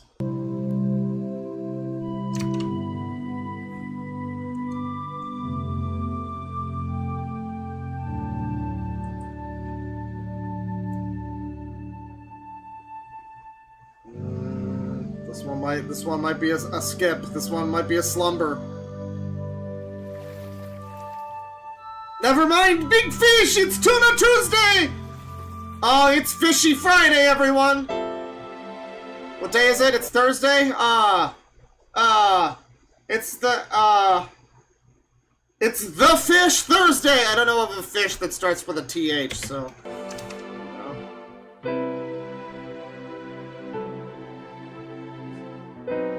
No skip, alright. The bee drinks from the flower. Da, da, da, da, da. Tilapia Thursday.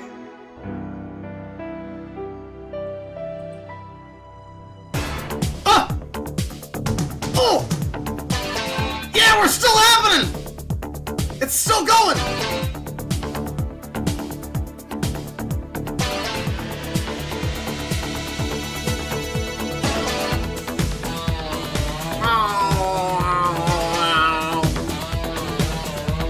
Now that's real guitar, isn't it? That sounds like real guitar. I don't know if you're making it... Well, with pitch bend or whatever, you could make a guitar synth sound kind of like that, but I don't think it would sound that... That sounds convincing enough. No, that's just a synth. No, that's not even like a fake guitar synth. It's just a fucking... It's just a synth that's ripping some ass. Oh, it's good.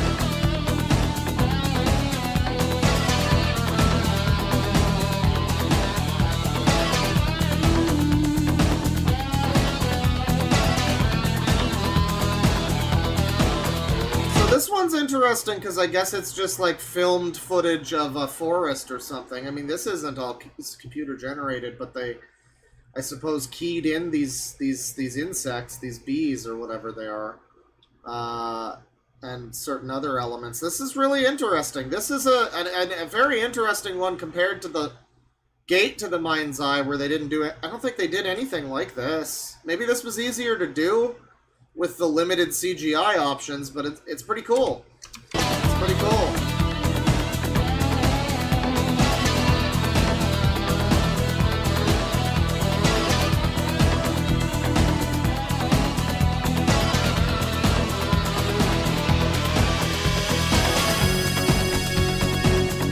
What genre? I mean, this is just like, I don't know. See, this is the thing, is this is like, it's difficult to classify what the genre is, because I would essentially call this this is what I look for in, like, prog rock. It's not, I don't look for the organ sounds and, like, whatever. I mean, that's all nice as well. That's great, but I'm looking for stuff that keeps me engaged with interesting new fucking sounds that take interesting turns and weird different genre influences and stuff, and that's what this is. I mean, it's all synth, though, so I guess it's just electronica. I mean, that's very broad. It's like calling something rock, you know, but yeah, electronica. Techno. I don't think it's techno. It's just synth, sort of synth, instrumental synth electronica. I don't know, yeah.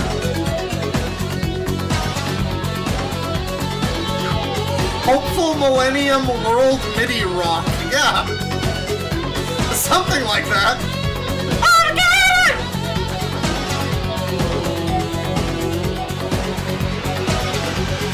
no. Oh no. You're trapped, said the spider to the fly.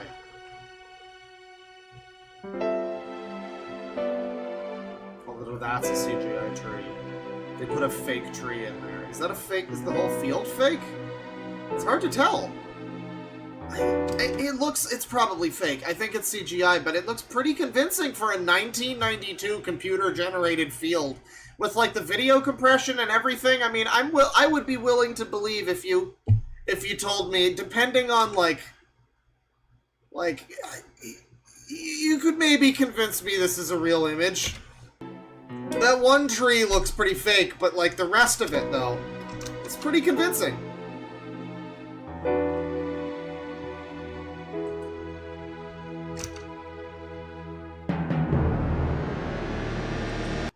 Look. Oh no, oh my god, we were in Under the Dome all along. The Flat Earthers were right! What do you mean?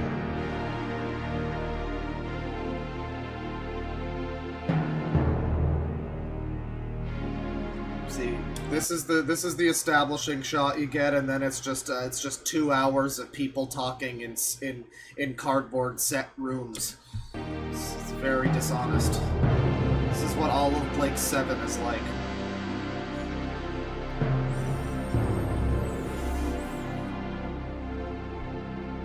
It's funny because there's a song on the next one called Moonbase by Thomas Dolby. There's a Moonbase for you right there. Take that, globe cucks. Yeah, eat shit. Yeah, this sci-fi aesthetic is great. It's awesome. This is all wonderful so far. Very dated sound and visuals, but that's part of what makes it amazing. In fact, that's like the main thing that makes it amazing, is how dated it all is. This is concentrated, pure nostalgia. Alright, this thing is becoming the Treyarch logo. What is this?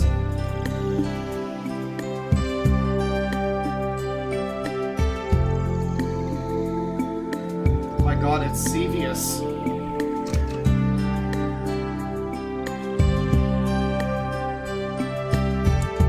Palm says I might not care for this one. Well, just because it's like slow or sentimental doesn't mean I won't. It's nice so far. Oh, this is nice. It's like the inside of one of those jungle gym things. Oh, and it goes forever. It's eternity.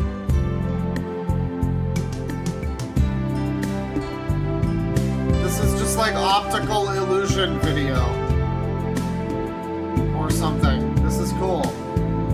Yeah, like, I'm not loving the song, it's not my favorite, but it is fine, and the actual video, it's like MC Escher optical illusion shit. It's pretty cool. But this is also, like, the least interesting in a way, because it's like, it's just fractal bullshit, which is probably, like, the easiest thing to make at this point, I would assume. It's maybe less impressive, but it is. I mean, I don't know if it's less interesting. I like it, but maybe it's less impressive in a way. It's relaxing, yeah. 4D shapes. My mind's eye is very open. Ooh. Oh, see now it's perking up. Computer crazy.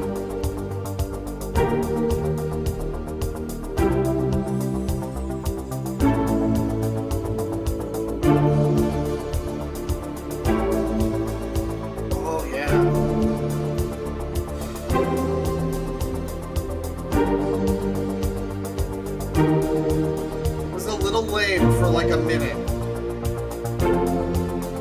Gotta be honest, so far it's got a better track record. We're 15 minutes in. I feel like there was already a skip. I think we did skip some of Mind's Eye, when a Gate to the Mind's Eye when we watched it. I think we did wind up just like, okay, this part's a little boring, we're gonna skip to the next song.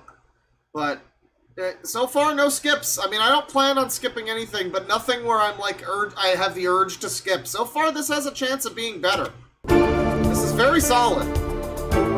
This might be more consistent, but reach maybe less high highs. Oh, this music.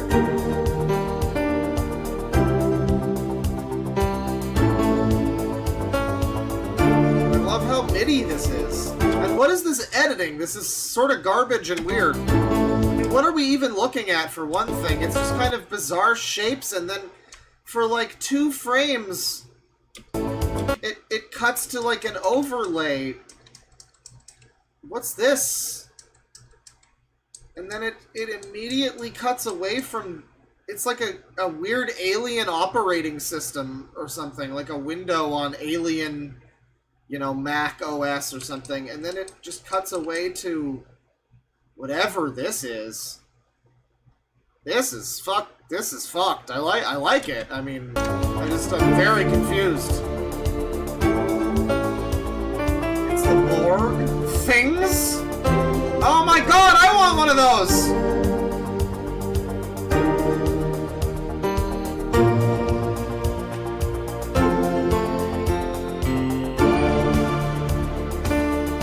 Alien robot man. I knew it. They're inside every microchip. Every microchip is personalized with little alien robot men. And they're going to rise up out of our CPUs. The Silver Surfer is being reborn! This is the creation of the surfboard!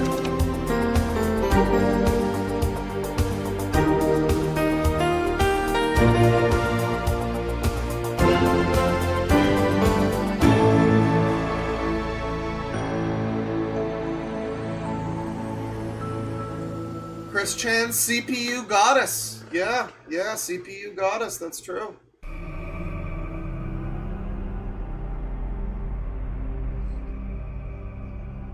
Samsung demo.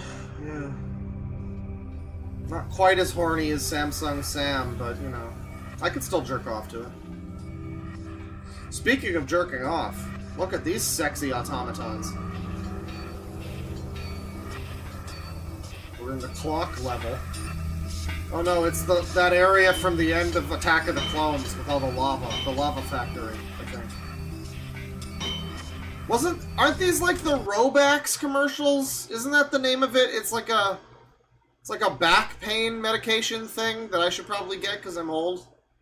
But it's like they used to have this commercial that had like these little model men that were like made of wood. And it was a similar like early 3D animation thing, 90s commercial, early 2000s. It wasn't quite this, but it was very similar.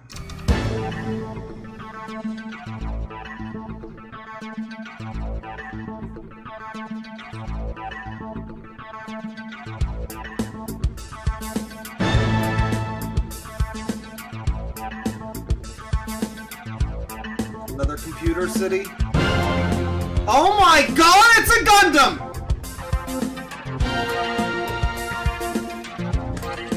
Chat, why is there a Gundam here? Why does it look so much like, genuinely like a Gundam or something, too? It's specifically Japanese mecha.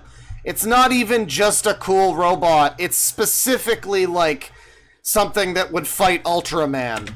Pat Labor, yeah. It's Macross. Oh my god, and it's a Transformer, maybe. Is the robot the car? It is! It's a Transformer! What the fuck? And this music sounds like Gundam theme music, too! What the fuck? I didn't expect that this would become anime! This could very easily dethrone Gate to the Mind's Eye. Very easily. Is this the a real Pat Labor robot? There's no way. That's copyright infringement. Maybe there is. Hang on, because if I look at the Wikipedia here, Too Far, Seeds of Life, a sequence themed around plant colonizing. CGI sequences from Lawnmower Man. We might have seen that. That might have been something we already saw, or maybe that's still to come. I don't know. It doesn't say anything on the Wikipedia about... it says something about the 1983 Simutrek arcade laser game, Cube Quest. That's now my favorite thing that I've ever heard. Arcade laser game. Oh, it's an arcade laser disc game. Okay, it's probably shit then. But... it doesn't say anything about real Pat Labor, if this is like a fucking actual robot.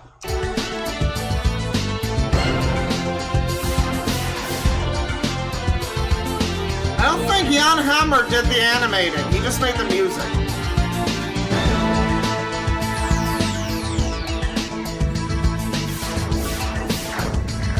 We have multiple robots now, by the way. This is a different robot.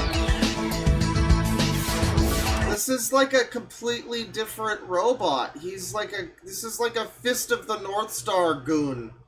But like, with a laser pistol, I guess. Tox debt. Whatever. Why am I tax debt? I mean, now it's full-on video games. This is full-on... This was before Doom, wasn't it? I mean, this was 1992. Wasn't Doom 93? So this was like pre... I might be wrong about the timing. Maybe Doom was already a glimmer in the mind's eye or something, but it's got a health bar and everything. I know that Wolfenstein existed, but this is really fucking something.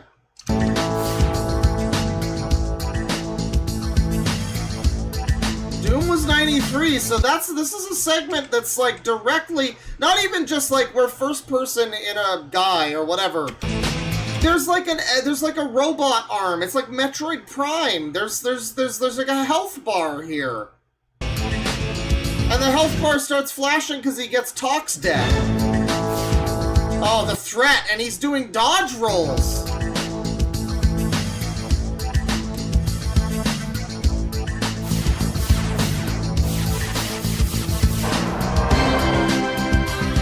It looks very epic in video games. I give this a perfect 5 out of 7. Now they're racing? Oh my god! Now they're fighting the coronavirus! Oh my god, now it's a gummy ship level!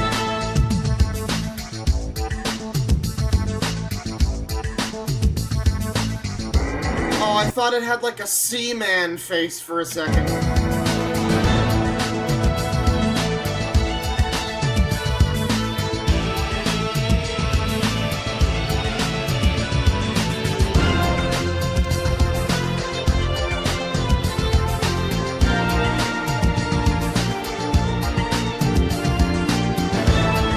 Speaking of Kingdom Hearts 3, now it's every one of those fights with the giant Heartless in Kingdom Hearts 3, where it's like, why can't I fight, like, I don't know, anything from Toy Story? No, just big stupid Heartless boss? Okay, cool, great. Now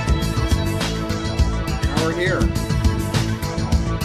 We're gonna smash up those fucking robots, there you go. People keep mentioning Kingdom Hearts in chat, so play along.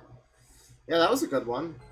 No bad ones so far. Oh, this looks good. Look at this creature. A lot of percussion. You keep hearing that like orchestral hit in this one and Gate to the Mind's Eye. I think the Armageddon song had that as like its chorus. The dun dun dun dun dun dun dun. But it's like every song in this fucking thing has that sound. Every single thing. That was such a 90s sound. We don't hear that one anymore.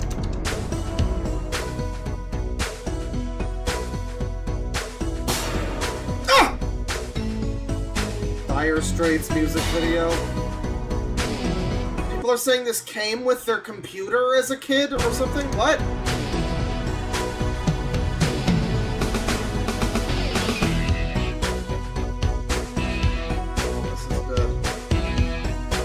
all humans. He's heavily cartoonified, so it's fine. Oh boy, it's still disgusting. Yeah, I believe this is the people that did the Dire Straits video. What was it, Money for Nothing, I think, was the one with the computer animation. That was one of their first projects, I think. It is the same people. So it makes sense. It looks pretty similar.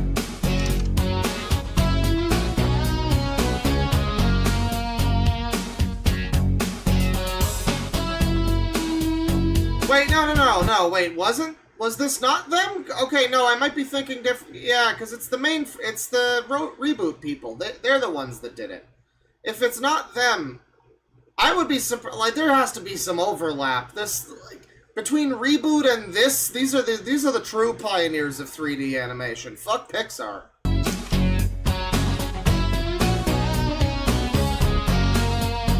So we're in Starlight Zone. I love how much of this is just random shit. We're like, there's like just a roller coaster, and now it's like the FF7 intro. We're in Midgard. And now it's, I don't know, Donkey Kong?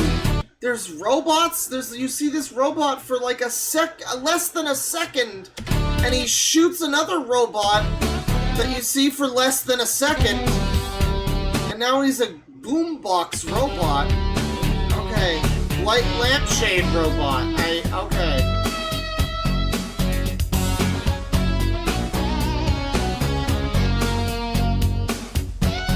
This is basically, to my recollection, this is essentially the new Vogue song from the other one we watched, which is the second song I played to start the stream.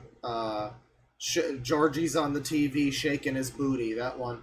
It had a similar vibe of like people watching television, and it was like animations of people in chairs watching their TV kind of thing. It was like birds watching TV or something. This is similar to that.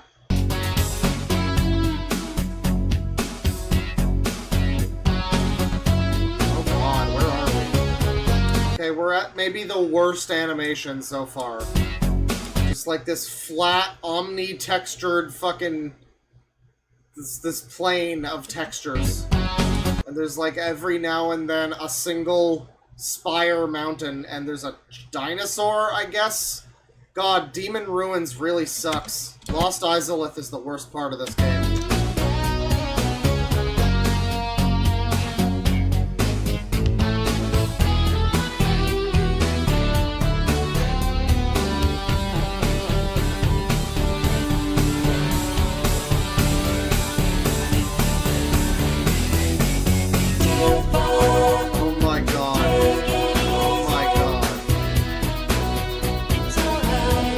Don't get too close to the faces. You know what? Stick to these fucking creatures.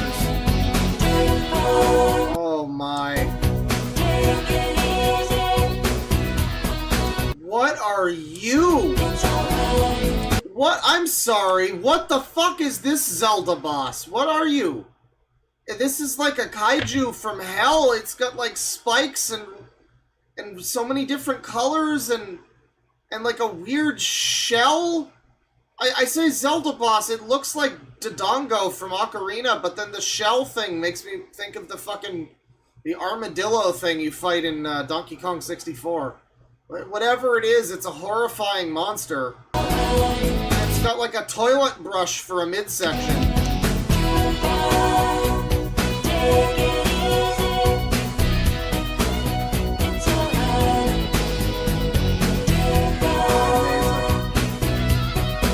Family, including the little dog eyeball with the bone. It is too late. You have gone too far.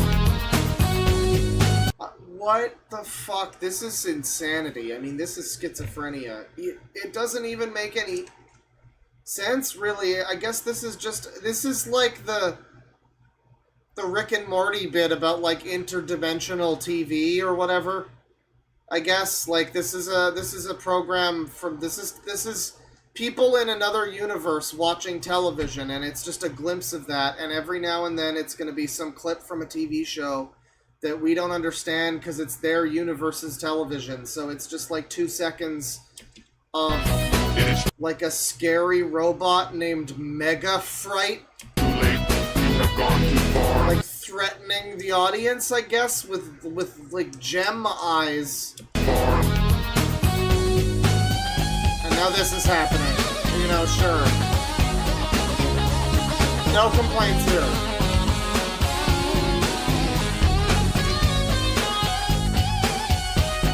New waifu alert. Too far, Juice! Okay, but it has to be making some kind of point, isn't it? Too far, Juice? That's like normal pills. What is that? What does that mean? What does it mean to drink the too far juice? Look at him go!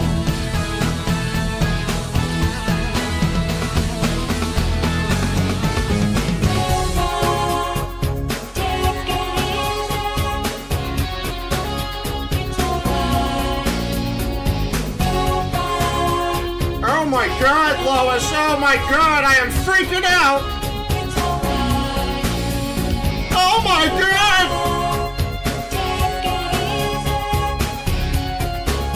Yeah, so apparently parts of this animation, at some point in this 55 minutes, we're gonna be seeing clips from Lawnmower Man. Which makes a lot of fucking sense from what I've heard of Lawnmower Man, but I think I'm just gonna never know when I'm looking... Because I would assume this is Lawnmower Man here, but I think that we could have already seen it. It could be still to come. This could be Lawnmower Man. I don't know.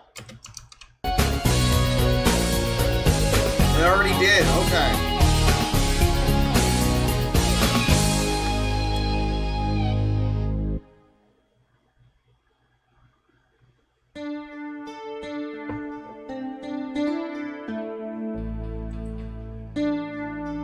It's quiet. I'm gonna hate it. It's not funky or rockin'. I'm gonna hate it. It's taking a second. I hate it. I'm very impatient. No, never mind. It's jamming. It's jamming.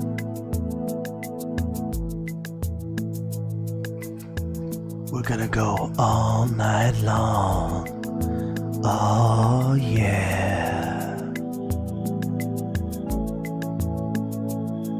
Oh my god, more eyeballs.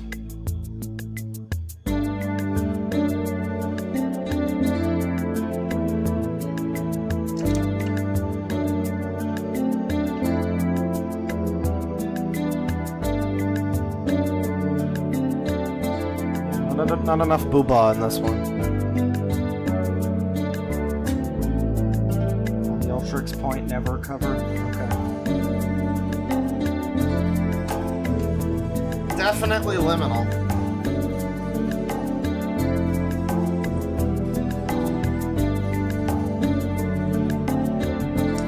Loot over here, or a mandolin.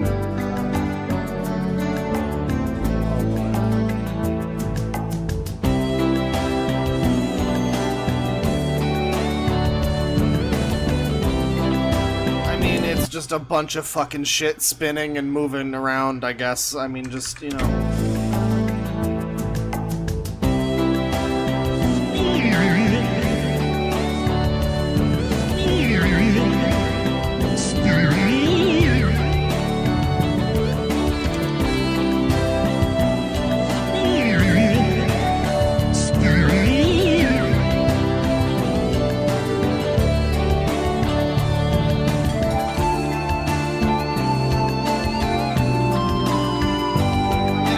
Much to say about this one. It's kind of fine. This is like the most skippable one so far. It's not bad, really. It's just a little boring.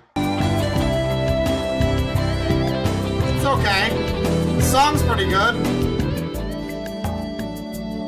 It's got the Picasso stuff going on. It's kind of all right. Oh my god, it's 3D. See, See, I feel like people would see this now, like if people would make like a TikTok or something, and it would be like, I took this famous Picasso painting and I made it 3D with AI. And everyone would fucking hate it because they used AI or something. I don't know. I feel like there's probably some guy who loves paintings specifically, and just like classic paintings and all that, and he was just like, oh my god, this is disrespectful, this is distasteful. How could you do this to this image of this of Pat if he lost a bunch of weight? How could you do this? How could you do this to this image of Sylvester McCoy? How could you do this to this image of Humperdinck?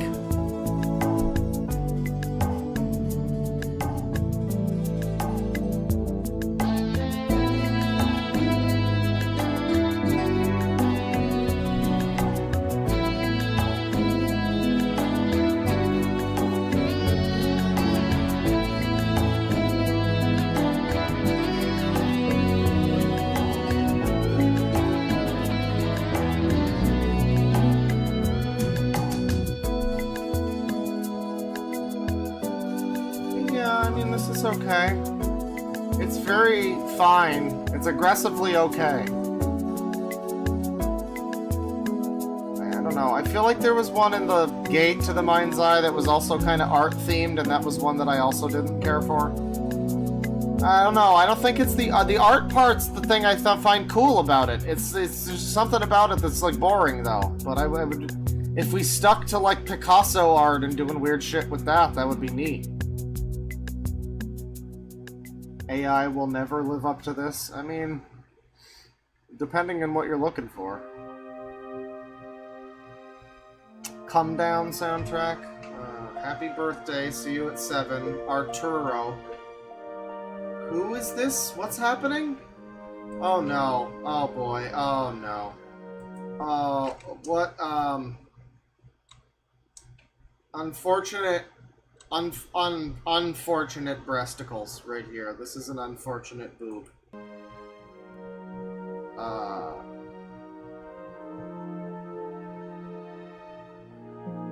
Happy Pride Month, everybody.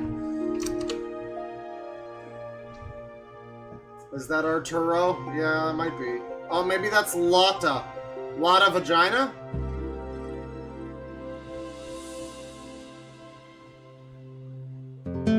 Oh my god! That's great! He's like the Helix DNA guy from ARMS. Oh, I don't like that though. Look at his body though. It's funny for a little gag, but then he just moves like that. Oh boy, oh this isn't good. They decided to focus on human beings for this one. This was a poor choice. For them. This was a great choice for me. This is a significant step up from the last one so far. Someone says this song is an unfortunate. I mean, listen, the song is boring so far, but that's fine. Look at this animation, though. What the fuck? Oh, that's a bad... Oh, boy. Her head looks like a fucking alien. She's like she's like one of the aliens from Alien. Oh god. Oh boy. Oh, they wanted this to be terrifying. Oh boy.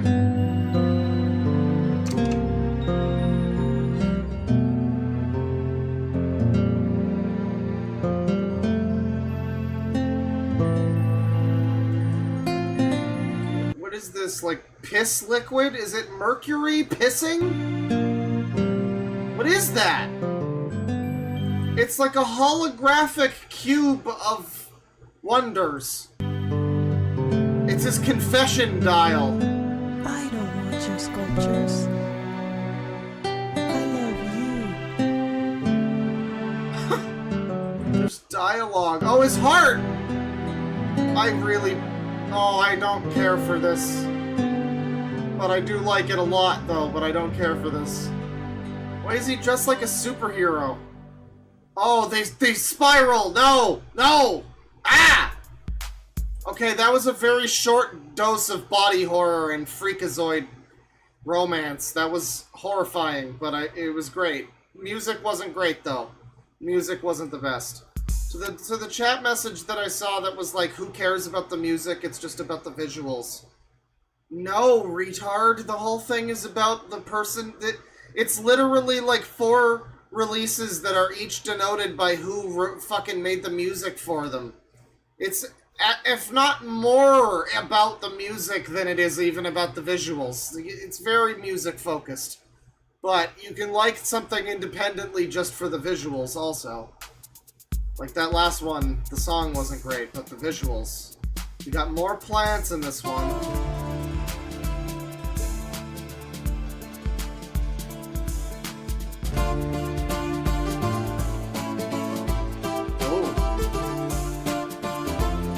Oh, I like it. Oh, I like it. Sutek!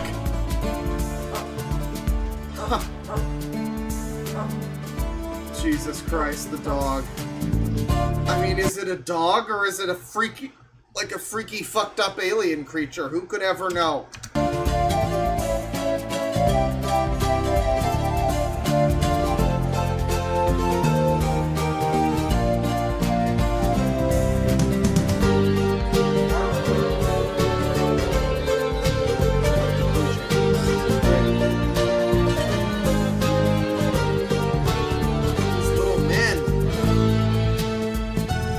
Ancient echidnas with the nipples. What is happening? Okay, love the song. I love the song. This song is great. But the visuals, though, what is going on? They like put... I don't know. Did they design it to look... It's like with a fisheye lens or something. This looks like fucked up. Like they fucked it up or something. But it's probably supposed to look like it. Is this dance? Okay, yeah, I guess.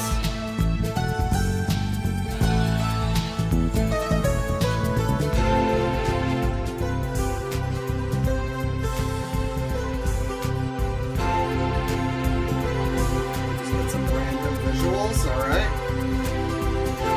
Just Windows Media Player Visualizer. Is there a face?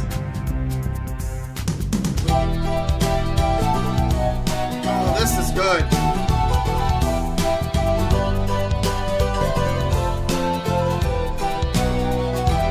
This would be like the best town theme in a Final Fantasy game. This would be, like, specifically you would hear this in a town. Not this, but like it would be that like progression that you hear, that like chorus part.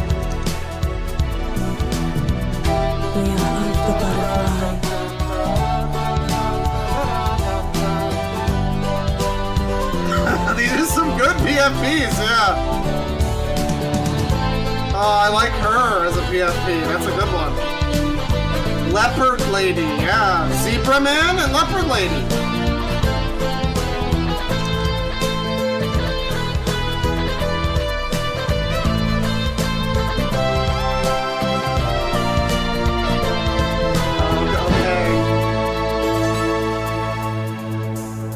One's great. Yeah, when's Xavier showing up? I don't know. What's Doth Life? Indeed. What indeed. Yeah, I really like that one. Great visuals, great song. That's a highlight for me. It's been a little bit dragging so far. Like the middle part, it's dragging a little bit, but that one was great. This one is promising. This looks like a Parasite Eve FMV.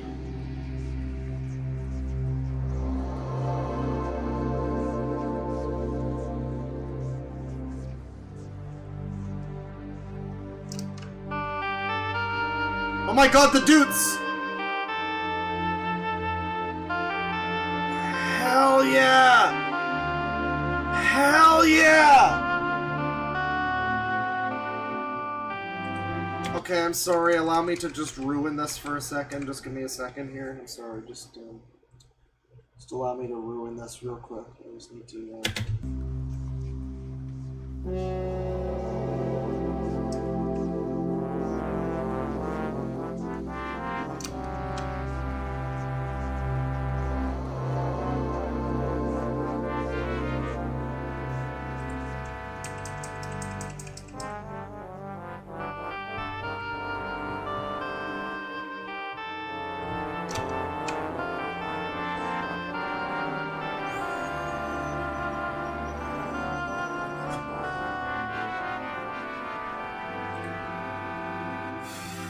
That's enough of that. Oh. See, I really like this creature because we've seen, like, whatever that dog thing was before. But this thing is specifically meant to look like stonework or something, and it does. It actually captures that decently well for its time. This is pretty cool. Unfortunate about the ground and, you know, terrain textures here, but what can you do? Hey. I like just my favorite part of this shit is the random surreal imagery where there's just like a statue hand busting out of the ground as if the ground has, like, been laid on top of some kind of civilization where there's, like, a statue underneath that's just got a pocket watch for some reason. Why? Why is that there? I don't know. It's just there because it's there because they thought it looked cool, and you know what? They were fucking right. Fuck you! I don't see this whole fucking jade lion thing. Go! Pounce!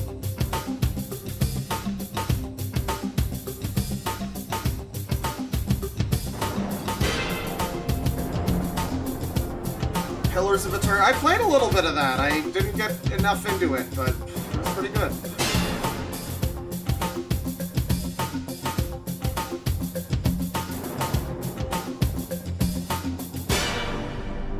Oh, this is great. Dude, no, I'm sorry.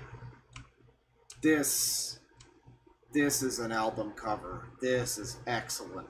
This is excellent. This imagery right here, this is my new... You know how last time I said when we watched the Gate to the Mind's Eye, I was like, this is my new vibe. The imagery in this is my whole new thing. This is my whole new thing.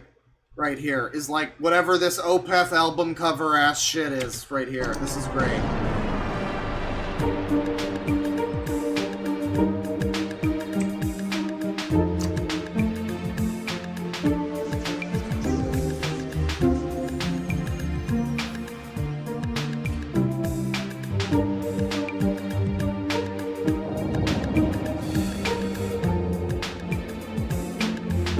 Koyanis Katsi if it was good.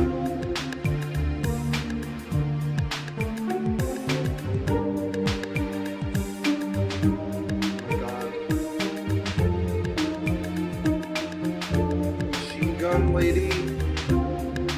Why? Okay.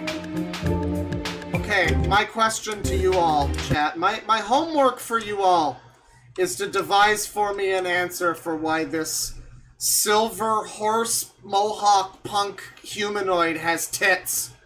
Why are there tits? Not that I'm complaining, but why are there tits? And ass! And they all spiral.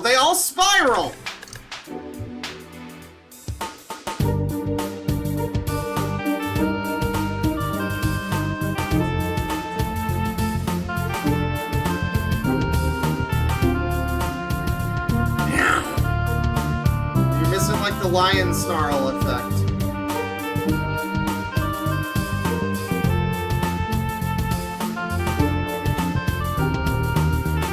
Oh, hell yeah. Metronomes in a void of garbage. I feel like the metronomes aren't really to time with the song, though. That's unfortunate.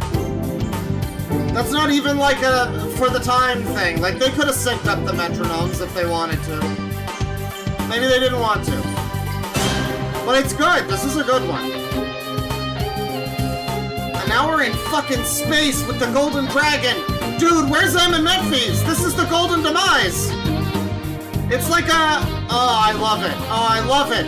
It's a spacefaring intergalactic ship, dude. Oh, we're going to fucking... No user has ever pre-incarnated back this far before! Are you sure you want to continue?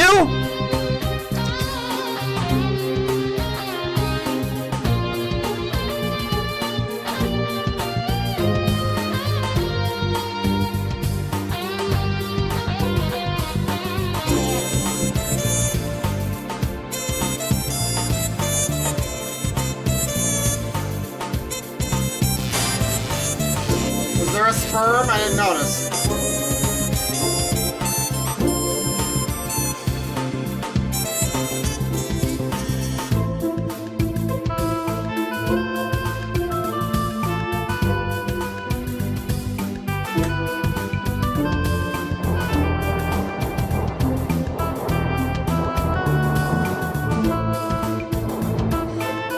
keep saying this is like, I guess the Persona 1 and 2 on PlayStation, I guess, are the ones you mean with like FMVs like this? Because no, I don't think I've seen some of them. I kind of know what you mean, like the intro with the fucking, I think it's like the Velvet Room sort of, but it's got like the Philemon butterfly or whatever. I've seen them a little bit. Yeah, there's definitely some similarity from what I can recall. Yeah. How did they make this? I don't know. It's very impressive for its time. I mean, even for now, this would be impressive. Especially for now. You know what? If somebody made this now, that would be so fucking impressive that it looks as shitty as it does, right? Like, that would be... You'd have to go really out of your way with modern software, I think, to make something look this bad. I mean, like, modern software has a lot of, like, shit in it that just automatically corrects things to, you know, texture things properly and defuck stuff that you didn't have back here. So you get animations where you get the terrain is just one fucking texture for, like, 100 miles. And it looks completely terrible, but, like, it's part of it. It's part of the vibe, you know? And, like, it would probably be a lot of fucking effort to make something look like this now. I don't know if it would be more effort than it took to make something like this back then, but either way, very impressive, no matter what time you look at it. The haunted demo discs. I've heard about that.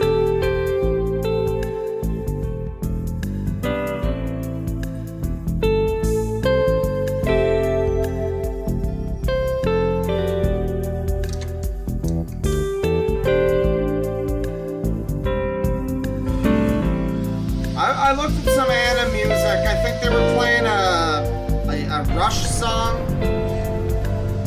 Or it was a song that was basically Rush.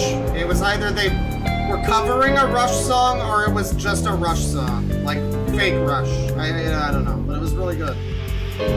Might have been YYZ or something. AI chat is saying this is Shenmue? Okay. There's a presidential debate happening right now? Oh, dude, listen, whatever you do, don't vote. That's cringe. That's cringe and stupid. Don't vote. Watch this. Make something cool. That's what you gotta do. Watch this and be inspired and make something cool. Don't vote. That's gay.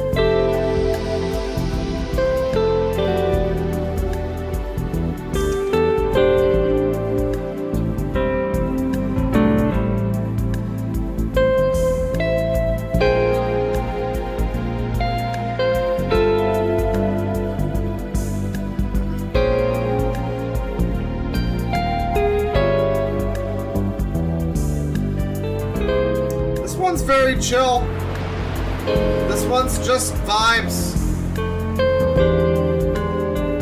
This one's just a good time, just a nice, it's like lounge music almost. It's not really, but very pleasant.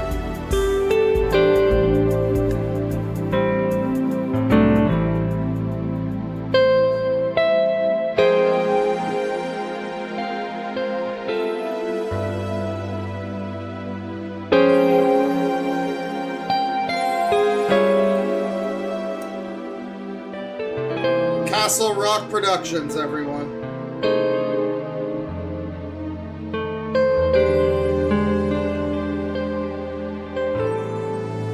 This is like the ending of Castlevania 64.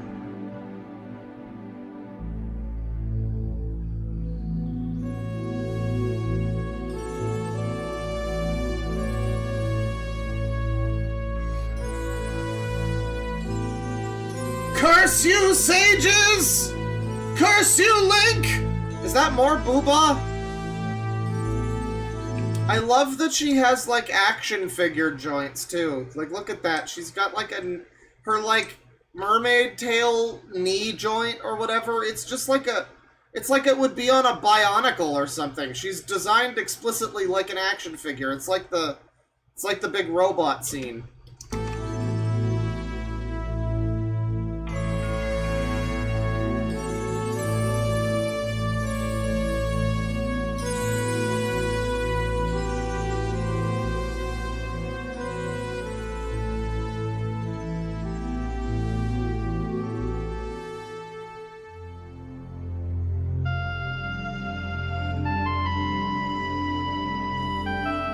music of the spheres, ladies and gentlemen.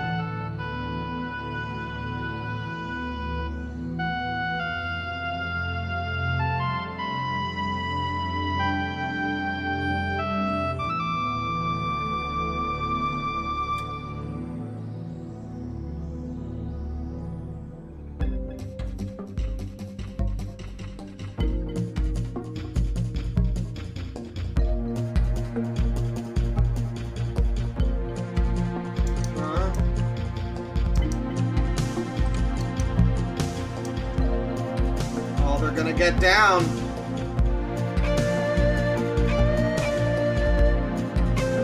But they gotta get up to get down. And they gotta fucking get groovy with it. They gotta get a little wiggly with it. They gotta get a little weird with it. Big gay dance, yeah.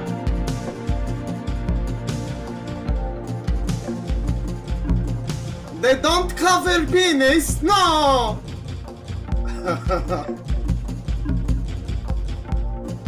And it's so great because it's born in an egg, the birth of computer animation.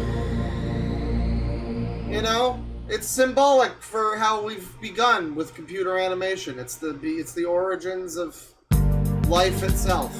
And then so that's basically it. I guess there's a credit sequence here, but you know, that's fine. I guess the reason why there's some extra time on some of these is because some of them end with 5 minutes of program material recorded on other side of this or something. Okay. Well, that's beyond the mind's eye. A very enjoyable little program. I wouldn't say it's as good as The Gate to the Mind's Eye. It's got some very good moments. It's probably more consistent. I think I said it best earlier. It's more consistent than Gate, but it's not as interesting, not as good. There's not as many moments like Armageddon. You know, there's some really good moments. There's the fucking robot, but a lot of it just kind of blended together at a certain point. It was a little less distinct songs than Gate had, but I really enjoyed it though. It was quite good. Definitely comparable to Gate. And, you know, next up, I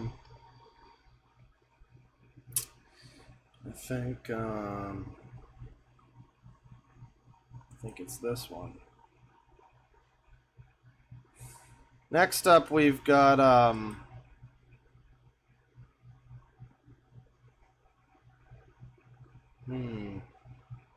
okay, well, this might be an interesting one. Oh, Almighty Loli is currently streaming, I guess, the Insane Piece of Shit video. That's awesome. Maybe it might be the Hills Have Eyes video or something, but it seems to be an Insane Piece of Shit video. That looks cool. Well, don't go watch it now, but maybe go watch that stream when I'm done here. Which might take a little bit because we're about to watch Dorby's Making Decisions. And to my knowledge, this is I think it was marked as like a racist religious movie, some kind of a ripoff. I think it's like a Harry Potter ripoff or something. I'm not quite sure, but it sounded interesting at the time. People are talking about doing Dorby's. The chat seems to be excited. People are calling it peak. It's got 300,000 views here, so I guess peak it might be. But let's watch. It certainly looks like it fits with what we're watching right now currently. Let's watch.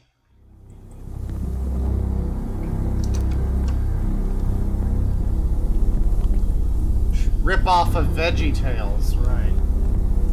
Now we go from Ludo to pure Kino. Well, Monka S.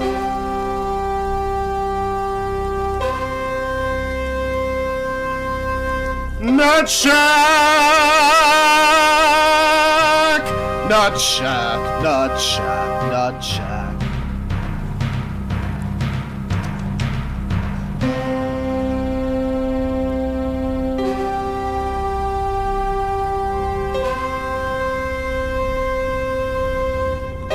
shark!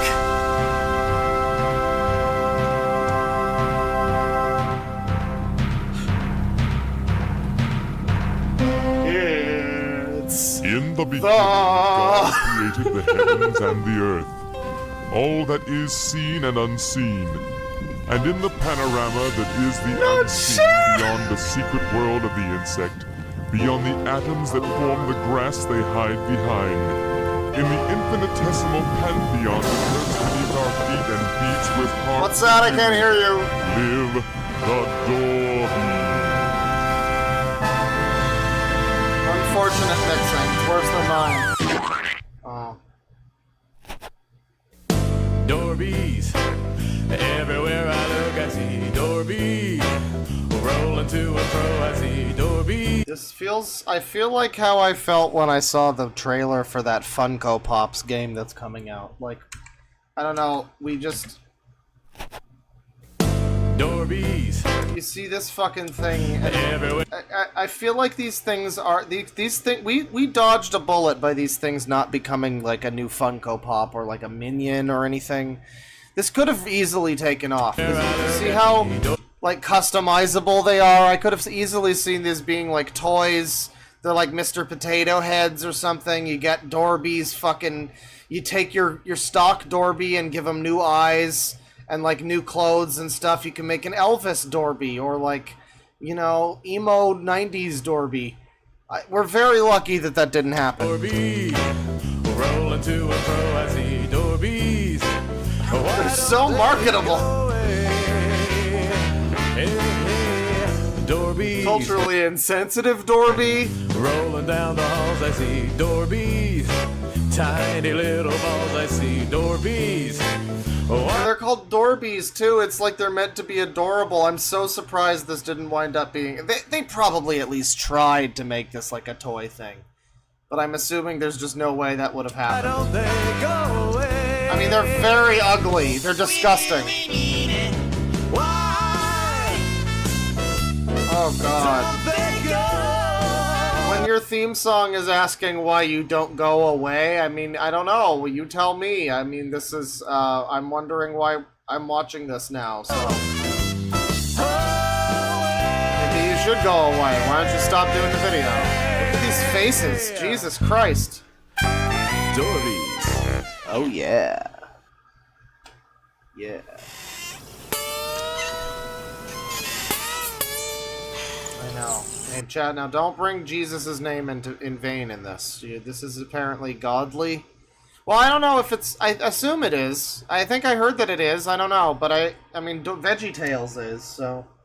You know, the most godly thing is ripping off other people's Christian animations.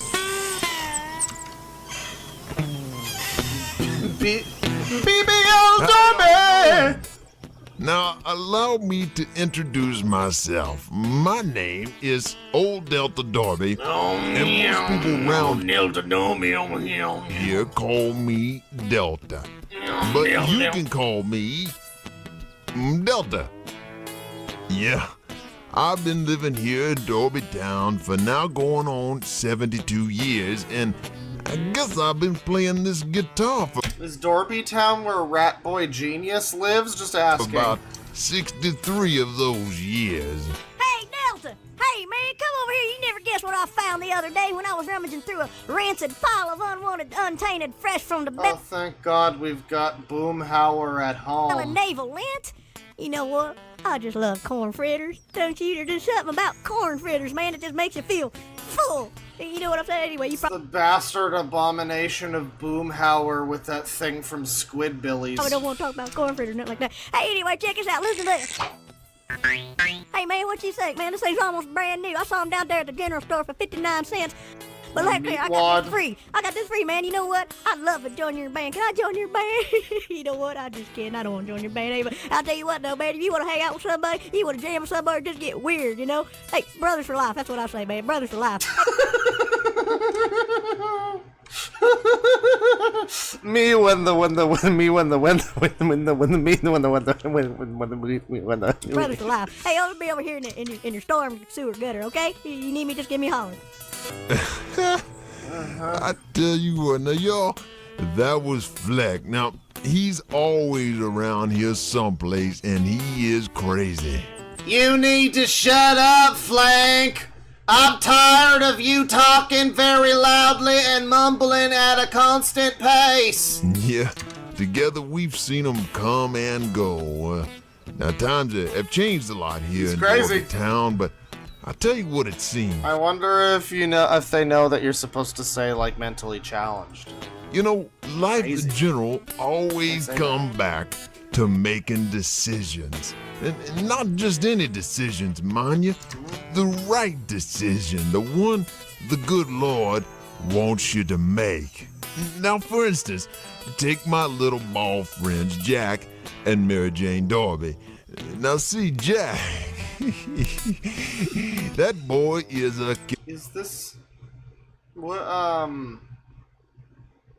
the fuck? It was Jack and Rose, right? They're not doing a Titanic thing, are they? Because he kind of...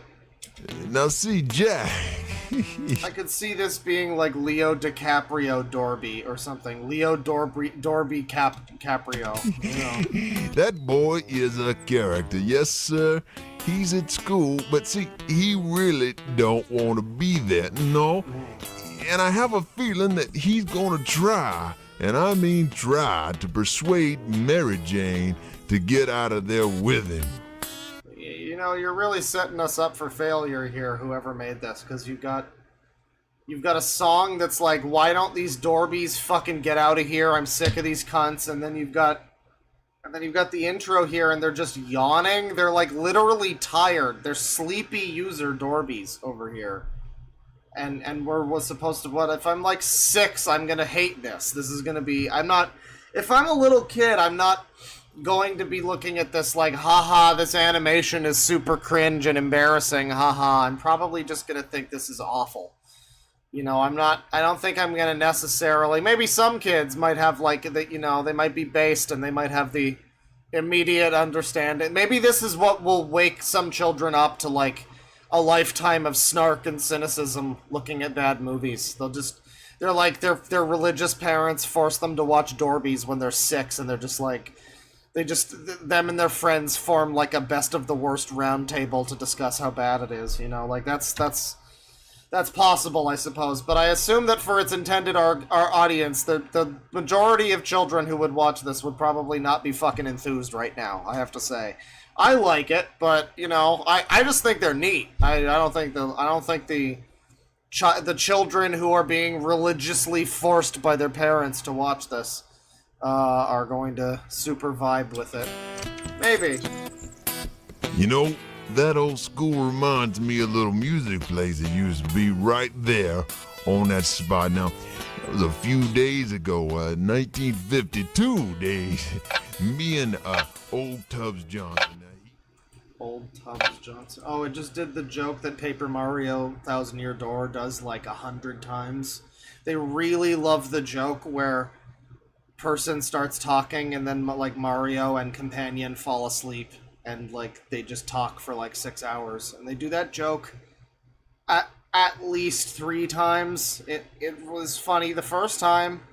It really isn't anymore, but they just did that here, so that's good. By the way, how about how much the second world of 1000 Year Door fucking sucks ass? Like the Boggly Woods or whatever, where you're playing like shitty Pikmin with those fucking puny things. I hate it. It killed all my enthusiasm for that game. It's unfortunate.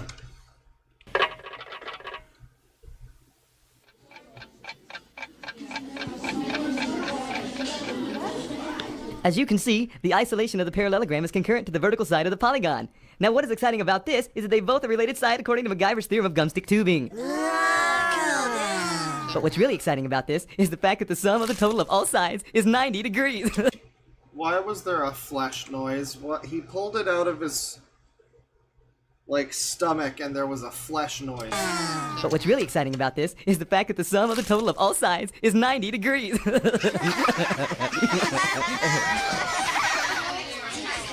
Disgusting. I'm busting out! Follow my lead if you want to get out of here. I see. He's gonna be a mischievous little troublemaking shit. He's gonna be a delinquent and a hoodlum and an outlaw. He's gonna be the Bart Simpson of this venture. I understand now the course of these things. Excuse me, Mr. Waddleford, but I'm not feeling too good. I think those Jello Pops at lunch were bad. Could I go to the nurse, please? Yeah, me too, Mr. Waterworth. Apparently this was 1998, is that true? I assume this was newer than that, but I would believe that. I could kind of see this being, like, airing alongside Angela Anaconda for some reason. Maybe it's because it's horrible and disgusting. I had the Jello too. Okay, children, but hurry back because we're going to start chapter 13, and you know what that means. Dissecting congruent triangles. Oh, fuck yeah! Don't even get me started!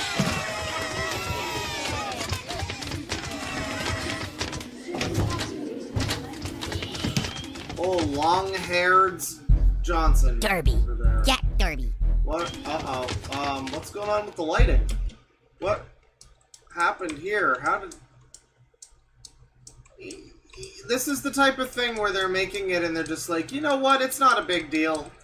Is it really gonna ruin the episode for people that there's a couple frames where it's inexplicably red like the apocalypse is happening? It's probably fine. Maybe it's artistic. Maybe this is like... There's like lighting. Maybe this is like there's you know, there's cars passing by in the street nearby. This is like a headlights flashing on them or something. Derby. Jack Derby. Follow me. Yeah, the cops. Code maybe. red. Code red. I guess so. Yeah. Complete lockdown in T. Yeah, no, okay, so I think it maybe started doing the code red lights early. It's like they're cued to start happening, but it doesn't know to not do them yet or something. Because you can clearly see that's why... Jack Derby. That's the source of the weird lighting. Code red. This is... I like the way... And it's like a darkness fog sweeps in. It's like an animate inanimates of darkness and despair that encroaches on the children and then gives them cancer. Code red. Escape I assume. detected. Complete lockdown in T-3 minutes.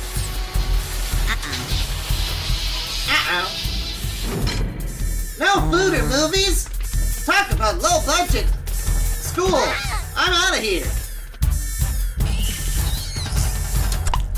Is this a strike or a spare? Oh, she's gonna be Action Dorby Child now with a grapple gun, I guess.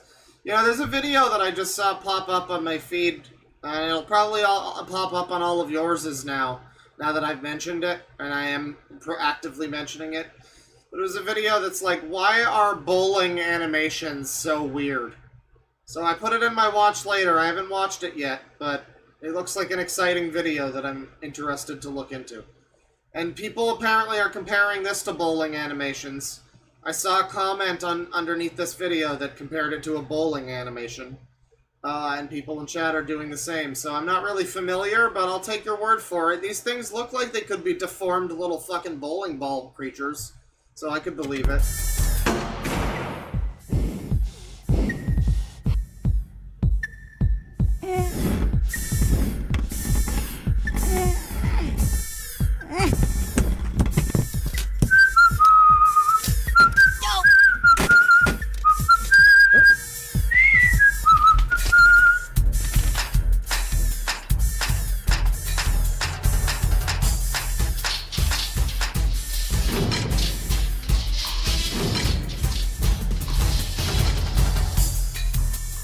No idea what's happening. They're trying to escape, and I guess it's like a whole, you know, jail escape sequence kind of thing. Bank heist escape sequence or something. They're, you know, they're delinquents escaping from school, essentially.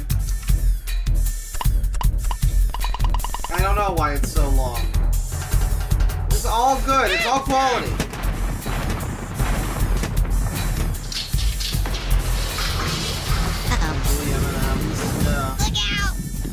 Oh dear God, it's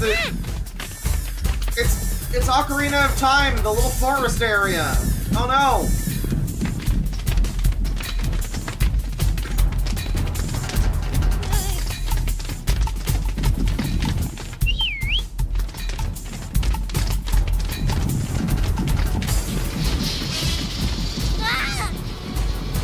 What do you think the reaction would be if you were, like, you know, imagine a movie theater, but, like, people go to it, and, like, there's a movie playing where there's, like, people in the theater, and they're watching it, and just you know, they're watching, like, the new Marvel or whatever, and you, instead of Marvel, you just cut to this, you know?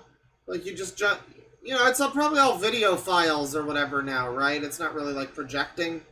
So, you know, you just, like, oops, uh-oh, I started playing Dorbies, and, I mean, people would be mad, but, like, I wonder if some people would be into it. I don't know, I think it would be a fun experiment.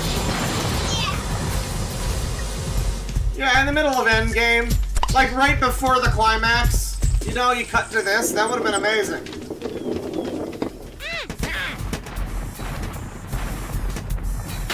Now, y'all, I hate to see... What was that? What?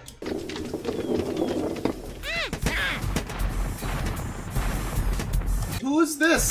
Now, who is that? Y'all, I hate to see them skip school. Yep, that always leads to trouble. And speaking of trouble, this is a young Dorby right here about to find some. Now he a big proponent of them so-called Aryan Nation Brotherhood, but now see here, now I don't none be liking none of them. Boy howdy, let me tell you nothing about it. His name is Otto, and he just came in from across the big pond. Not being from around here, oh, no. He's gonna need him some new clothes. Now, wait, his name is Otto, and he's from across the pond? Every blues man was I right? knows when you need duds, you go down to digs.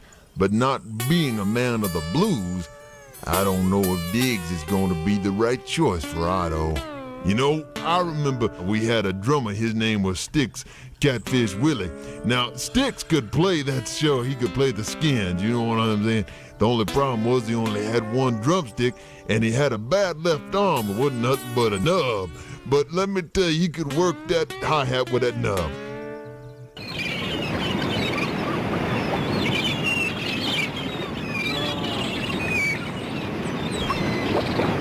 With that nub. I really like the... hang on. He only had one drumstick, and he had a bad left arm. It wasn't nothing but a nub. Excuse me? But let me tell you, he could work that hi-hat with that nub. He could work that hi-hat with that nub. I don't know if we're talking about Otto, the Nazi German Dorby, or what. I just went back to see the texture on the mountain moving because it was like psychedelic, but apparently this guy's me. Apparently we've got representation here. It's very exciting. He's very happy about it.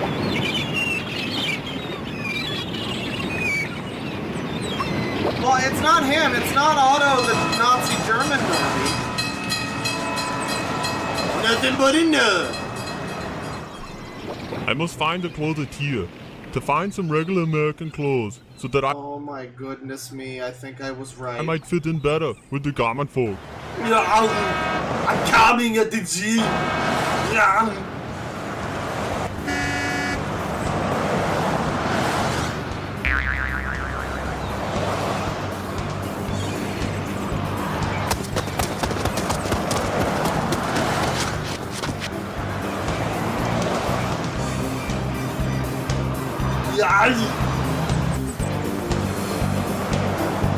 Kitty man!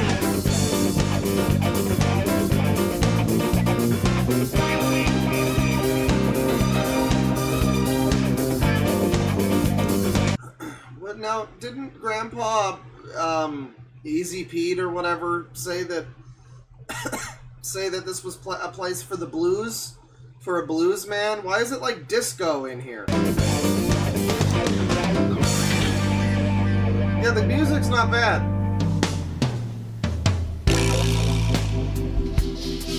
Oh, yeah. Uh-huh. That's right. Motherfucker.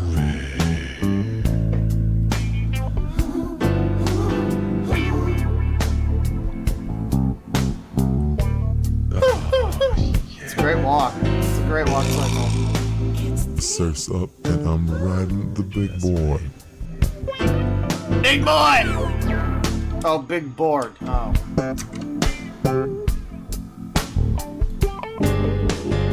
Hello, my brother Love. Welcome to Dig's Duds. Hit me with some skin. I am Dig Esquire, and this is my assistant, the soft-spoken Norm. You darn tootin'. So I don't understand. So there's Aryan, like, German Dorbies, and then there's this African American Dorby with an afro, and then you've just got The soft-spoken Norm. Norm. You darn tootin'. And Norm is Ralph Bluton? What's Norm's? Is Norm from, like, Tibet? What's going on in this? Where's Norm from? Tell me, what can I put a hip brother as yourself in today? Thank you. I am Otto. I am looking for some clothes that will make me more discreet. It's Rich and I can Evans, fit yeah. in better with the common folk. Well, listen, you came to the right store. Shoot all the cat shop here, don't you know that? You darn tootin'. You know, Otto, everybody knows that it's clothes that make the man. So let me break it down to you like this. You wanna look so groovy, like an actor in Thank God we've got music, everyone. a movie, but you're needing some clean threads to finally turn some heads. Well, boy, you're looking kinda square. Tell me, what's up with your hair? Let me hip you to the game, but you gotta remember my name. Hit me to it! Go to Diggs. Yeah. You go Armageddon! Shut up. If you smile. Armageddon! You go Come on. You know I'm gonna have your style, baby.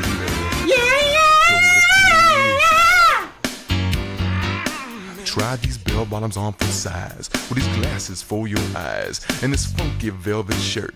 Boy, you know it's gonna work. And some platforms for your feet. And this hat, it looks so sweet, like my good friend Huggy Bear. You won't go anywhere without your digs. Come on. Darn tootin'! Go to Diggs. Come on. Shimona! Yeah. You go to Diggs. Armageddon! Your life is full of choices, baby.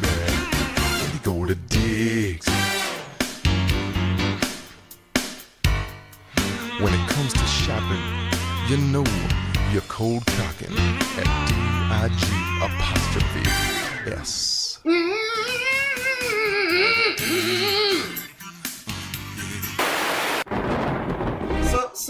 So this is like Puna the fuck dog, in which there's just a man who's watching TV. He used to think that it was good for him. And he's like switching between the various programs. So there's that framing device, but also the Easy Pete Dorby explaining to us what's going on framing device. So why are there two? I don't understand. So we cut from that to the TV guy, and he I guess that's like a show he's watching, right? So he changes the channel. But I thought we were being told a story by Grandpa Dorby or whatever.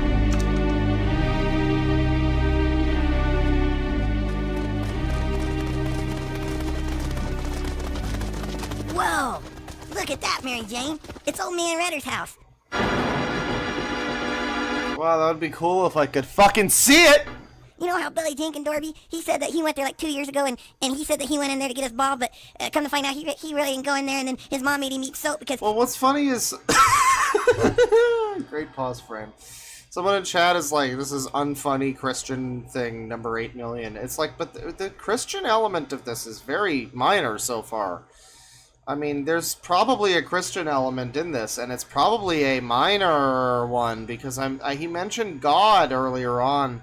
Easy Pete did, but since then there hasn't been that much God. There's probably going to be a God message. I'm sure there's going to be more God, but like so far, there's remarkably little God in this like God animation. That's like it's ironically blessedly short on God, because like the last thing you want in these is for it to be really heavily Jesus-y. If it's one of these things where it's like it's got a bit of a message or whatever, it's like that's at least a little better than, you know, remember to read your fucking Bible every day kind of thing, which is, you know, that's, isn't that basically, isn't VeggieTales more godly than this even? He wasn't telling the truth, but he said he went in there and saw like monsters and rabbits, but he really didn't like go in there, and you remember that? The first racist caricature. Yeah. It was in all the newspapers. Anyway, we could go in there for sure this time and find out some stuff. Mary Jane, there comes a time in a Dorby's life when he has to pick himself up by the bootstraps. When a Dorby has to grow up and take what's his. A time to be a man. You gotta beat the man to be a man. You gotta climb to the summit to even see the top. You gotta want it. You gotta call for the ball even when the guard doesn't want to feed you the rock. What? You can do that. What? So let's go. Are we men or are we mice? We are. Okay, let's go. But wait, Jack, this is kind of funny though. I mean, like, it's not as bad as it could be. Like, it's got a bit of charm to it. It's like terrible, but you know, he comes across like early Stan from South Park, and then I mean, she almost comes across like Wendy as a result. I think that's her name, right? Wendy, the South Park girl. But like they're, you know, they've got some banter, and you know, are we mice or men? And she's just like, yeah, we are. I don't know. It's kind of fun. It's not terrible. They've got some funny lines, I guess. You know. Really looks scary, and well, my mama says that it could be dangerous and we might get hurt. And the Bible says that we should honor our Oh boy. mom and dad. Yeah, well, I know Mary Jane, but it's not. I know Mary Jane, but the Bible's stupid, and I want to play Bone Storm. Gonna matter because everybody's gonna be so jazzed about what we found in there that nobody's gonna remember that we disobeyed our parents. Come on, Mary Jane. I mean, live a little. What do we got to lose anyway? I don't know, Jack. That house still scares me. Come on. You know, we're 8 years old. What do we got to show for it? No credit cards, no beer. No. I feel like I've heard this before. I know I haven't streamed this, but I might have seen somebody talk about it or something, because this sounds pretty fucking familiar for some reason. I feel maybe someone's played this as like a shitpost in some stream or something. Car? Well, at least not yet. And look at that old house. About ready to fall apart. Seems like a good place to start. Yeah, it's Oasis. No Dorby's ever been this far. What we need is a running start to show that we're not kids. This is 100% Oasis. You mentioned, someone in chat says this is an Oasis song. And all it needs is like a bit of a fucking, it needs the potato accent, and it would be full Oasis. Something inside that scary old house might be articulated. I wanna be grown up. You're my Wonderwall. I was when I was 4, but that was long ago. I wanna be grown up. No school, no arithmetic.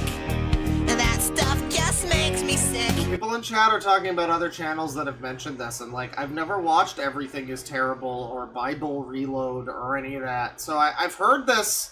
Maybe it's just because it sounds so similar to a like generic Oasis song number 357 or whatever, you know. But it sounds there's definitely at least another song that sounds like this, or I've heard this before. 'Cause I wanna be grown up. Yeah? Yeah. Well, I kind of know what you mean. You do? Yeah. I mean, grown-ups always seem to be trying to make... Wait, All Around the World, is that an Oasis song? Is this directly just an Oasis song? Hang on. Let's see here. All Around the World, remastered. I don't believe in everything I see. No, I mean, I don't think it's directly that. If you're saying... Because if it is like a parody of an Oasis song, then that's different. But it feels like it's bootleg Oasis. It feels like commercial brand bootleg Walmart advertisement Oasis meant to sell to 90s kids. You know? Into something I'm not. Well, you know my mom. Christian rock Oasis. Made me wear a dress. Ooh. I was Auntie Myrtle's flower girl. And what a mess. Wow, what happened? Walking down the aisle.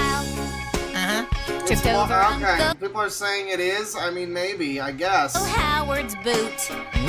And then my dress went woo! And everybody laughed and said, oh, how cute! Remember, yes, ma'am, and thank you, please, and curtsy on your way out. What I need is a little freedom to see what life's about. I want to be grown up. Yeah, you got it.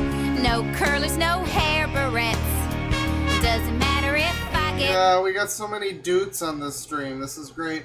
This is basically like the religious kids version of the All in the Family opening.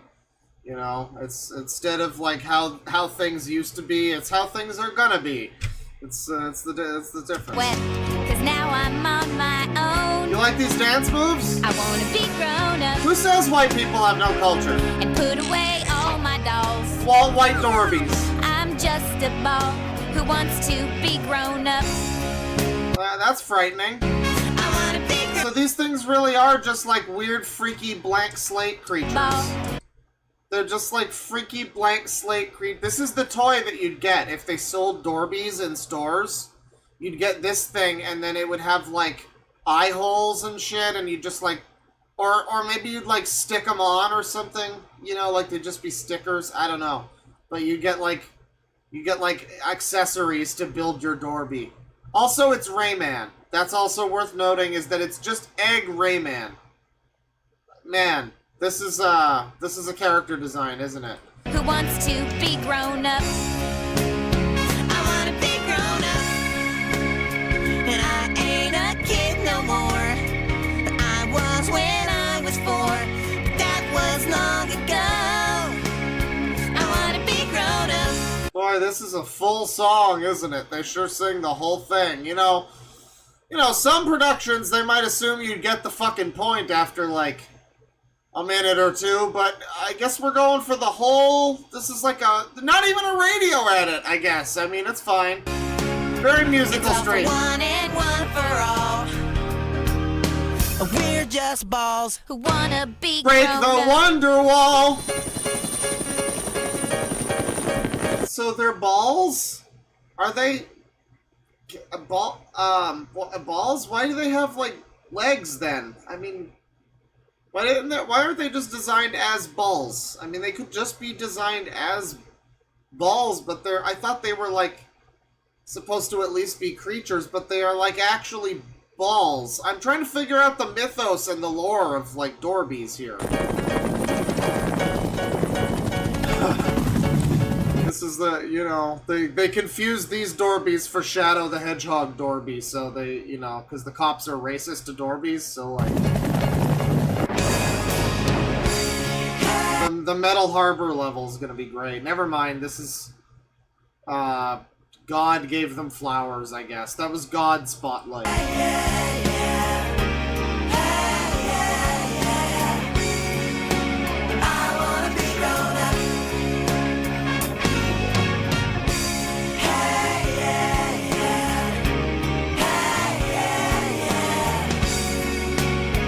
I'm not religious anymore. Wait, what? And they stopped the whole song.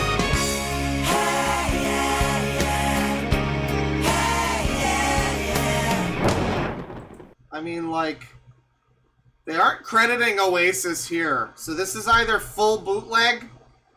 I don't know. It's very sketchy, similar to Oasis. It's either... I'm not listening for copyright reasons. I would listen to just the whole thing, the whole Oasis song, to get a better idea for it, but people are saying it's directly just All Around the World by Oasis. I'm just hearing like 17 different Oasis songs all at once. It's like AI made an Oasis song, basically, but it's Jesus. Instead of Oasis, it's Jesus. It's Oaxis. Yeah, my man. Now we're getting somewhere. Let's check this out. Beatles? I mean, insofar as the Oasis are the good Beatles, I mean, obviously. What is this outfit? Oh, what are any of these? Okay. Alright, this is just a shitpost. But this was apparently made in the 90s, so I kind of doubt it. Batman is there? Is that like German? You know, and people say that the new Doctor Who doesn't have any drip. I mean, I don't know what they're talking about. So what's with this freaky fucking green... I need to know what the fuck the point of this is. Why there's like a slovenly, like, neckbeard, Dragon Lord Frodo-ass motherfucker, like weird Mr. Plinkett scumbag surrounded by like beer cans and fucking cum socks and shit. And he's just like watching what we're watching on TV, I guess? Why is he watching like little kids singing about... Never mind, we don't want to get into... It's not Sangi month, goddammit. We're moving along. I'm just wondering, narratively, what the fuck purpose this is supposed to serve, and if this represents something, or if they just thought it was funny. Dorby German Access Television presents Mr. Poe und Yoga. Guy in chair is God, maybe. Oh, star, strongest Dorby in the world, who's loved by every boy und girl. Okay, this wasn't made in the 90s. This wasn't made in the 90s. Come on. I don't think this was made in the 90s. This feels too... And this feels too...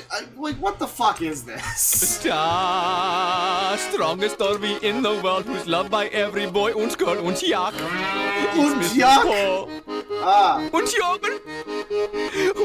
Yeah, it's Mr. Poe, because this is some Poe's Law shit. We got T-posing Draculas back here, man. There's an orc! Come on! What the fuck are we doing here? This is a shitpost. Come on now. Makes his living fighting crime and carries bags of flapjacks on his back. Und Jogel! Mr. Poe! Und Jogel! Don't forget Jogel! Hey, listen, don't forget Jogel. I really enjoy his Shareware Madness streams and Tuna Tuesdays, okay? He is very nice. It's Mr. Poe und Jogel. Und Jogel. Last time we saw a crime-destroying duo. Alright, I don't know what's going on, but I like it. Dr. Derry. Amumu. Now Dr. Derry has captured Mr. Poe's trusty assistant Yogel. I mean, I guess this is just like it's like the Star Wars holiday special, but for Dorbies. It's just a shitpost montage of various crap. And strapped him to his evil stretch machine. Can Mr. Poe reach Yogel and save our trusty friend? Where is your Mr. Poe now, Yogul? Where is your Mr. Poe now? Oh, pardon. Dr. Derry, you'll be sorry when... Chat member, I'll have you know, one of my new favorite Doctor Who episodes is Paradise Towers, where they fight the color gang Red Kangs, and there's like cannibal old ladies or something. It's very stupid. Your idea of it getting more unfunny than this... I'll have you know, the fact that it's as unfunny as it currently is exceedingly funny to me right now. Also, holy crap, Lois, this is worse than that time I was Yogel. Oh, God.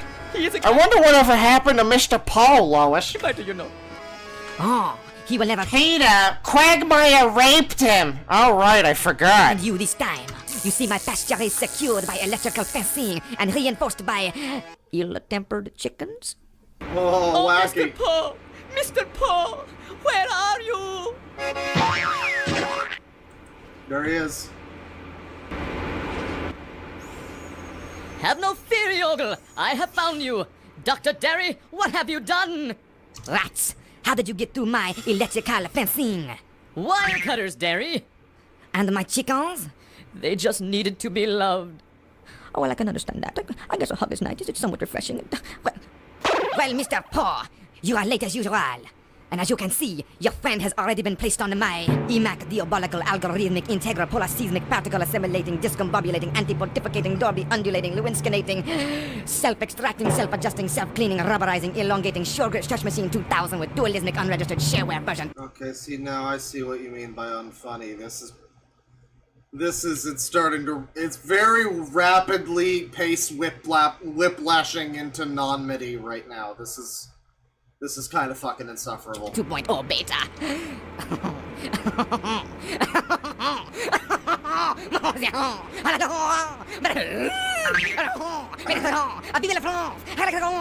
I am quite uncomfortable.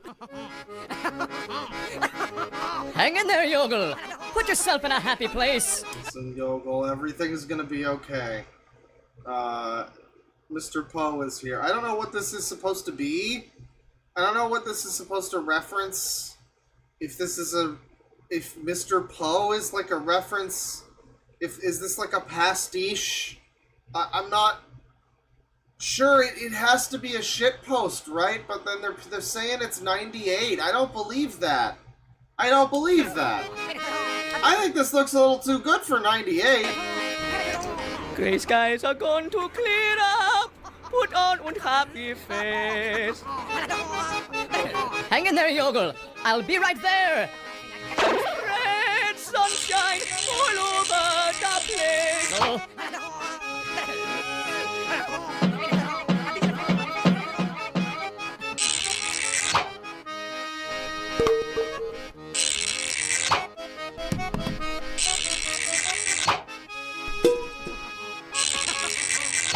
Yeah, I mean, I never watched VeggieTales, so if this is like how similar, like, in terms of, I don't know, episode format or whatever, is this like a straight up VeggieTales ripoff? Is that also like a weird variety show of random bullshit? I never watched that show, so. That won't work. Hang in there, Yogel. 3D home movies. Not at all similar, okay. So you got to hang on till tomorrow. So it's just... it's too short. So it's Keep just singing. nonsense. Tomorrow, Right. tomorrow, I love ya. Tomorrow, Yeah. you're only a day. No, not quite long enough. Oh well, if at first you don't succeed. Just get to that last way and I'll shout Armageddon. It'll be happen. What? Why do I laugh? Why do I always do this? I cannot remember. Oh, Yogel. Yogel. So you think this is one of the cows that was part of the Big Fizz conspiracy? No, can't touch it. Oh, no, can't touch it. Have a time. Nah, see? Just Okay. one more minute. Sing, Yogel. Sing like the wind. Rocky Mountain High, Colorado. Okay, but like it really is like right on the border of like just of anti-comedy. I mean, where it cuts to like can't touch this. And it's perfect anti-comedy. It's so unfunny that it's objectively very funny as a result. I mean, come on.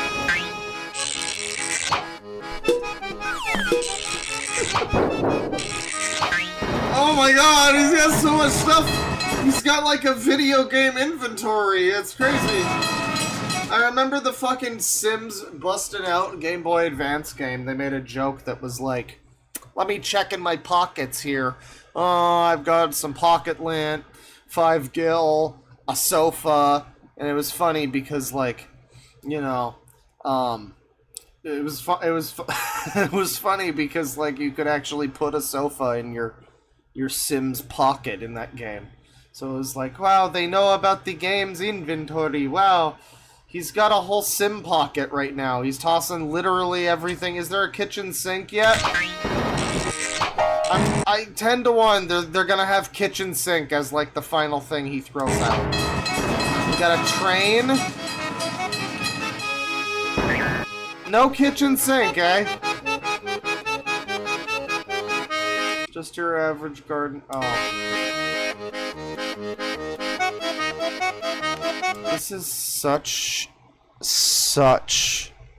fucking shit. I mean, this is...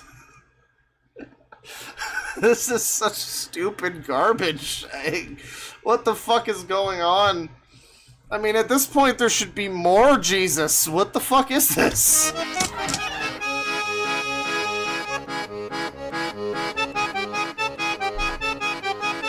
You earned it, big boy!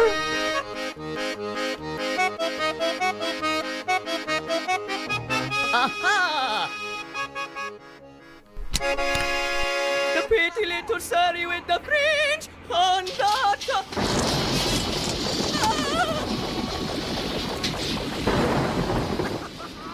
Oh, I wish he would have died. Quite lightheaded. Okay, enough of that. Come, Yogel! Let us seize the opportunity and flee!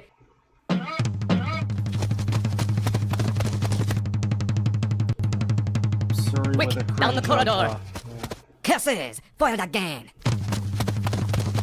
Don't fuck Poe. You don't want to fuck Mr. Poe, okay?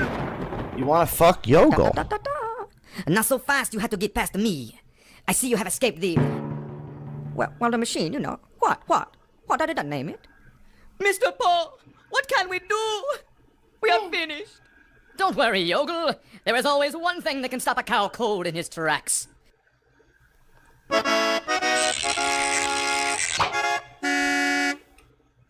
No! Not the...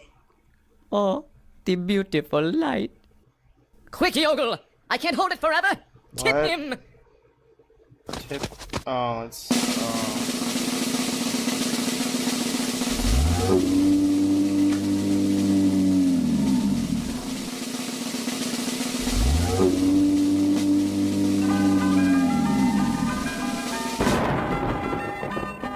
And so, once again, good conquers evil. Day conquers night. And Mr. Poe and Yogel are free to make the world a safer place. Tune in next time when we hear Derry say... Oh, I hate to be tipped.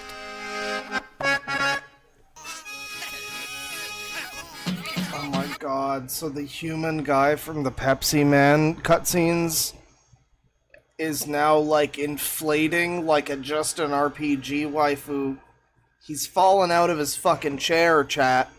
This is society. I mean, take a look in the fucking mirror, you swine.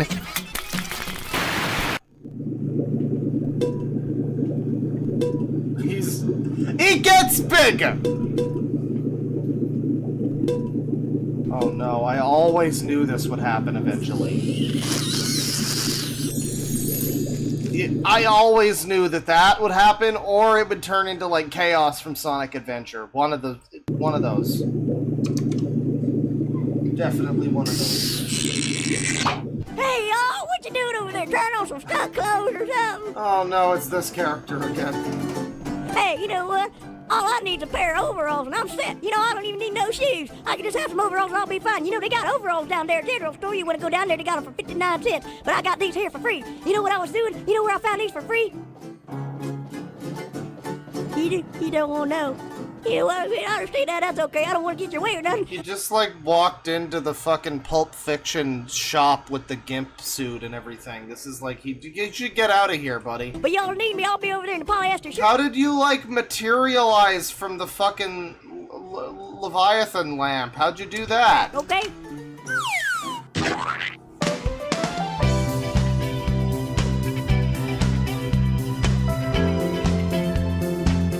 I feel somewhat like a goat on milking day. I don't know, Mr. Norm, do you like these outfits on me? You're darn tootin'. You look fine. I must thank you for your help, Mr. Dig. I haven't seen a single outfit that this motherfucker should be wearing. Honesty has overcome me. I was told in Sweden that the big city people would try to take advantage of my small town ways. But you have taken me to a place of special trust. And I must say I count you as my friend.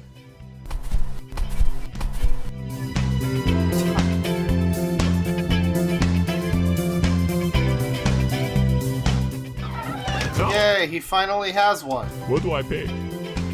Now he can say it.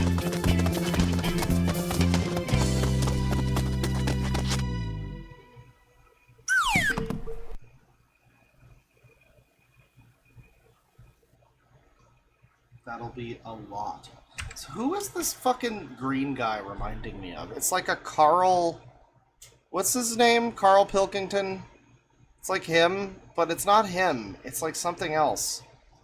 There's like another character that looks exactly like this. But he's like got green... He's like a green goblin monster. I'm in love with this character design. It's perfect. So marketable. It's feed.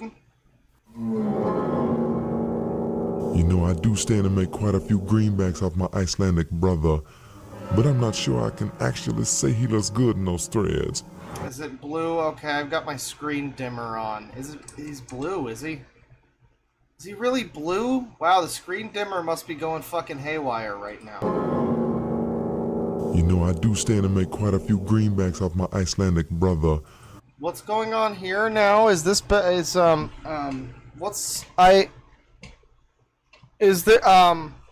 going on? Is there's some dark devious planning happening here. You know, I do stand to make quite a few greenbacks off my Icelandic brother, but I'm not sure I can actually say he looks good in those threads.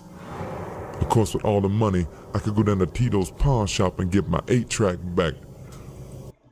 What's the name of the... What's the name of the pawn shop? What's the name of the pawn shop? What's the name of the pawn shop? With all the money, I could go down to Tito's pawn shop and get... Tito? It has to be Tito, right? It's... there's definitely... I mean... It's Tito. It's got... It's not a saying... Sangi's not gonna be here, Chad. It's not gonna happen. My 8-track back. I guess every Dorby's gotta make the right choice sometime. Otto, my man, I can't lie to you. Now, mind you, my store is the bomb. There ain't nowhere in town that can slide with my inventory. But I think a special brother like yourself needs to go next door. See, I think they got exactly what you're looking for.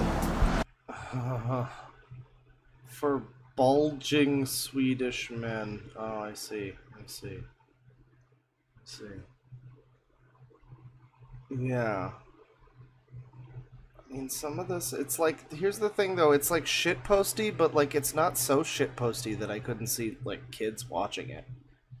You know, I mean, if this was genuinely made by weird Christian old men for like children to watch or whatever, I mean, it could just be that it's just wacky and, you know, it's just key jingling nonsense kind of thing. And some of this humor is like dorky fucking youth pastor humor. Like, I don't know. I guess okay, he's not gonna scam his Icelandic brother here, so that's good. Needs to go next door. See, I think they got exactly what you're looking for. Oh, Doctor Dick, Doctor. You have helped me so much. Darn, tootin'. Thanks, Darius, or whatever your name is.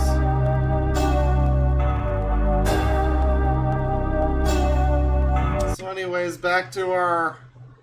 You hesitate to call them your main characters when they're, like, not even the majority of this fucking thing. I mean... I don't even know if they're real, because there's just a guy watching their adventures on TV or something. Was he also watching Easy Pete Dorby? What happened to him? He just stopped showing up.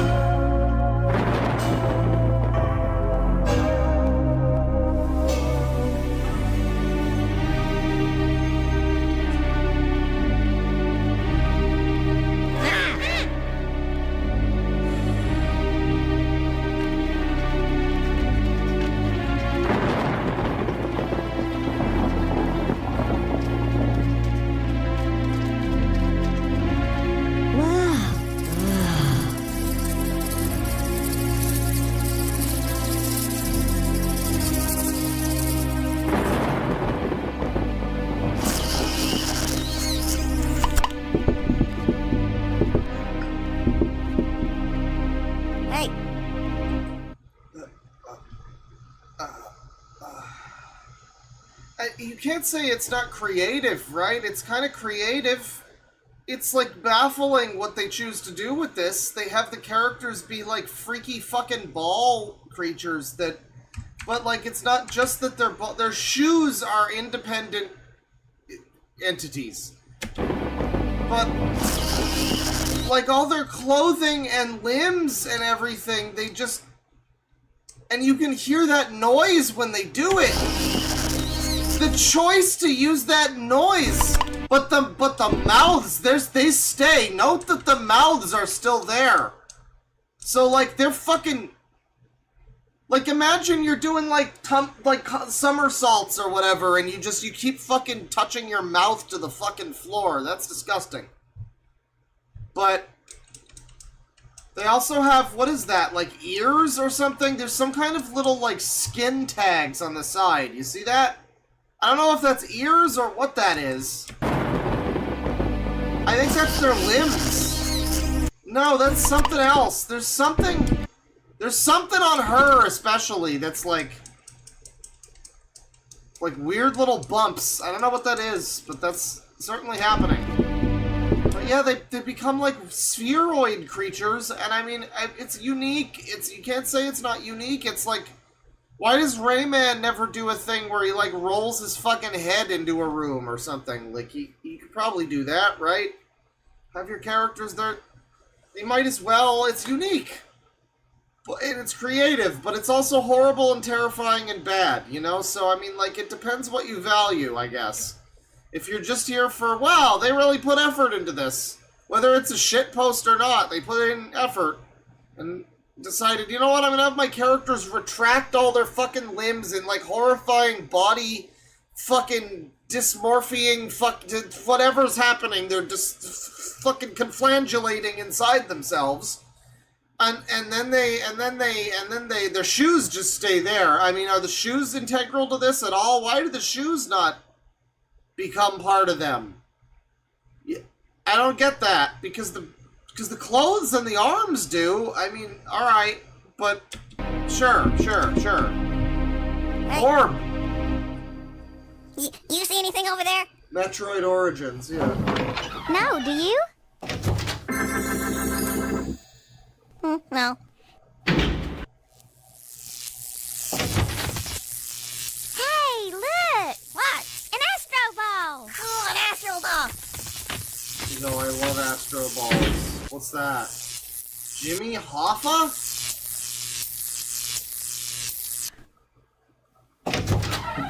What? Hey, son, you got any nanners? Hey. Oh, baby, close that door then. I'm trying to get my eat on.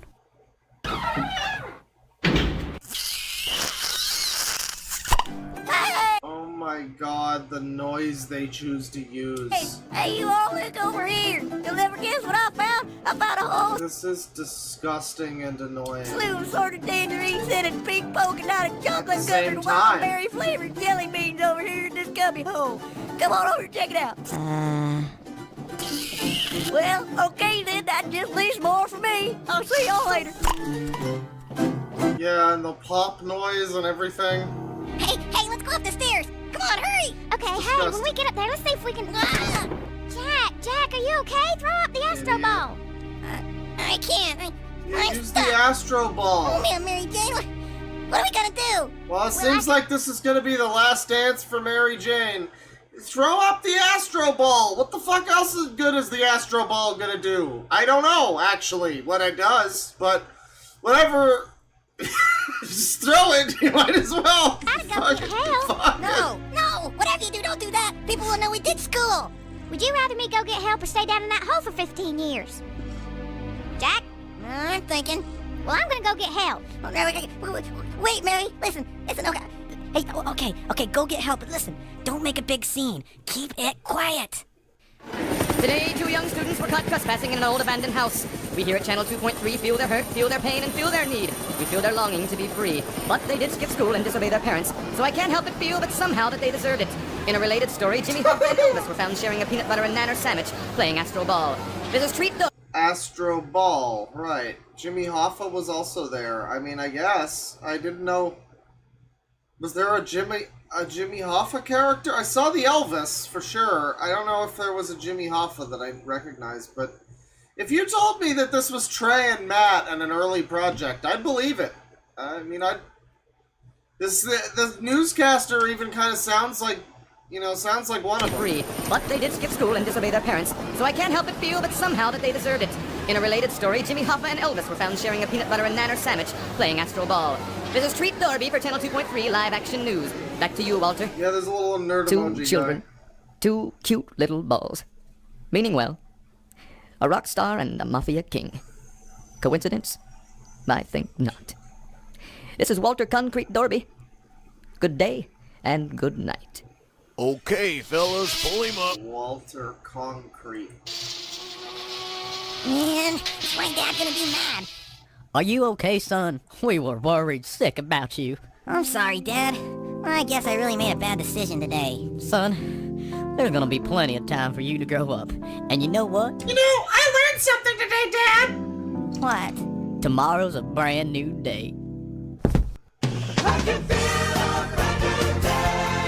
There's always a twist at the end!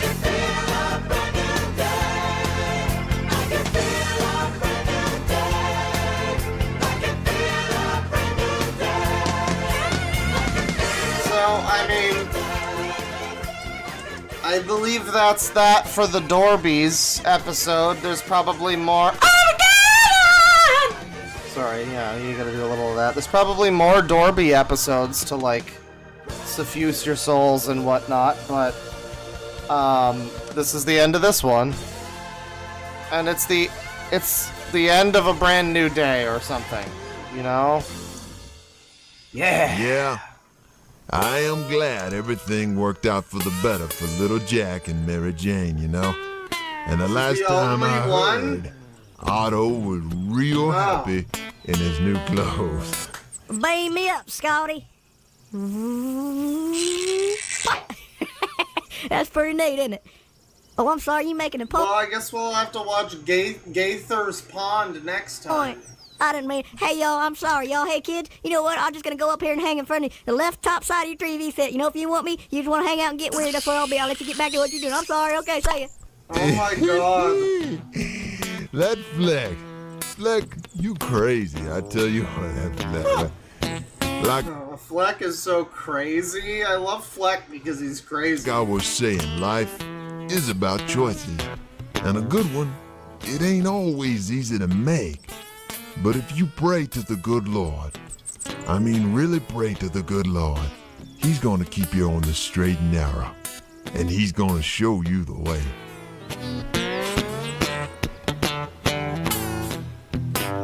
Yeah, good Lord's gonna keep you on the straight and narrow, just like all those people that started wars for religious reasons. Exactly. Good point. You know, and that's what this is all about. Dorbies! So yeah, Gaither, Benny Gaither, whatever his name is. I guess this is, I guess that's that for the Dorbies. And apparently that's the only Dorby. But this Gaither fella has another Gaither-related project that I suppose is similar. Which, how about that? Well, this is just getting out of hand. Now there are two of them. I mean, nobody needed that. Yeah. That'll do it for the stream. We got a few super chats here. Thank you, everybody. I will, catch up on some of these. It's been, see, chat summary. Auto-generated experiment. Quality may vary. The chat is about an animated TV show called Smiling Friends. Viewers are reacting to... Oh, it went away. Oh, well, it's a fleeting discussion, just like our chat about Smiling Friends. So, that's fair. It's fair. Yeah, once again, thank you to Nathan with the 5 gift memberships. Appreciate it. Let me see here.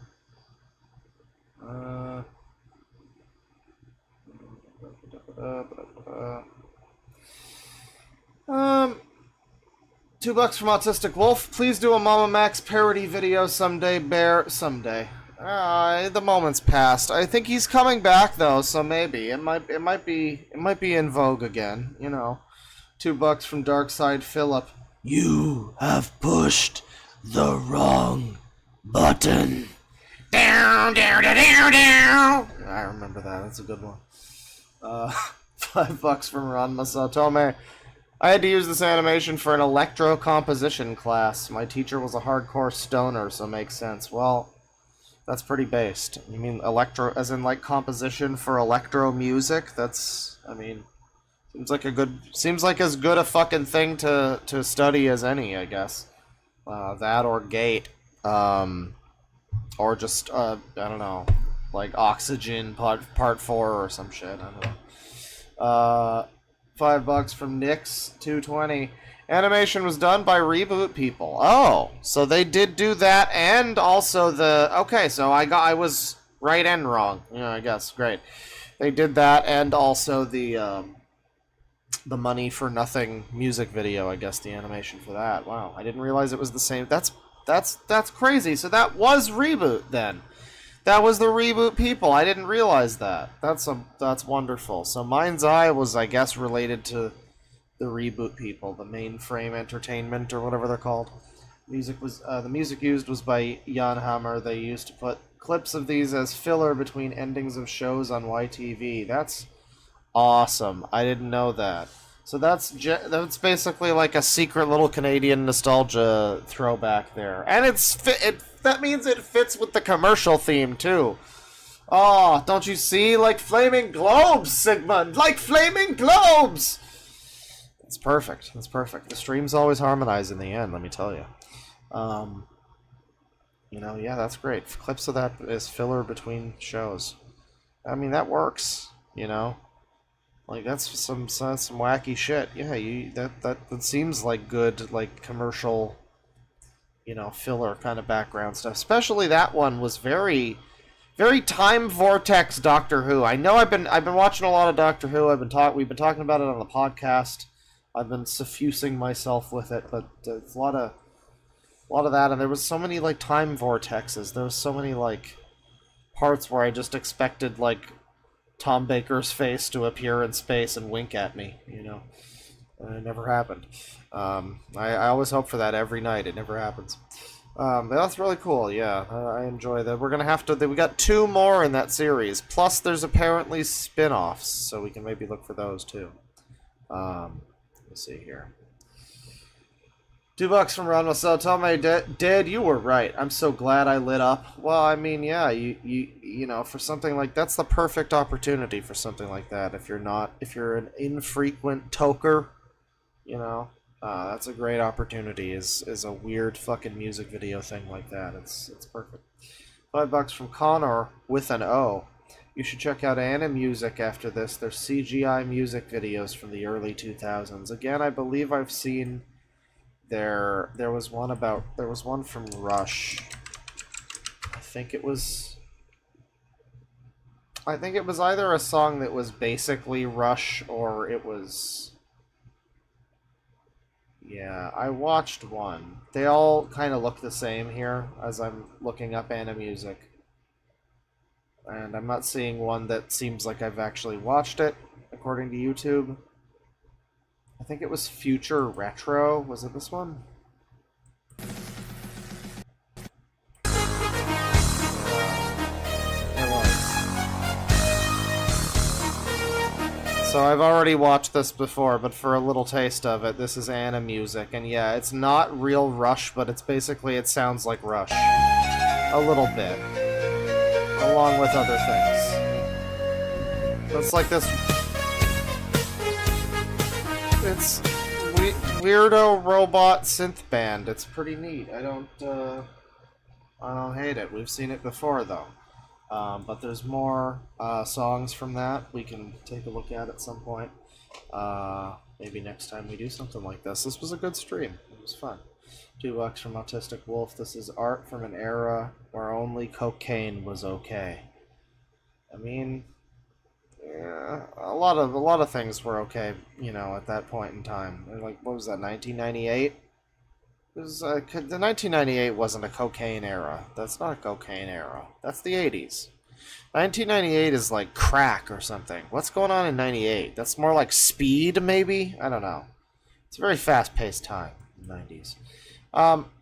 Well, that'll do it for the stream. Thank you, everybody, for watching.